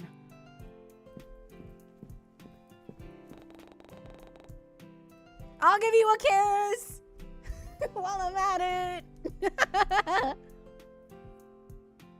Another hug.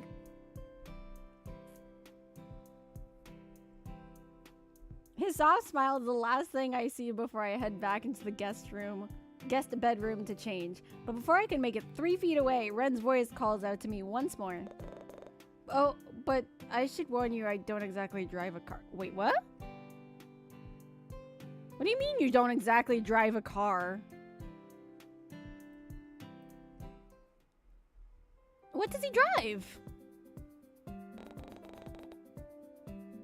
Turns out Ren didn't actually own a car like I expected. He owns a motorcycle?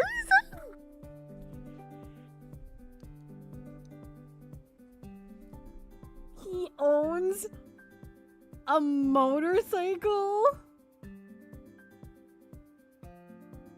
Oh dear. Oh my.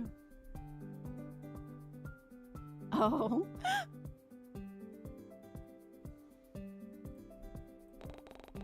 All black, sleek, and scary. But what surprised me the most were the faded Always With You sticker decals that adorn the tank. So Ren was a fan of that webcomic as well? I always assumed the community was rather small. There wasn't much talk about the webcomic online, so it was nice to know someone else enjoyed it as much as I did. But just as I was about to bring the topic up, my vision goes dark as Ren places a helmet over my head with a smile. He fastens and adjusts the strap before motioning towards the back of his bike with an expectant look. Admittedly, I was a bit hesitant to hop on that thing, but Ren assured me that he'd tell me what to do and keep me safe the entire time. Oh my god.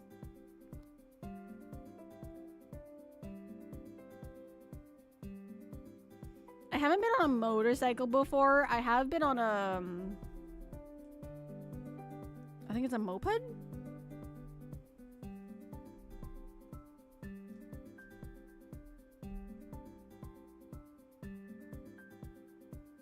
It was like a family friend. And oh my god, I remember I had the wrong shoes because I had sandals on. And he was like, yeah, it's fine. But he was saying, he was just like, okay, you're gonna have to go with the weight when we turn, right? And I'm like, oh god. But it was also so fun.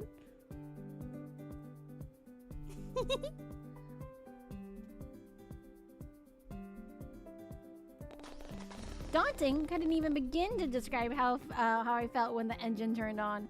I was certain Ren had scratch marks with how tightly I was clinging on to him. You know what? Fair. Same.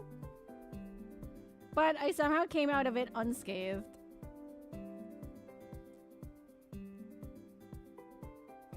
Come on, we don't see. Come on, this would be a perfect CG. I'm riding the motorcycle, please. Ah. Say yes, then go straight home after work, and then prepare gifts of thanks. Fair, fair.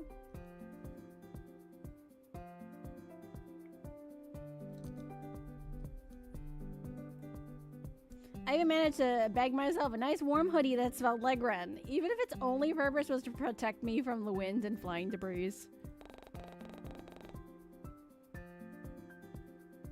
And when we parted in front of the library with a friendly goodbye, Ren waited until I was inside the building before taking off.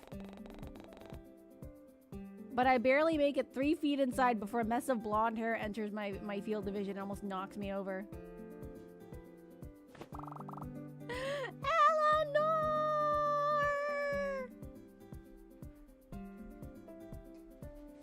My love, Eleanor! Oh yeah, there you are. Quick, I need your help. Again, I would 100% wear her outfit. I'm just saying.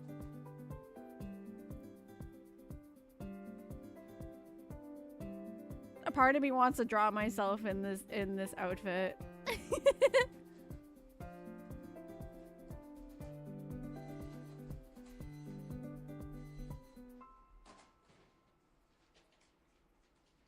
Do you think I could pull off this outfit?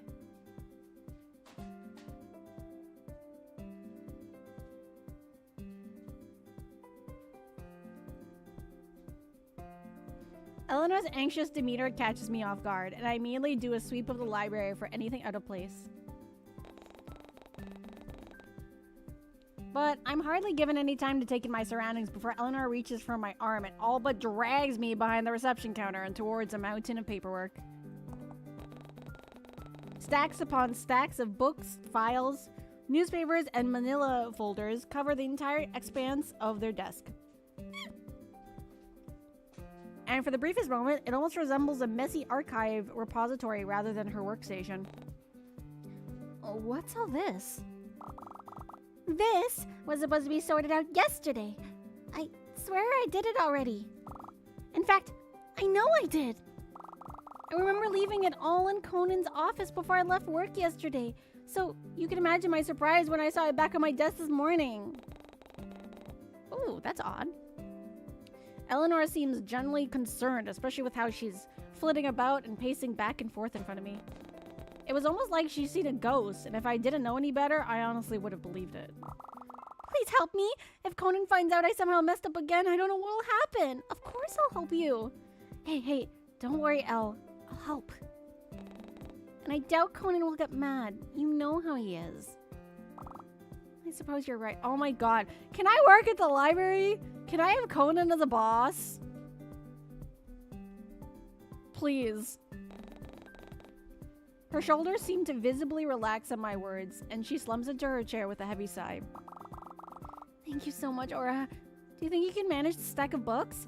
I'll handle all the files.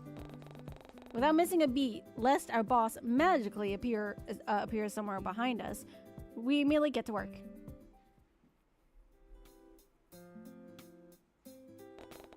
Time flies by quickly when I have my chatty coworker keep me company. She fills me in on how the freak storm caught everyone off guard, and how some of the patrons share the same idea of seeking refuge within the library as well.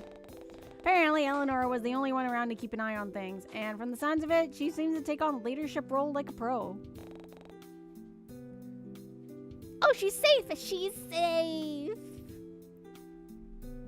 Still, discussing her whereabouts had me thinking.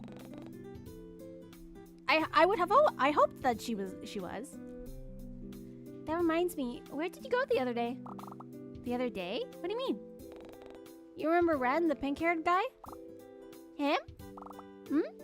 Oh, lover boy. Yeah. Him. After we had that conversation with Ren, I never saw you afterwards. Oh, let me think.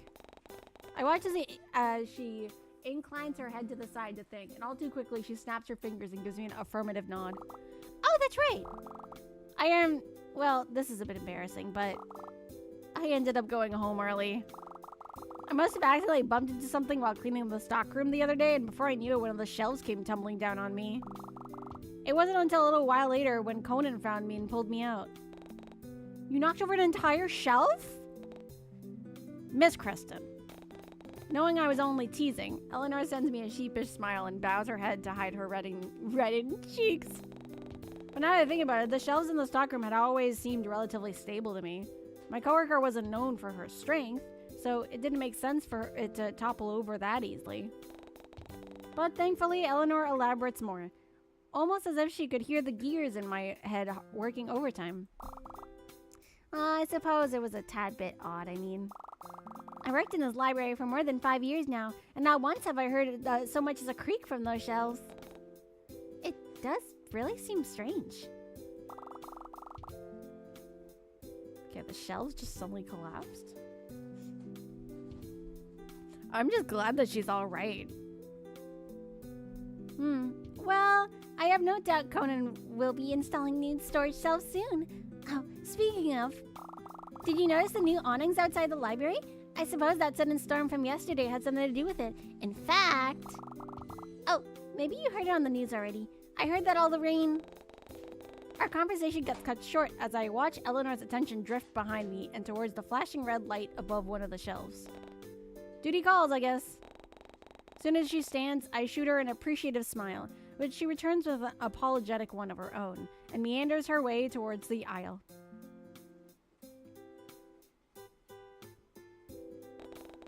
Now left to my own devices, I go back to sorting through the books and putting them into separate piles. I managed to get a solid 10 minutes to myself where the sudden sense of unease creeps up on me. It felt as though someone was watching me. I always feel like somebody's watching me. And his name is Linky. Whoa. Hi. Who is right underneath my chair? Good baby boy.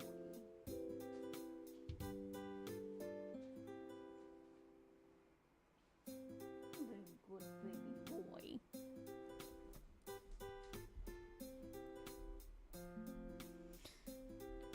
So I take a curious sweep across the vicinity to try and locate the source. But nothing seems out of the ordinary. People were studying, others were quietly typing away at the computers, and I could even spot the back of Eleanor's head from her spot near the fantasy fiction aisle. Nothing was out of place yet. The unnerving feeling of having eyes on the back of my head still lingered.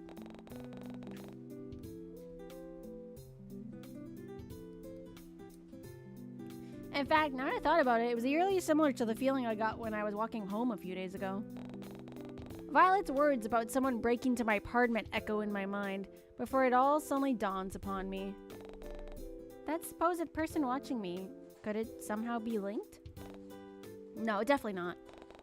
Shaking my head, I tried to dismiss those unsettling thoughts before they start to develop into something more sinister. There was no one watching me. After all, there was hardly anything impressive about me to warrant a stalker in the first place.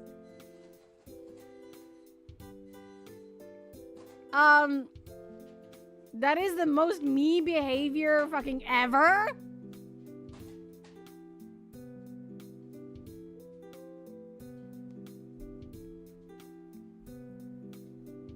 I feel very called out right now.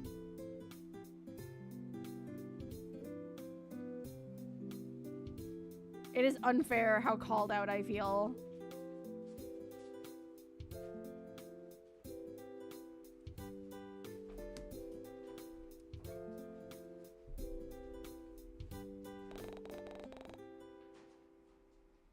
I was as plain as they come, and if some loser really did break into my house, I feel called out. That's unfair.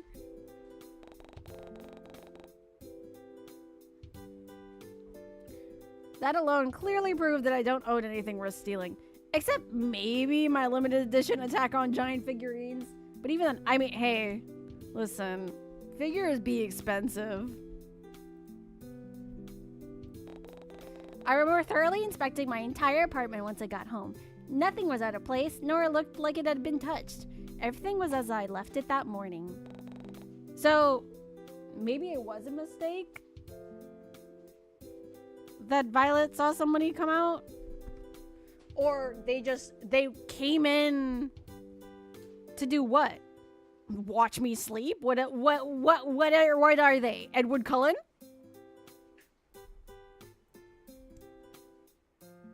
I mean, wait. Okay, that is potential, actually.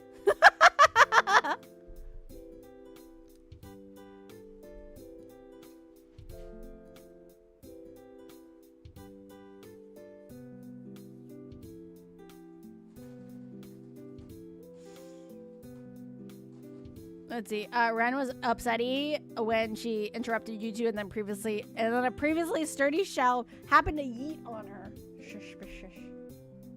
Or shush, shush.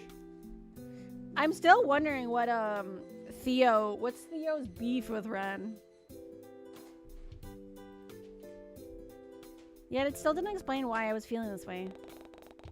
Fear and apprehension seemed to overwhelm my senses so much that my mind barely registers the sound of something rustling, and I looked down to see what I had been worried that I had been worrying the papers in my hand for the past few minutes. Have I been stressing out that badly? Jeez, I really was letting this paranoia get the best of me. Shaking my head once more, I decided it's best not to let those thoughts fester and grow into something far bigger than it should be. No one broke into my apartment, and no one was watching me right now. I was making a mountain out of a molehill, and nothing was going to scare me. Ah!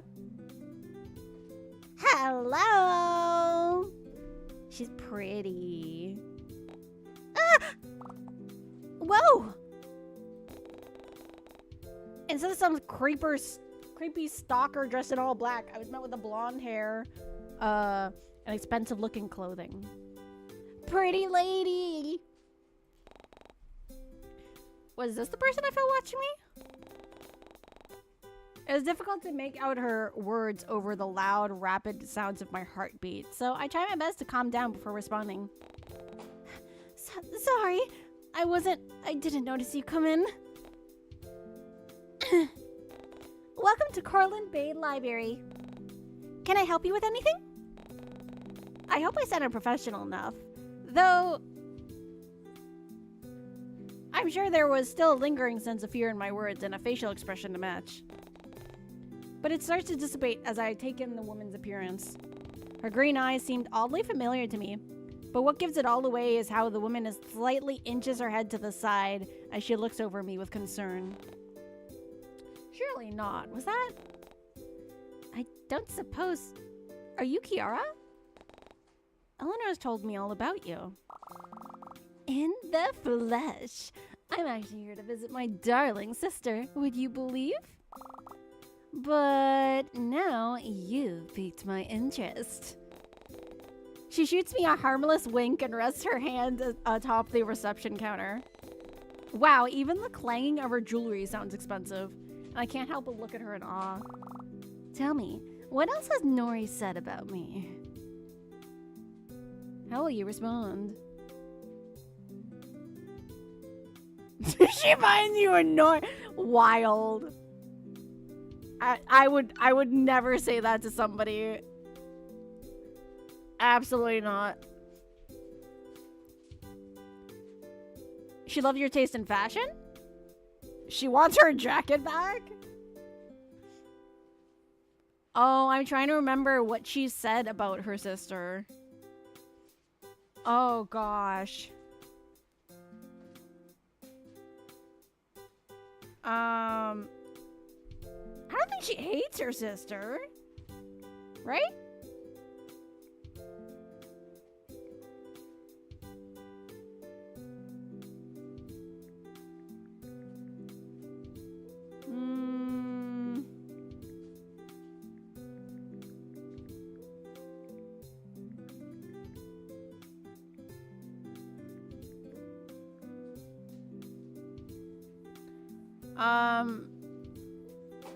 Hold on. But Aura is adorbs. It's not said, but I wonder if the one who went in was Ren in a different outfit and did it just to pop in and out in the air mattress to set up for sleeping over. You think so?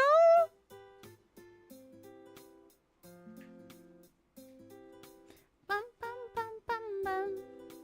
Bum bum bum bum bum bum bum bum bum bum bum.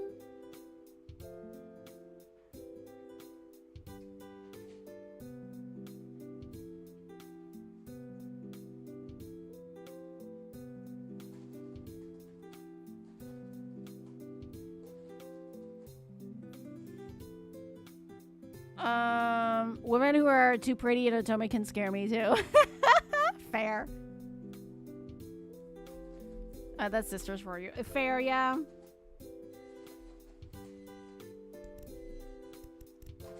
Hold on.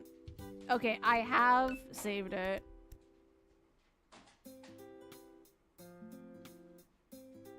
She wants her jacket back. Her what? Surely not that raggedy old thing she always keeps in the trunk of her car. I'm honestly doing her a favor. Besides, doesn't her outfit look cuter without it? I think. Aura! As if summoning Eleanor herself, she emerges from somewhere behind me and joins us at the front desk. Kiara, what are you doing here? There she is! Oh my god, not the family full of pretty people. Both Kiara and Eleanor are so gorgeous.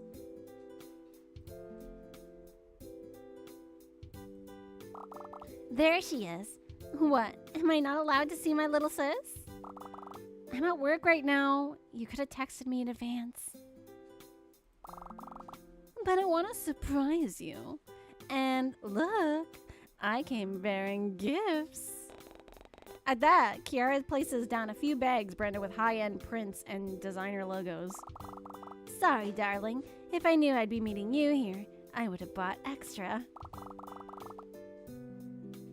But I'm sure there's something for you in one of the bags as well. Pick whatever Eleanor doesn't want. Oh, well, that's actually really sweet. I generally wish I could be rich enough to say something like that. The sisters seem fully engrossed in each other's presence, so I leave them alone so that they can have their moment to catch up. After all, I didn't know how long I'd be seen. it been since Eleanor and Kiara had seen each other, and the mountain of work in front of me wasn't going to sort itself out in the meanwhile. But before I can silently slip away and sit back down, a tattooed arm boxes me in and commands my attention. And for the second time today, the expensive smell of wealth and luxury floods my senses. Only this time, I knew the person it belonged to. Dang, who are they? Seemingly out of nowhere, Teo appears with that familiar smirk on his face and an unbothered drawl in his tone. He absolutely shameless with how his eyes take in both of the sisters' appearances before he's leaning more of his weight onto his arm and shooting me an expectant look. Don't even think about it, Teo. Trust me, you don't want to know what I'm thinking about right now. Oh my god! Given how he leans even closer to my side with a sultry grin, I end up believing his words. After all, I wouldn't put it past Teo to think up multiple ways to cause a scene in his free time. Not jealous, are you? Why would you even? Whether or not it was my sudden outburst that captures their attention, Eleanor and Kiara finally seem to notice us, and I thank my lucky stars for a chance to escape this conversation. Perhaps I could sneak off in the employees' lounge while everyone was busy? I'm sure. You work here too? I've got a few things here you could check out. Ugh. Despite my disgust at Teo, that was meant to be flirting. Okay, I see. Despite my disgust at Teo's blatant flirting, Eleanor seemed to be eating it up with a slight blush on her cheeks. Oh, actually, I'm just visiting. I don't work here, but little Nori over here does. I'm sure she can help you out. Despite her friendly tone, Kiara seems to passively shutting down Teo's attempts at flirting and redirecting it towards Eleanor instead. Yet, Teo doesn't seem to be picking up on it, instead choosing to lean a little more against the counter so that his muscles flex under his form-fitting shirt.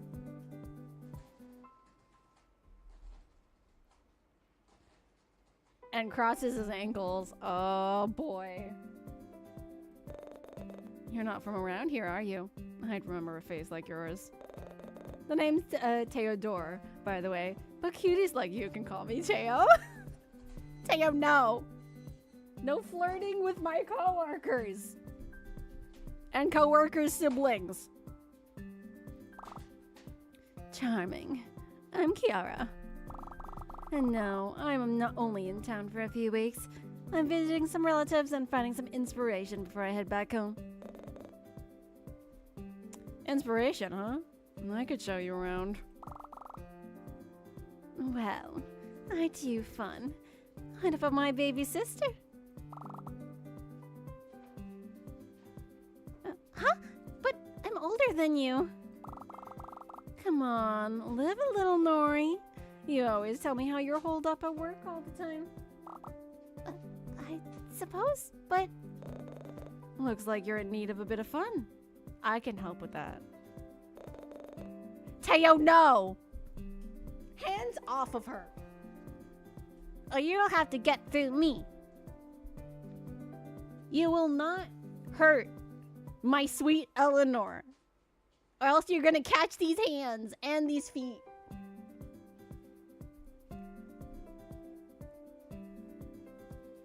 Let me show you what I learned in kickboxing.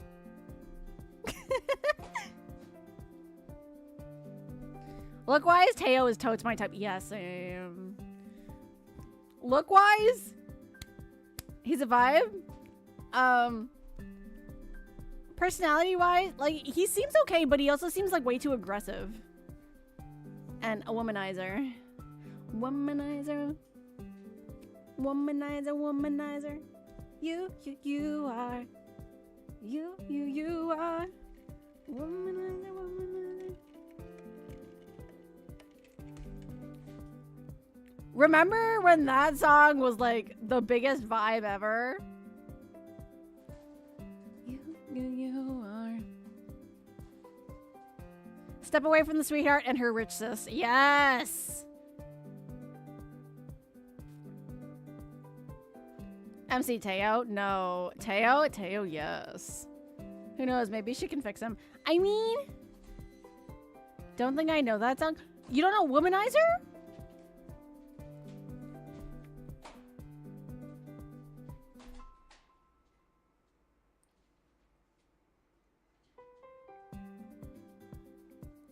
I'm shocked. Am I...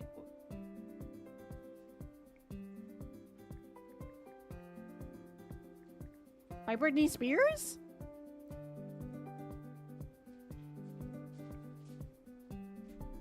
Womanizer, what?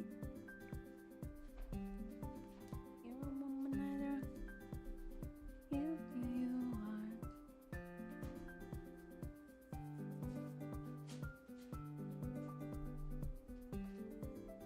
Have either of you been to the aquarium yet? Oh! Yeah, I don't think I... Oh! You should definitely listen to Womanizer then. You are. You are. Womanizer, womanizer, womanizer, womanizer. It's one of those songs that gets stuck in your head. You know? But I'm trying to I just know what you are.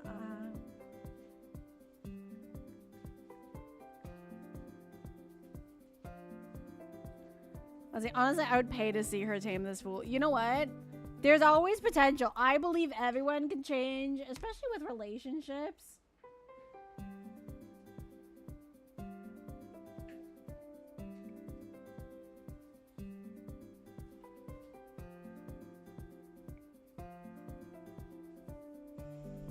But, I just don't want him to hurt her. I also have to fight him. I'm watching you. Not yet, but I'll have to give your offer a pass, I'm afraid. Aquarium's not your style. Actually, you know what? Aquariums is actually a really cute date. Good job, Teo. You're not my style. Ouch. Despite the low blow to his ego, Teo didn't look the least bit offended. In fact, he seems to thrive off of it. But as if fate felt the urge to intervene, Kiara's phone suddenly goes off and startles everyone. Sorry, give me a sec. I need to take this call. She slips away before any of us can have the chance to respond. Without missing a beat, Teo immediately takes her previous spot beside Eleanor. And what about you? Me? Don't see anyone else around, Princess. I'm here! You doofus? Oh, well, I mean, I think it'd be fun, but I suppose it would be awkward if it's just you and me. You heard her, doll.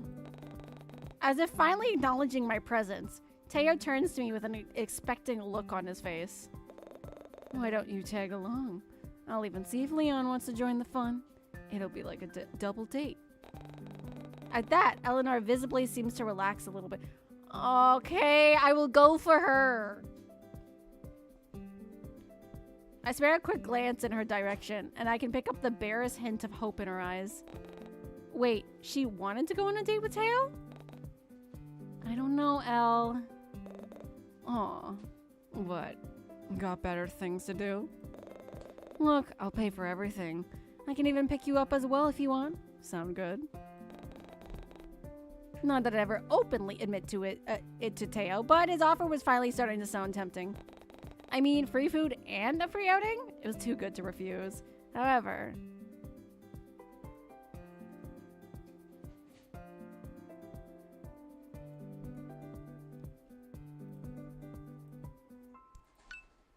Sure, why not?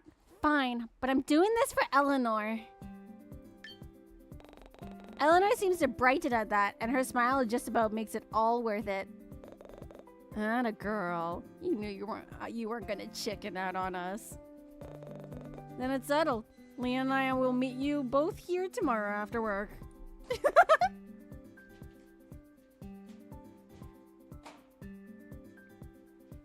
Oh dear, oh my.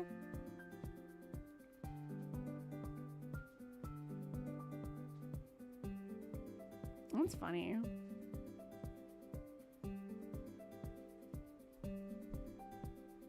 What time do you finish? Around. There you are, Aura. I didn't realize you were busy. Finally, it was as if someone had heard my prayers this time. For sweet Eleanor, exactly. I will do anything for her.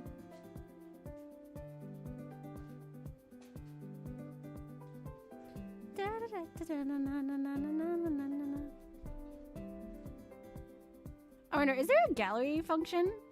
Or do I have to, like, do an ending?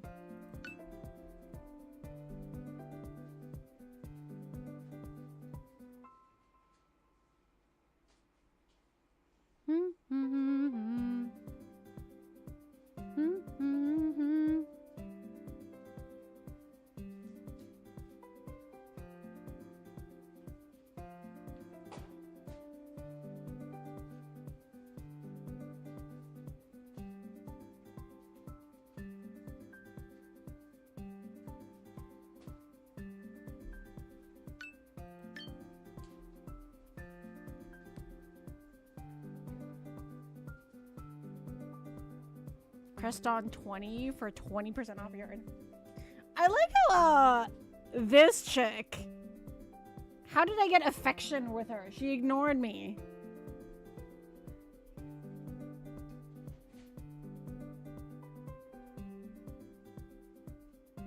I got a full green heart with Ren so far.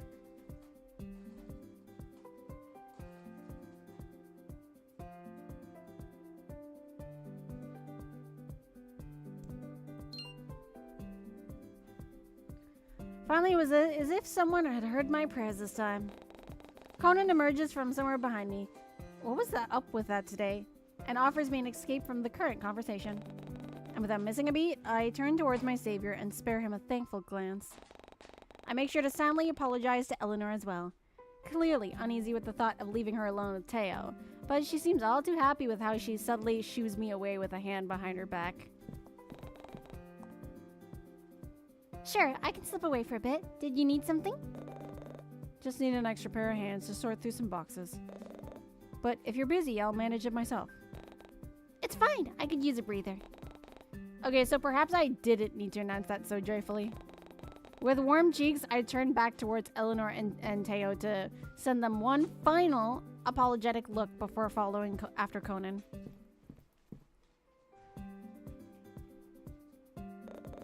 Apologies for this. I didn't mean to steal you from your friends. This happened to be sorting through all of the books a coworker managed to knock over this morning and make sure they were all in the correct category before putting them back into the cart. It felt eerily similar to what I had been previously doing with Eleanor, only this time there weren't any Teo-shaped annoyances to keep me company.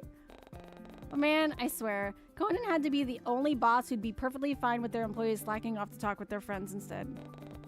He hadn't said a word about Teo, and possibly Kiara too, depending on how long he'd been standing behind her, and seemingly more than okay with us huddling around the reception desk. Deciding not to push my luck, I returned Conan's soft look with one of my own. It's fine, don't worry about it.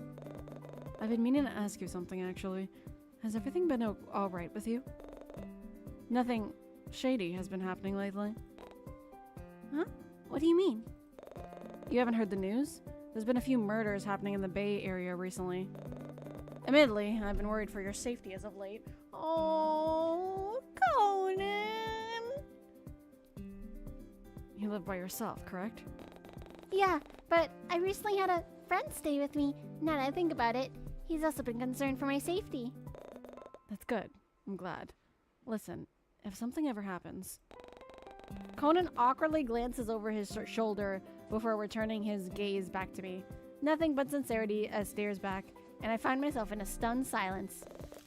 Here, it's my personal number. But due to the lack of clarification, I ended up sending him a confused look instead of thanking him. I know you've only recently moved back to Corlin Bay, but You've yet to put someone down as your emergency contact. I'm worried you won't have anyone to call in case something does happen. I want to make sure you're safe at all times. Best boss ever.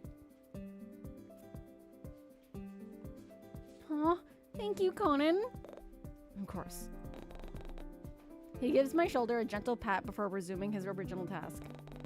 The conversation falls back into easy, comfortable silence, and I pocket his number before pouring all my focus towards the books laid out in front of me.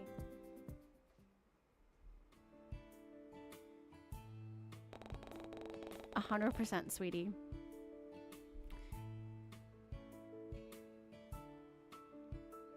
The rest of my shift passes by uneventfully, and at some point, Eleanor informs me that Kiara had to leave for a work-related matter and wouldn't be coming back in a few days. She'd even ask Eleanor to give me her number as well, alongside mentioning something about sharing more embarrassing stories about little Nori the next time we talk, whatever that meant. Oh, you know, just sister stuff. Still, it was really nice to finally meet Eleanor's sister, and it was even kinder of her to give me a fountain pen before she left. Or, at least, I assume it was Kiara. I found the expensive-looking box sitting on my desk once I returned, and I wasted no time in opening it and examining the contents. The pen itself, appeared to be made from extremely high-quality materials, and the cursive A+R logo looked rather fancy underneath the light. Cute! I made a mental note to get something for Kiara as well, before pocketing the pen next to Conan's number and packing up my belongings for the day. But as I'm slipping out the library, there's a back door, I notice a familiar broad backside, a patch of blonde hair, and a bright red Hawaiian shirt standing near the alleyway's entrance. As if sensing my presence, Leon turns around and greets me with one of his familiar warm smiles. "Good day, darling. It's been a while." He sends me a toothy grin before making space for me within the group. Eleanor greets me with a delicate wave, and Teo looks moderately annoyed as usual. Teo was just introducing me to Eleanor and yarning on about this little outing he has planned. Hey, how come you never told me you've been to the aquarium before? Makes sense though. I reckon it was built a bit after you left the bay, right? So I doubt you had time to check it out. Pretty much. Most of my free time had been taken up with moving and unpacking boxes. I couldn't help but find myself agreeing with his words. It was crazy how Leon seemed to know me so well, even though we hadn't had the chance to speak to each other like this in a while. But I'm curious to see what it's like. What about you, Nori? I couldn't help but let Kiara's nickname for her slip. Huh? Oh, yes, I'm the same. I'm looking forward to tomorrow. I've never been to the aquarium before, so this should be fun. Well, here's to hoping the weather will be more lenient tomorrow. It's pouring down buckets yesterday, wasn't it? Did you make it home all right, Sunfish? All of a sudden, that eerie feeling comes back, and I resist the urge to turn around and look behind me. I only now notice that I have my back to the dark alleyway this entire time. Aura? Sorry, what was that? You alright? You look like you've seen a ghost. I watch as Leon's look behind me before glancing at Teo and Eleanor for what seems like reassurance. No, it's nothing. I just guess I've had a long day at work. Nah, I get it. Feeling tired? You should head on home then. Please, don't let us keep you longer than we should. Want me to drop you off? Car's out front. As much as I appreciate everyone's concern, I also wanted to be left alone right now to clear my head. And going on a walk would surely do me wonders. Besides, it was still somewhat bright out, and there were people around, so I had no reason to worry about my non-existent stalker. I also heard that some new merchandise arrived at the local manga store, which I had been meaning to check out, so that would surely help to get my mind off things. I was along my route home anyway. What harm could possibly come out of a quick detour? At that thought, I quickly placate everyone's concerns before biting my goodbyes and heading off alone down the street. It wasn't until I got far enough away from the library that the eerie feeling started to dissipate. I mean, yeah, dark alleys are kind of creepy. The nostalgic smell of comic books and plastic greets me as I enter the all-too-familiar manga store, and I immediately beeline my way towards the anime aisle. I was set on collecting the last remaining accessories for my mini Attack on Giants display, and I wasn't about to let my paranoia get in the way of that. But as I was passing through a few aisles, I noticed a familiar shade of pink near the cashier. Is that Ren?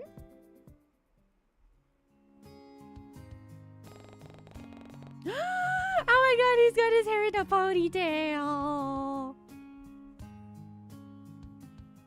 And he's got a hoodie on! Wait a minute.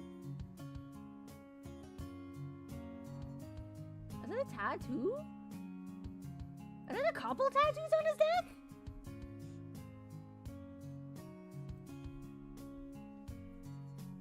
Oh, he looks so good with his hair tied up. What? Why does it look like it has tape on the tattoo?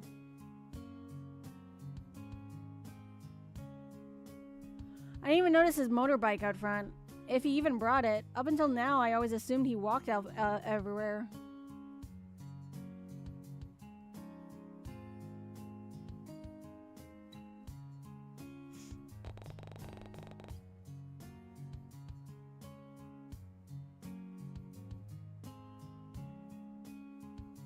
Oh, he even has an earring hole. Wait. Or is that an earring? I don't know if that it's an earring hole or an earring.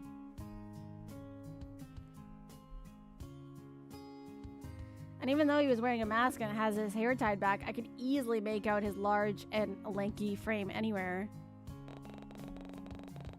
Sneaking closer, I notice how he appears to be in a hushed conversation with the manager. And also his shirt says Haruko. Oh my gosh. And that's how he appears to be in a hushed conversation with the manager about something confidential, if their closeness was anything to go by, before he places a thick manila envelope into her hands and leans back. Oh, I wonder what's inside. Was Ren trading in some old manga? Ooh, what if it's on Attack on Giants? Although, if it is AOG, then I'm not really sure why he'd want to trade them in. With how popular the franchise is currently, there isn't much of a high demand. If anything, there's too much consumable media being produced right now. Everywhere I go, all I see is Haruko, and I wouldn't have it any other way. And speaking of our beloved Haruko, now I got a better look at Ren. Isn't that the limited edition spring Haruko Hardy? I thought they weren't selling them anymore. But just as I'm about to make myself known to ask questions, Ren is already turning on his heel, slipping behind the large racks filled with cosplays and gaming-themed apparel. His height does him no favors, though, as I watch his head peek out from the top while he bobs and weaves his way towards the side entrance. At that very moment, my phone decides to jump scare me by suddenly going off, and it startles me enough to temporarily forget about Ren. Linking out a string of curses, I reach into my back pocket and pull it out, only to see Martha's name flash on the screen. With a grin, I accept the video call and hold the phone up to my face. Hey, listen, now isn't really a good time to talk, but... Oh no, that's terrible. Get well soon. Or sorry for your loss. Or whatever. Anyway, listen. Guess who won an all-paid holiday trip overseas? Me, that's who. It's been a while since I last seen Moth's face, but they appear just as boisterous as I remembered them. And for free too? I mean, okay, yeah, I still need to pay for food and stuff, but... Hey, where are you? I'm in the manga store. Hold on, can we backtrack for a second? You got free tickets to where? Is that a Haruko figurine? Can you get it for me? Please, please, please, please, please, please. Moth. I'll pay you back, promise. I'll pay for shipping too. It's so cute. Look at his whittle outfit. Look at it. His tiny little jacket and his tiny little shoes. With an eye roll, I reach behind me for the figurine, but not before picking up the accessories I originally came in for, and slowly making my way towards the cash register. Once Moth's hoots and hollers calm down, I gently try to coax them back into the original topic. Oh, right, you asked where I'm going. Well, it's actually a surprise. Seriously? A good surprise, though. Hey, you're still in Corla. For a brief moment, their screen starts to lag and a loading symbol pops up. Moth? Beck, I'm almost, that's okay with you. Not the technical issues. Their voice cuts in and out, giving an almost robotic effect before the screen eventually fades to black. With a heavy sigh, I end the call and shoot a Moth a text to let them know that they got disconnected yet again. But I absentmindedly looked out the window. I noticed the blurry outlines of Ren's figure sitting on a bench outside, busying himself with what looked like a phone in his hand. Next! The cashier's voice...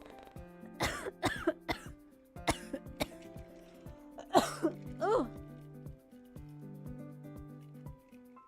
Why is he so pretty? I don't know, man.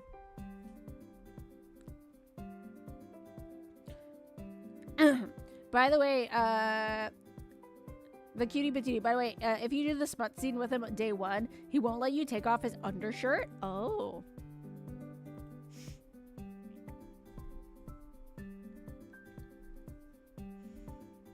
The cashier's voice pulls me away from my thoughts, and I quickly pay for my purchases, all while sparing not-so-secretive glances at Ren from beyond the shop window to make sure that he's still there. It was strange, but I couldn't help but hope I'd get a chance to catch up with him on my way out. I know I'd barely been more than a few hours since I last saw Ren, but I still wanted to thank him for letting me stay at his place for the night. And for washing my clothes, cooking me breakfast, and driving me to work. The cashier pulls my attention away by handing me a bag and a receipt, and I give them my thanks before making a beeline towards the exit. But just as the door swings open, I notice that Ren had already left. Aww. What do you mean he already left? Boo. He was no longer on the bench when I last saw him, and I couldn't spot him on either end of the street either. It was like he was never there in the first place, and I almost found myself wondering if I'd imagined the whole thing. I was starting to see him everywhere, anyway, and it was beginning to come across as creepy. But Colin Bay isn't that big of a coastal town in retrospect, so I'm sure we're bound to run into each other again sooner or later. I mean, I literally met Ren at my own workplace before we shared a few common interests in books. His just so happened to be about native flora. That kind of stuff wasn't something either of us could control, and I was most likely looking too deep into it. Still, it felt strange all the same. Oh well, there's no use dwelling over it. I was bound to run into Ren again at some point, regardless if I had a way to contact him or not. Don't I have his number? He gave me the number. It was beginning to get dark once I arrived back at my apartment complex, so I quickly ushered my way up the staircase and onto my floor.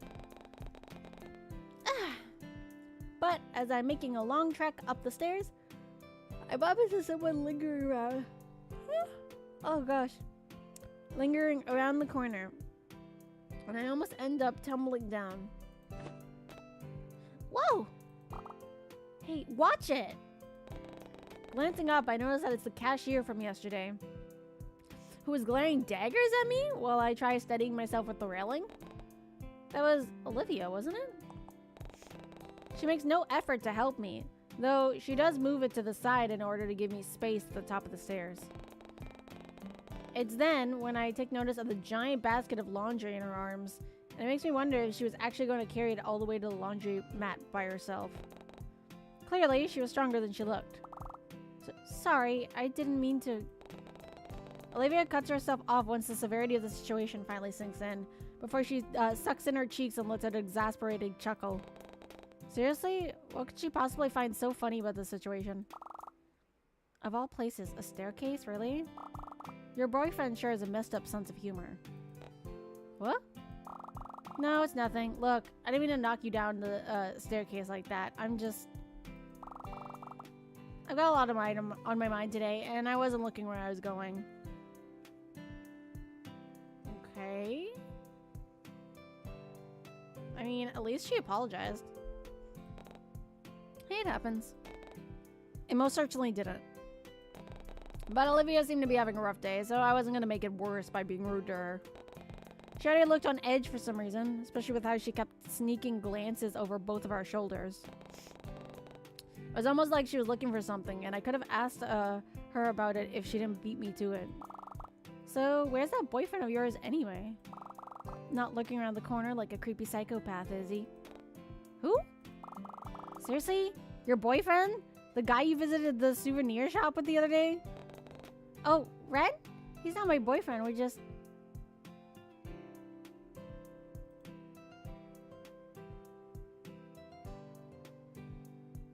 Oh.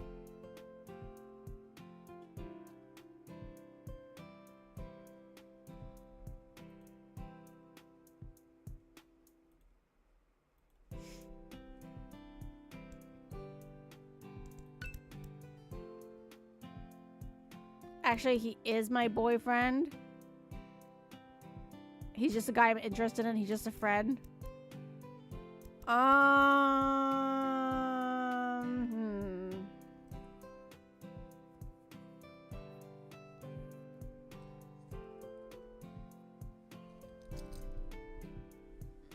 I'm wondering. Hold on.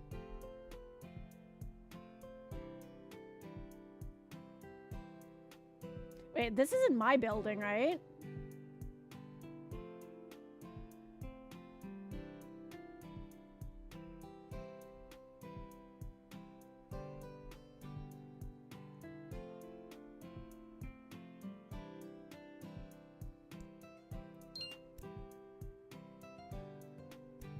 The game looks really fun. You know what? It is. It's very well made. I can't believe this is just a demo. I picked number 2, but if he's around, he'd demand 1. Fair, fair. Last one's not fair to him. And he did say with my friends that he's the boyfriend. Even if it's just a cover story.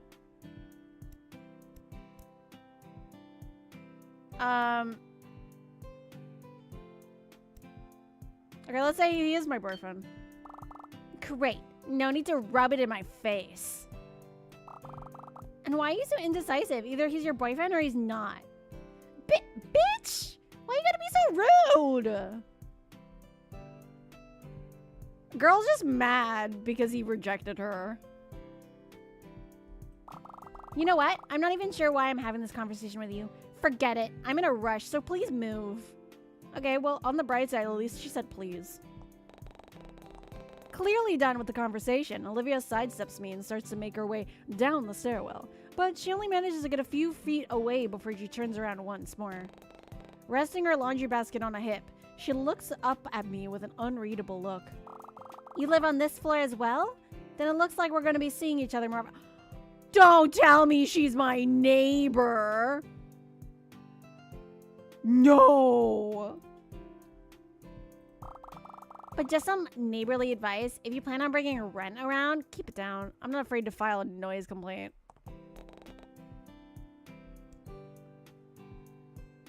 What? What? Wait. Huh? Why did she put rent in quotation marks? Why would... What?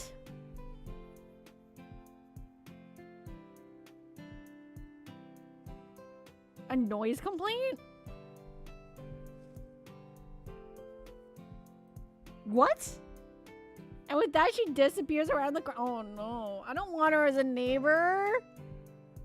I don't know if I'm being mean. What's that all about? Deciding it wasn't worth my time to mull it over, I slowly make my way towards my apartment. Wild. Not bothering to turn on the light, I toss my keys into the tray, shrugging off my jacket and unceremoniously dropping myself onto the couch. Today has been a whirlwind of events and emotions, and the worst part of it was that it still hadn't ended yet. I still had an hour or so left before I consider my dinner plans, so I figured I might as well spend the evening winding down in the meantime.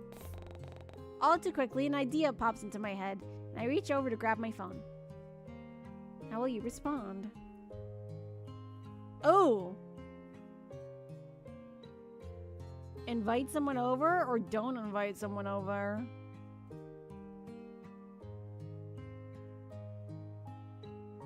Okay, you know what?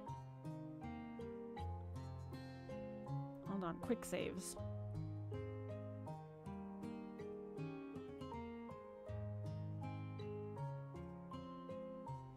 I'm gonna start overwriting the first quick save file until I complete it. I don't know how many different changes there are, but I think I'm gonna stick to one save file. Whatever happens, happens. So invite someone over or don't? We can invite someone over. Figuring it'd be the best to catch up with someone instead of stewing in my apartment alone, I pull up my contacts list and idly scroll through it. Conan's number immediately captures my attention, being the newest addition to my contact. Yeah, but he's also my boss. Oh yeah, I'm gonna invite my boss over to my place. Sounds like a great idea. Being the newest addition to my contacts and sitting near the top of the list before my curiosity begins to stray once more. Without so much as hesitating, I tap on that person's number and bring... Oh, who? Oh! Ren, Moth, Violet, Eleanor, Conan. Someone else. Oh, that's a lot of choices, chat.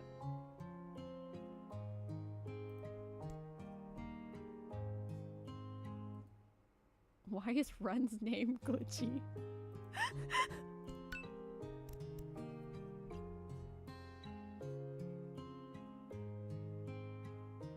Why is Ren's name glitching?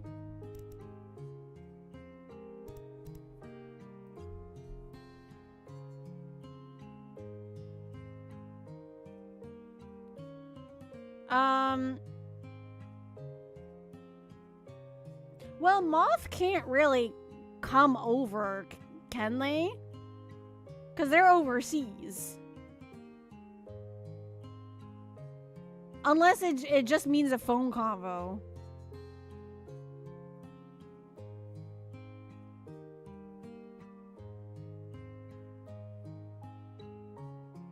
But what if he's always around? Well, Ren ain't subtle, that's fair. You have a lot of choices. Moth? Oh, Kuth, you think Moth? Oh. Conan doesn't make sense. Like, as much as I like him, he's also my boss. Like, okay, hold on.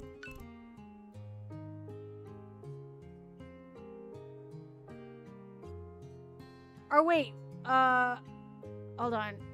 Yeah, because it's inviting somebody over.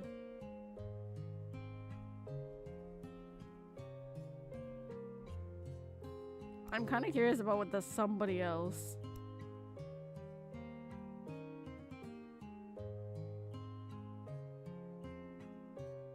Because I was debating between Violet, Eleanor, or Ren.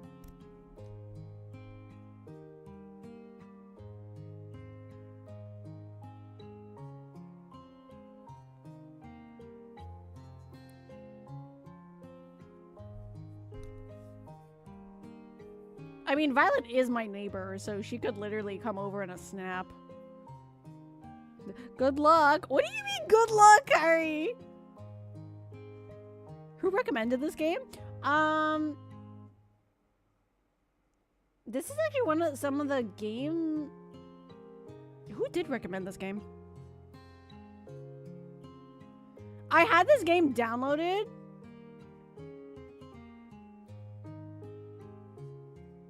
This was in a list of like random demos that I had downloaded for quite a while.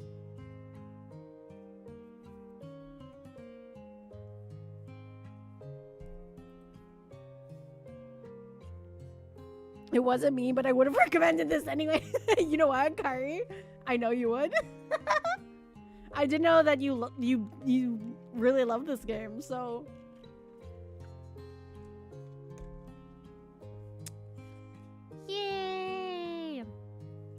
Aurora loves Yandere is far. I mean, that is true. I'm a sucker! I'm a sucker for yanderes! I plead my truth!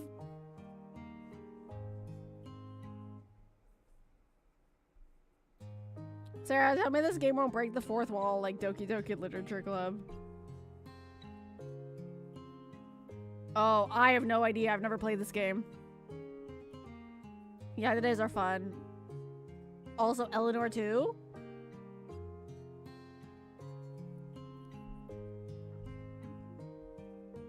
You get more folks with someone else? My personal favorite is Kurumi Tokisaki from Data Live. Violet. Ooh, okay, so we got a vote for Eleanor. We got a vote for Violet. I'd go Ren, but I'm a thirsty, enabling gremlin. Okay, we got a vote for Ren. For me, besides Ren, I went with Moth or Eleanor, personally. Gonna keep typing fanfic as long as I don't see it, as long as I don't see it, as long as I don't see it. Okay, I'll do my best when things are getting scary, so you can either close your eyes or just like turn yourself or something. You've got this, Farah. Just continue writing your fanfic. You can do it. Nothing really scary has happened thus far, so I'm sure everything will be fine. I haven't done any oopsies. I think. At least as far as I know. Sarah, Kyrie, if things are becoming scary, can you tell Farah to like close her eyes or turn herself or something? Because I don't know if things are gonna be scary or not.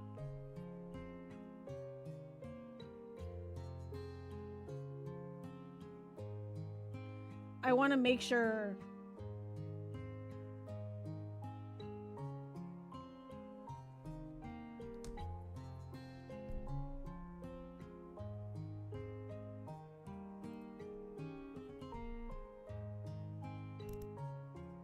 Mood. Okay, so Ren, Violet, or Eleanor. Do I do Eeny, Meeny, Miny, Mo? Or does like... Okay, so Sarah said Ren. Farah also said Ren.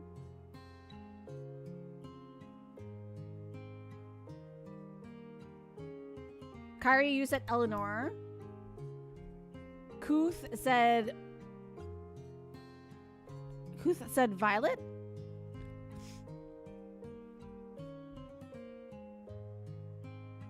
Thank you so much. I appreciate it.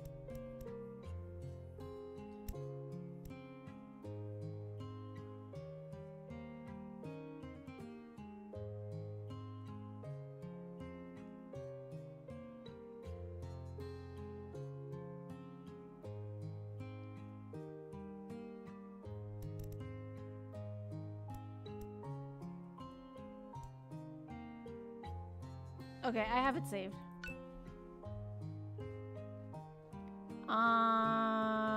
Let's invite Ren. Odd, I don't remember scrolling all the way down to view his contact details. Nevertheless, I find myself tapping on Ren's name and bringing the phone closer to my ear.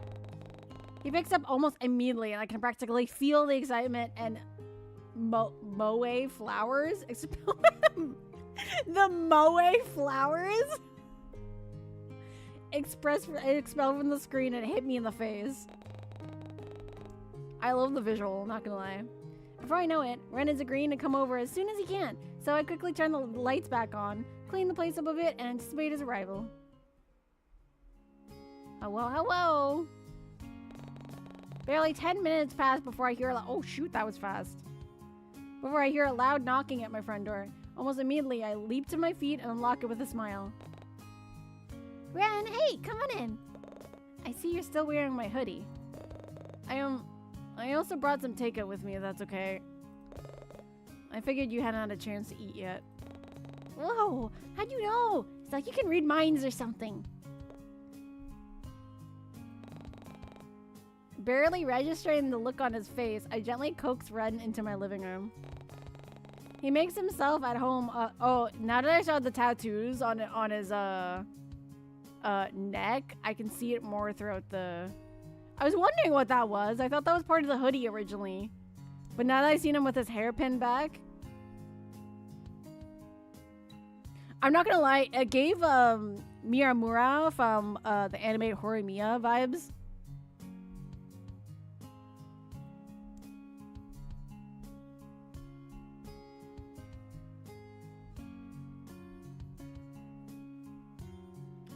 He makes himself at home on my couch, and I bring a few utensils from my kitchen for the food he so kindly brought. Oh, by the way, were you at the manga store earlier today? I thought I saw you there. Yeah, I know you did. I mean... because I saw you as well. After I left. I noticed you through the window. Well, that seems to confirm my thoughts about Ren sitting outside the store. Stabbing my fork into the food, I take a bite and let out a pleased hum from all the delicious flavors dancing on my tongue. Really? You should have said hi. I thought about it, but you seem really focused on something. And then you got a call, so... yeah, that was my friend Moth. Oh, that reminds me, Ren. At that, his full attention is immediately on me. Take out long forgotten as the taller male moves in his seat to face me. I remember you saying that you like Attack on Giants, too, right? I could introduce you guys. They're a die-hard fan of the anime, and I'm sure they wouldn't mind. Oh, Moth is the one who's interested. Almost shyly, he turns his head away and meekly scratches at his jaw. I don't mind, but... I wasn't expecting Ren to be so hesitant, and I suddenly felt bad for springing this all onto him without considering how he might feel as well. Hey, no need to force yourself if you don't want to. That's okay.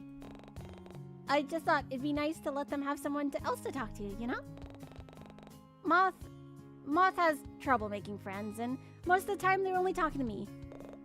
Yeah? That's too bad.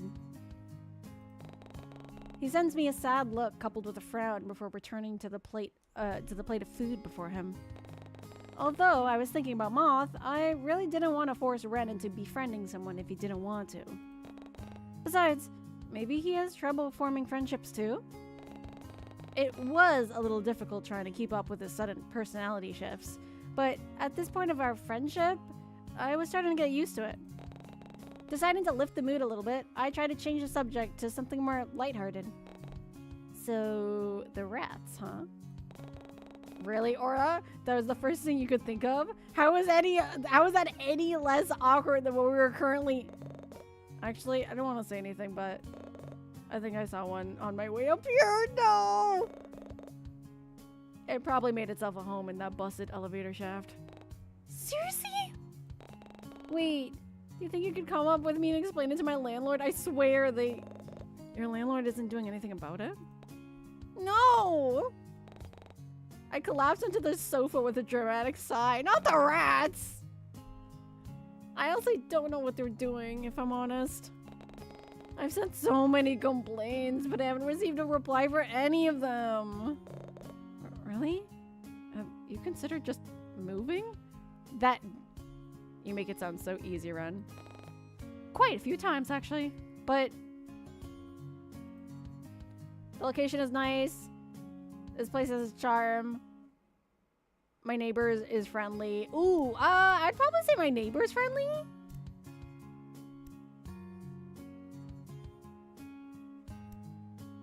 Or the place has charm.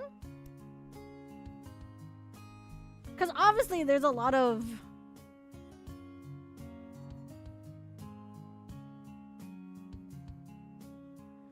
What's it called? Oh, hi, Smoky!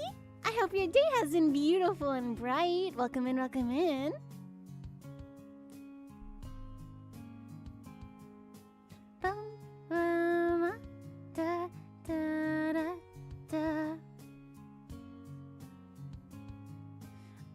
By the way, there's a commission scam where people DM you with their reference, but it's VBS file, which is Visual Basic Script, and it'll be an info/crypto stealer and yoink your shit, so never click anything VBS. Oh, okay. Thank you so much for the warning. My neighbor's friendly. Well, everything was a little overwhelming in the beginning, but my neighbor was nothing but kind to me when I first moved in, and she always has the best afternoon snacks. I see, so then it's not so bad here after all, right? I mean, as long as there are no creep trying to break in and steal all your laundry or something. Who said anything about stealing my laundry, Ren?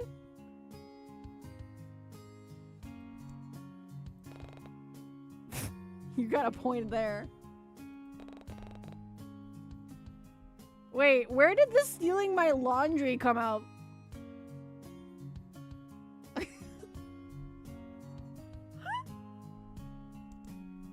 Ren? I think I'd take the rats over a laundry stealing intruder any day, but now that I think about it, who would want a break just to steal dirty clothes?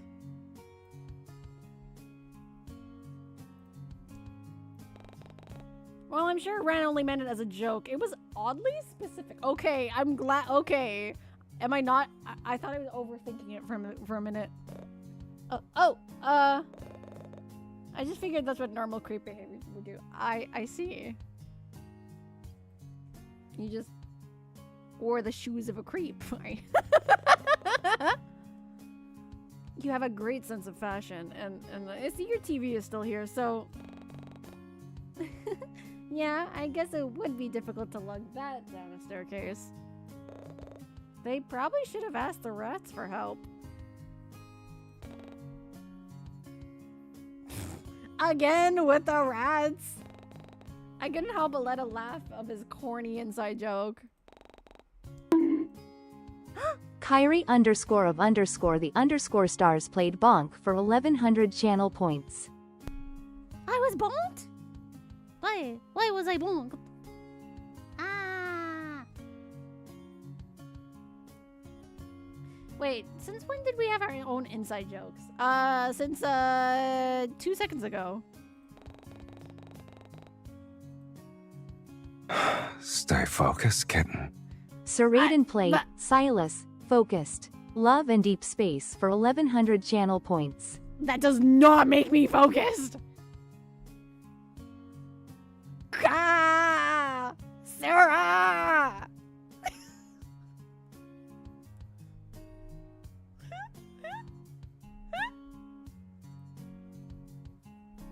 That gives me the opposite of focus. Dang nabbit. Okay, now that I really thought about it, the banter I shared with Ren seemed very easygoing as of late, despite how serious the topics were supposed to be. I had been worrying all day about this supposed stalker, yet here I was, casually brushing it off as a carefree joke. Still, is everything all right in your neighborhood? I've heard about the murders going on. Oh yeah! Not me actually forgetting about the murders!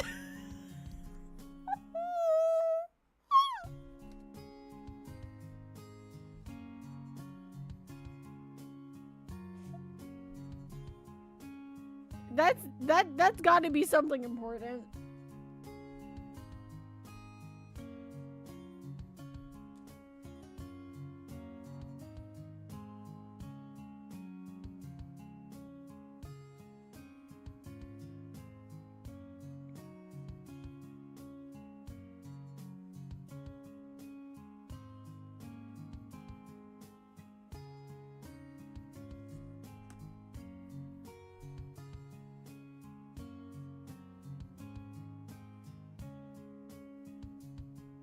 I've heard about murders going on recently.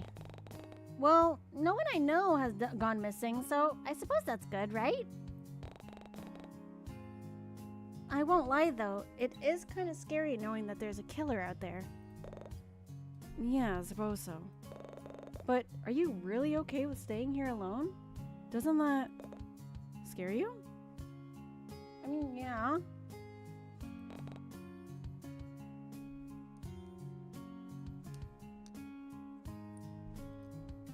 I'm sure I'll be fine. I've got my neighbor Violet, and if it's really necessary, I'm sure I could stay with Leon for a while.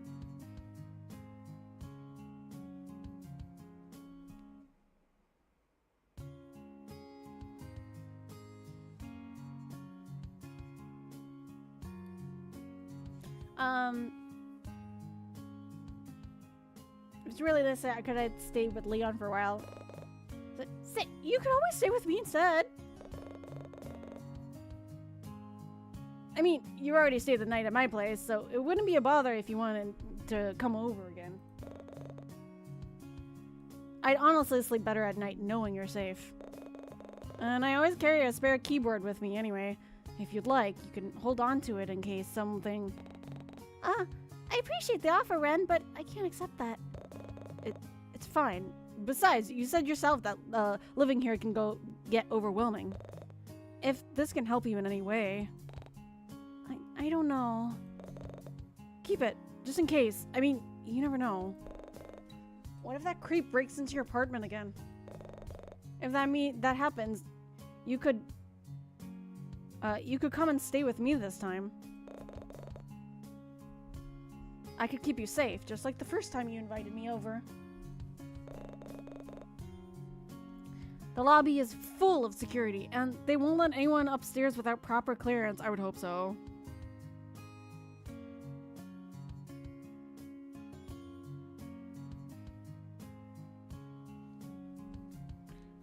The lobby is full of plus, I don't have rats. Not the fucking rats again. I won't lie, Ren's offer honestly was tempting. The idea of having somewhere to go in case things got bad was a comforting thought, but something just didn't sit right with me. I know I've been spending a lot of time with Ren recently, but I still wasn't that familiar with him. And sure, maybe I did invite a total stranger over to my place on a whim. I know, not your brightest moment, Aura. But I wasn't gonna be swayed just because I felt indebted to Ren. Still, the offer really was tempting, and it wasn't like he was asking me to move in with him or anything. Oh god, okay, my voice. Ugh. My voice is really feeling it. I don't know how much longer I can go on. I thought about it. Ren was the only one giving me access to his home, so it wasn't like I was the one in danger here. He was trusting me enough not to be some kind of crazed killer, much like the one on news. I can't help but crack his small smile at the somewhat morbid thought, and Ren seemed to take it as a positive sign.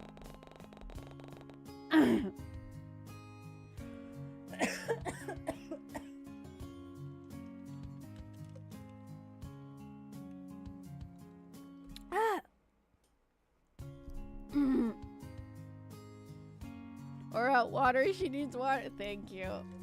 I've got water here.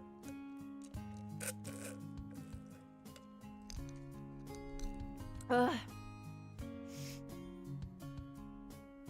Before I can dwell on it any further, I watch as he leans over to reach into his back pocket and pulls something out that resembles a plastic card. Ren wastes no time handing it to me, and I take a moment to look it over.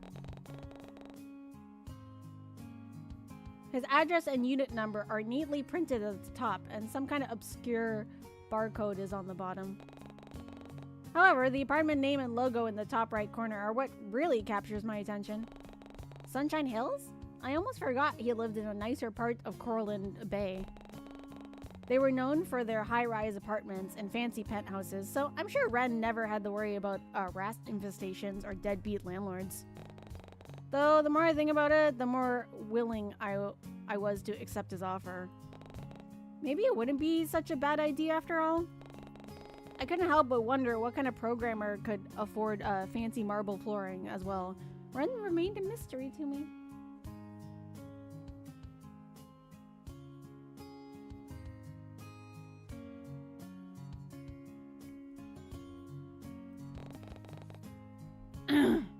If this opportunity meant getting to know him better, maybe it'll be worth it?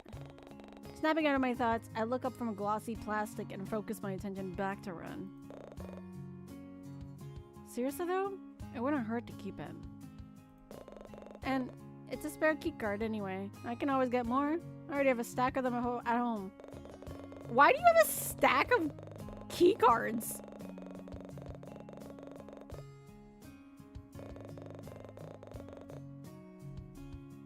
Why do you have a stack of spare key cards? They're real handy too. I can use them to lock up my... Oh, okay. That makes sense, actually. I can use them to lock up my office and bedroom without a physical key. Oh, that's fancy. Oh, he a fancy pants.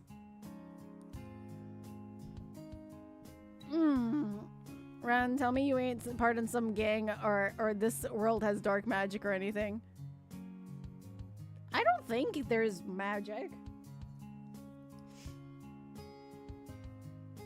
But then again, I also didn't think that Please Don't Hate Christmas didn't have any supernatural shit going on. So I could be terribly wrong.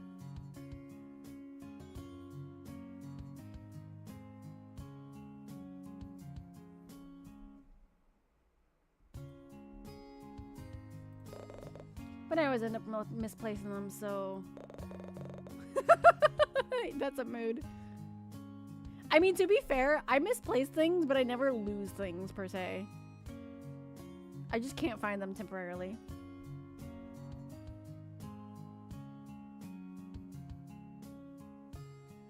Oh my god, it's already 12 o'clock. It's already midnight. What the fuck? Me. I'm gonna stop streaming at 12 o'clock. Still me. I am smooth brain, chat.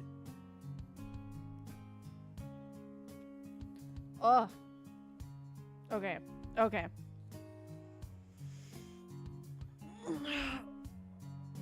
Let me stretch. Oh gosh. Ah. Okay. I mean, that was shorter than yesterday's stream.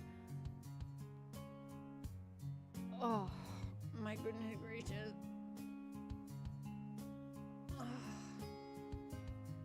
Gosh. I have to wake up early tomorrow.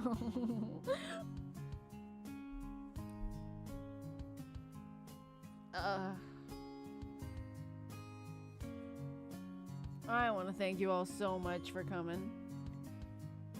Oh, hold on. Let me finish reading chat first. No, not the rats. I swear though, if he knew MC would say yes to him, Ren seems the type who'd propose to them right out.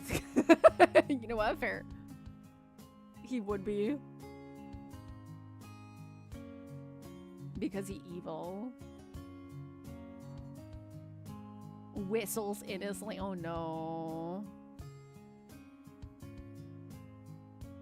Not Sarah whistles innocently. Thank you for reminding me of the time, though. Oh. Glad to be here even when I join later. Oh, yeah! I'm so happy to have you all. Wake up early? Oof, then probably no no, I can't do fanfic today. But I will do it Monday. Hmm?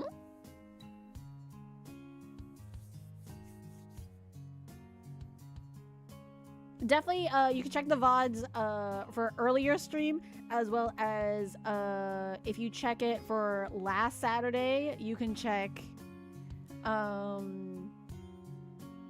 my reaction before. I think that was kind of funny too. I still need I still need to clip some of the things.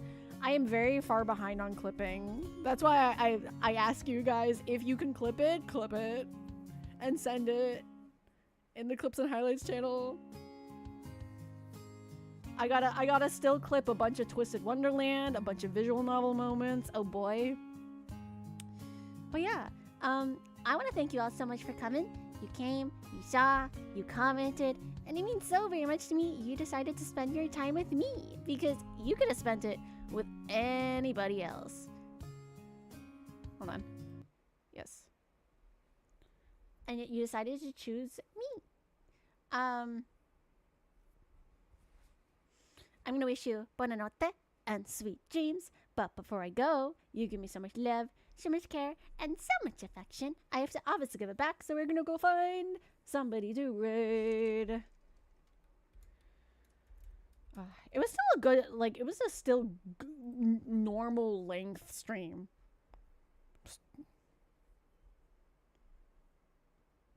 So I'm glad I was able to do that. Let me see. Let me see. Who should we raid? Goodbye, everyone. I'll remember you all in therapy.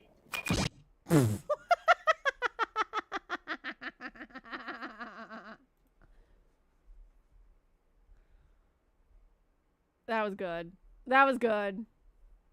You silly girl. Sir Raiden played, You Silly Girl. For 1,000 channel. Sound alerts! Don't break on me! What the fuck? What happened? Not the sound alerts breaking. While I'm trying to find somebody to raid. The rudeness? Gosh. Okay, who should we... Oh, Polly! Hello, darling! I hope your day has been Snap beautiful out of it. Bright. I hope your day has been beautiful and bright. Good evening, cutie. Good evening, better, more cutest cutie ever.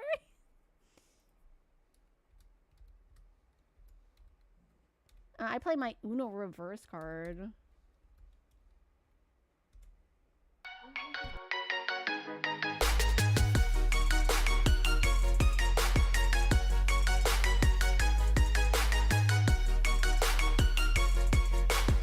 Let's see. Fanfic time?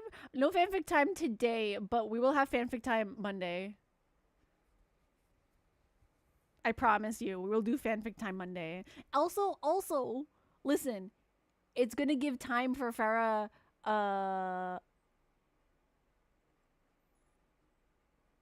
it's gonna give, Farah time to, like, edit and not rush her and whatnot, because I never want to rush people for when they make fanfic for me, because they are doing me an honor. You know, you're making fanfic for this little angel. So it'll help give her time instead of, like, rushing, you know?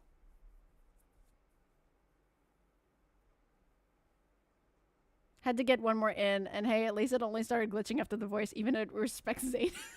You know what? Fair. It was, oh my god, how are you? I'm good. I'm just trying to figure out who to raid.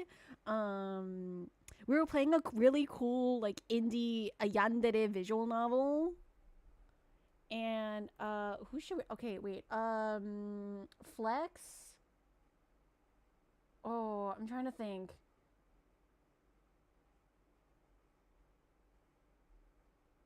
There's Flex.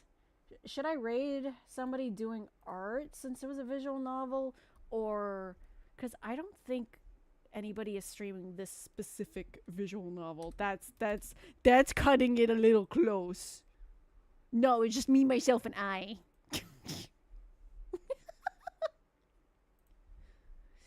me, myself, and I, and Ren. Or did you get right? No, I just shouted out Opaly. That would be funny if I got a raid. Look, listen, it has. MJ! Wait. Hold on. Give me a sec. Speaking of shout out, I don't care if it's at the end of my stream. Give me a second. The art siren MJ came in.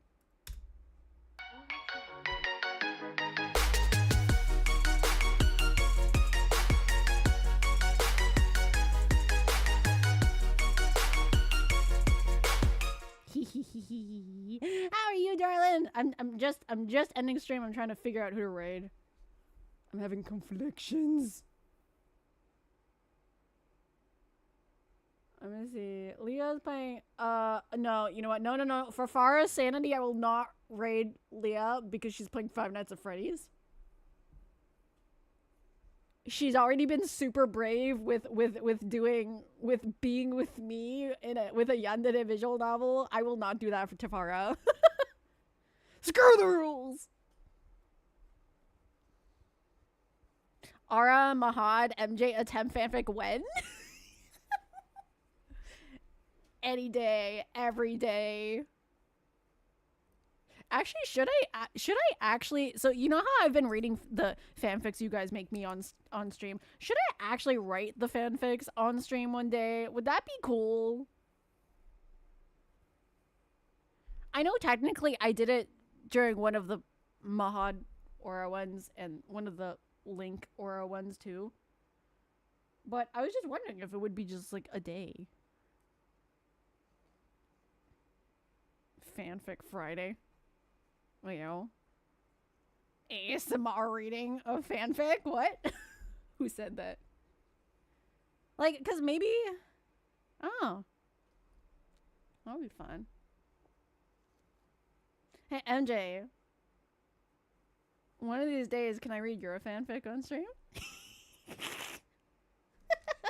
I've actually read a part of Farah's Kingdom Hearts Twisted Wonderland part of it on stream just for funsies, just because apparently everyone likes when I'm reading the fanfic. Even Akari has jumped in to read the fanfic about me, even if she has no idea what the characters. It's really funny, I'm not gonna lie to you.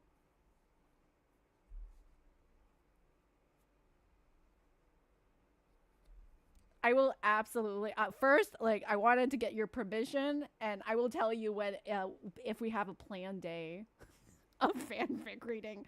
Oh boy, I'm gonna need to make sure I got some tea and honey and lemon.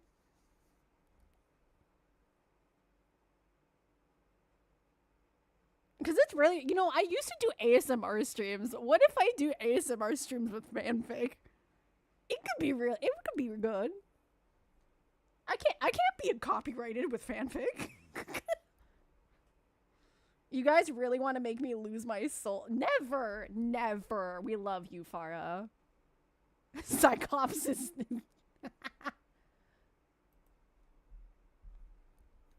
I'm still waiting for you to read more of my original Twist fanfic. Oh yeah, your Kingdom Hearts Twist fanfic. I will. Maybe I could actually make a proper day for it.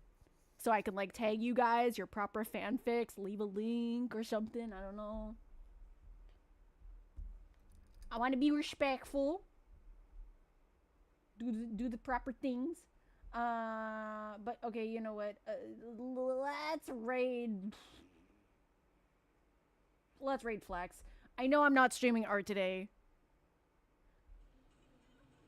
But...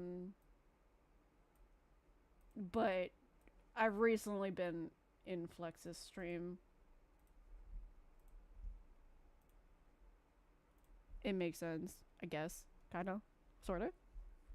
You think you can just come and go as you please? Who did that? You are so lucky I didn't have my headphones on. Farah! Farah, not the Caleb whispering.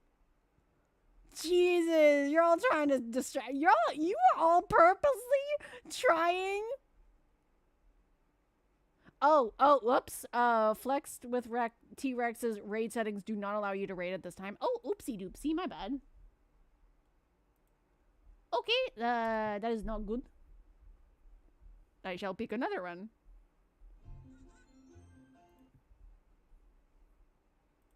Oopsie.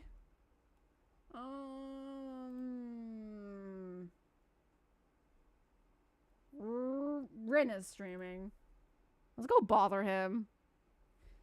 You all are purposely doing shit for me not to end stream. Snap out of it. Oh my god. I swear to all that is holy. Y'all doing this on purpose. Distracting me. Dishonor.